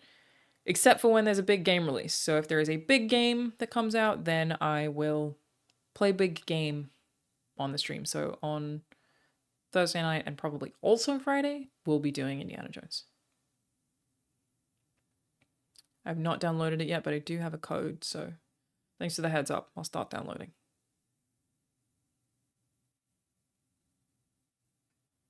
Which celebrity will be reading a prompt looking on stage this year? Have they announced any of the hosts this year? I feel like he usually does that around now, doesn't he? Like a week leading up to the show? Hardware requirements for Indiana Jones are crazy high. Yeah, I asked for an Xbox code. Because whenever I can, if I know that I'm going to stream it, I'll ask for console so that I can do my PC and my video games. So I'm not stressing the PC out too much. Even though I can handle pretty much everything. I have no doubt that I can handle Indiana Jones on my big beautiful PC, but yeah. Do I still use a widescreen monitor? It's a super ultra wide. And yes, I do. The widest of widescreen monitors. And I love it. Huge fan.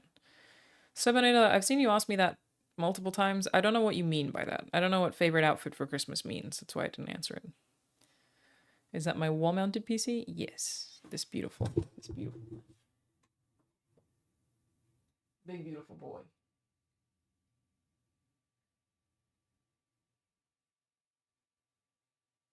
And yeah, I have a... oh, I will, now that I have time to. I had always intended to do, sorry, I was really off the microphone. And like office, tour video, and the only reason I haven't is because there's a bunch of shit in this office that I need to clean up. And I wanted to make sure it's clean before I do the vlog. Now, I got time to clean! And so I will. I have to ask, why do people use widescreens? Is there some specific reason for it, just to see more or what? There are a bunch of reasons. So it's really helpful for editing, because you can see more of the timeline. But for right now, I have Twitch over on one side, YouTube in the middle, and OBS on one side. And it's just, yeah, all of those things I can read perfectly. I don't have to open and close tabs. I love it. Let me see if I can show you. I don't know if I'll be able to pull my webcam out far enough to be able to show you, but I could try. Oh yeah, no, I can. Okay, so monitor. Monitor. Because that's Twitch. That's YouTube. That's OBS. So it's just like I can see all of those screens perfectly. That's why I do it. Ugh. Yes, it is an Odyssey. And I love it. Any recs for good gaming PCs? No, I don't know. I custom made mine with NVIDIA. I went to NVIDIA Garage and we built it. And it's beautiful. What's the difference between this and 3 monitors? That it's all on one monitor, so you only need like one HDMI or one DisplayPort cable, and then it's all up and available at once, and that's pretty much it. It's like having 3 monitors. They're just all together. I love it. Do I write with one giant Google Doc? No, but when I write, if I write on my PC, obviously for work, like when I was working at Sony, I had my own Sony PC because they're really strict about security. But when I write stuff that is not Sony related on here, it's helpful to have a Google Doc in the middle and then like some art on the side or like something that like I'm finding is pulling inspiration from. Like it is a cool way to write. You can just have multiple things and not just the one, and you can see everything. Like I don't know, I love the super ultra wide. Big fan, big fan. You're gonna change your office up a bit now that you're not an SMS. I know you set it up to be gal themed a bit. I mean, I want to frame my VHS stuff. I have my VHS script, my check, and my movie ticket. So I was gonna frame that. I mean, there's some stuff I'll change. Like I currently have a Norse god family tree poster up here. I probably don't need to have that anymore. Because like it was a useful thing for me to look at when I first joined the studio, but now probably don't need it anymore. Obviously, not a thing I need to think about so much these days, so there'll probably be some things that I'll move around. Personally prefer 2 regular monitors even though it can be a pain to set up. I mean, fair enough, you know? Everybody got their own taste. I fucking love a super ultra wide. I really, really love it. Really, really love it. Do I watch Liverpool? I sure do, except today. It's the first game I've missed in ages because I had to do podcast. You can put my migrant criminal poster up there now. What if I want to tell you about Norse god family relations? Well, I still can. Here. It's a really good poster.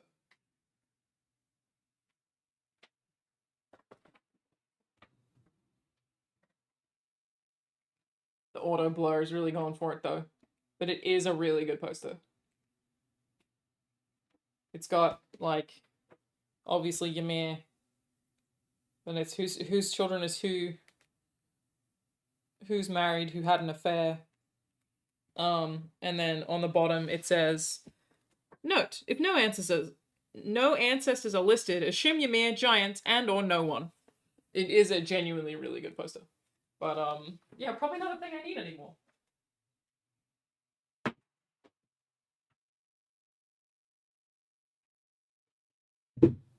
Slidey. So yeah, I'll probably move some stuff around, but the only real God of War thing that I have in here, I mean, I have the poster on the wall. It's not that God of War heavy. It's the poster and the shirt, which I'll never get rid of the dev team shirt, and just that one shelf, but even that is mostly planned. Because, like, that's my Death Stranding case. The top there is a bunch of trophies, but I've still got, like, Cyberpunk stuff, and yeah, it's not that God of War. But it's not like I'm trying to get rid of God of War. Like, it's, you know, still a thing that I love and always have and will be with me forever. I do have a lot of plans, yeah. A lot of fucking plans. Thank you, Ohio Grown. Where's the giant God of War statue? The statues are over in the corner over here. I've not yet started watching The Penguin. I really want to, though. Really, really want to. What's the plan for work? Stay in the game industry or jump into something very different? Yeah, so I'm narrative director on a game called Layers Deep. So I'm doing that. There are a couple of other projects I'm working on. One of them is we need backing help on Kickstarter. Let me open that too. Now that I quit my job, how does your legal resident stuff actually work? Do you have a green card and related to Sony? Yes. Sony has never had anything to do with my immigration in any capacity. So there is a TV show that I am directing an episode of, so long as we can get it backed on Kickstarter. I will also be acting in an episode, and I'm offering a bunch of stuff that I have never offered before. We've only got 12 days to go, and there are a bunch of rewards from me here that are things that I've just never done before.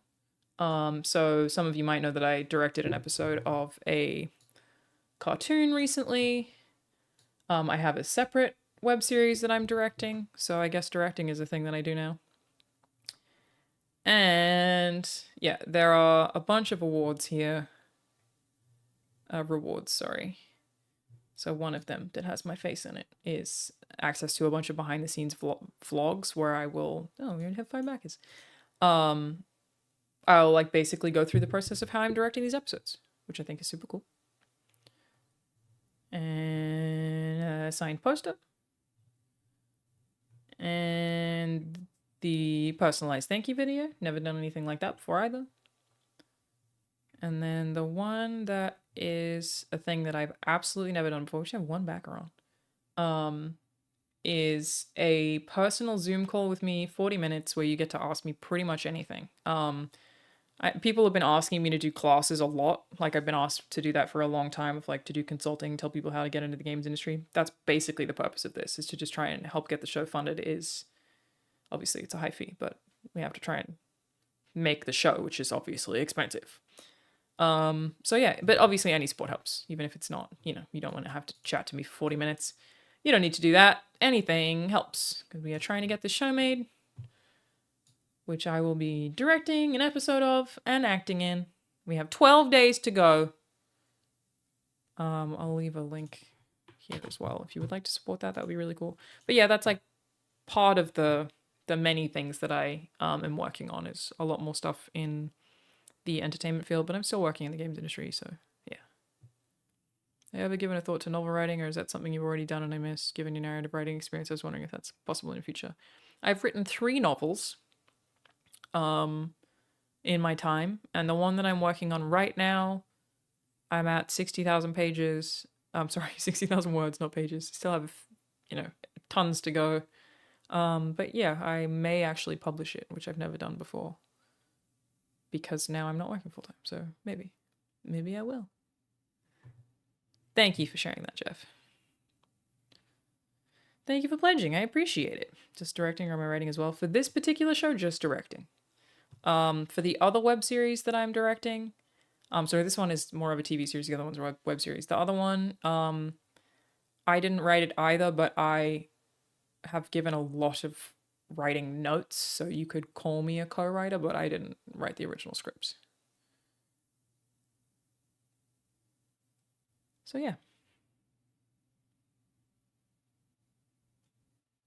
Will I post more on leaving Kanto? Not really.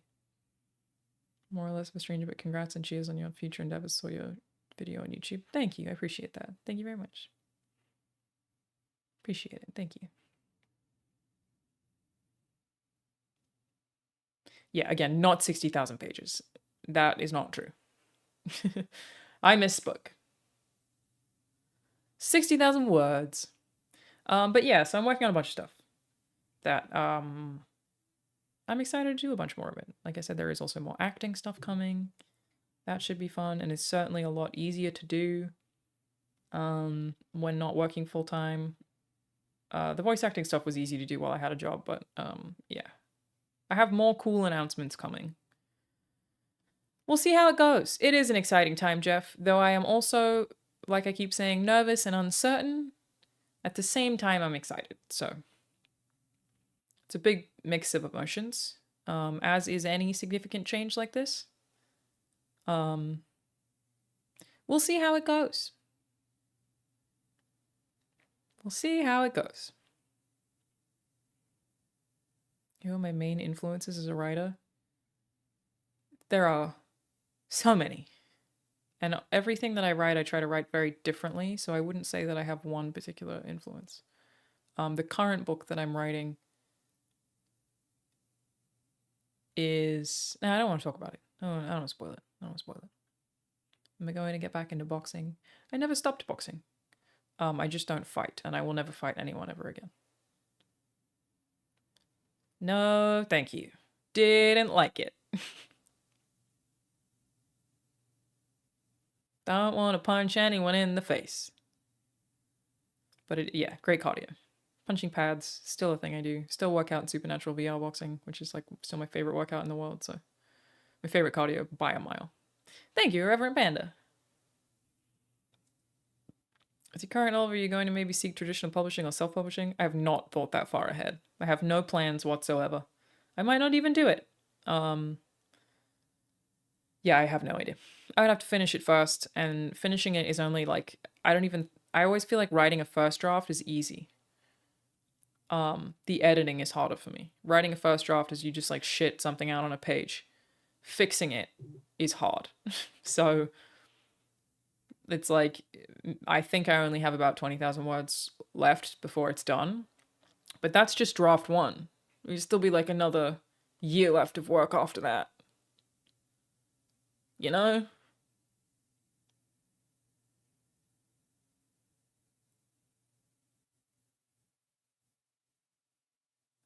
Traditional publishing is a huge endeavor. Yeah.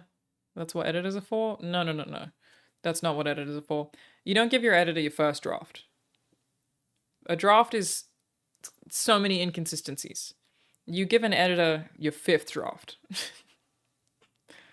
You're still alive 4 hours? What are you, unemployed? Yes, exactly. I'm at large, actually. How dare you? I am at large. Would I fight Lordog if he was wearing a woman's self-defense suit? What's a woman's self-defense suit? Thank you, K. Sully.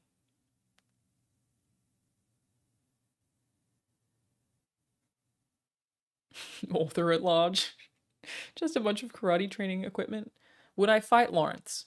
No, I wouldn't. I wouldn't do it. You could maybe convince me to box like a really shitty person, like someone who notoriously sucks. Lawrence doesn't suck. Good dude. Big fan. Thank you, C-Rax TV. Have I worked with editors previously? Yeah, I've been a professional writer for 10 years now. And part of being a professional writer is working with editors all the time. So I had editors at IGN, I had editors at Sony Santa Monica Studio. Yeah, part of being a writer is being edited. Thank you, Johnny X Drama. I sure hope I did. Lawrence seems like a large dude. I think Lawrence is probably like 6'2". There is a streamer, her name is Caroline Kwan, who is a huge movie buff and loves to talk about pop culture and all that comes with. She has mentioned you before about wanting to pick your brain about the games industry, just putting it out in the air that might be possible for collaboration about movies and games. I don't know who that is, but always down to chat, especially now that I have time. She is very welcome to reach out, and I would probably be down. Thank you, Alexis Sun Eagle. Always nice to see you here, my friend. Happy working gay to you all.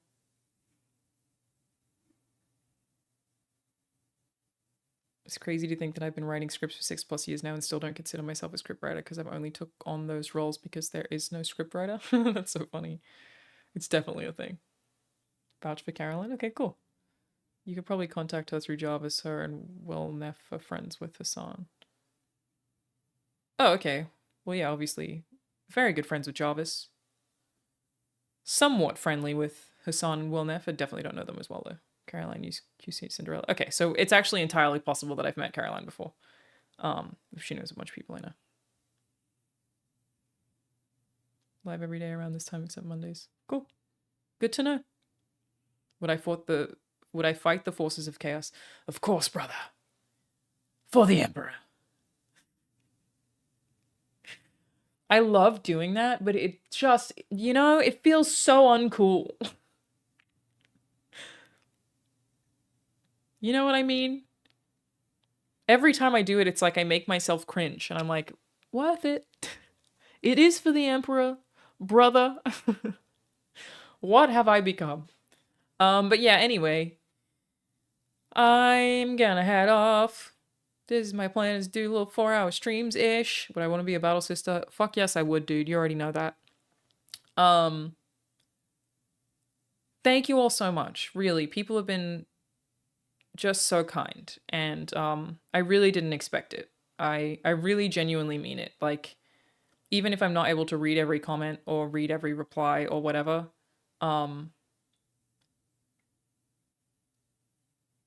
just knowing the volume of them that is there was really surprising to me.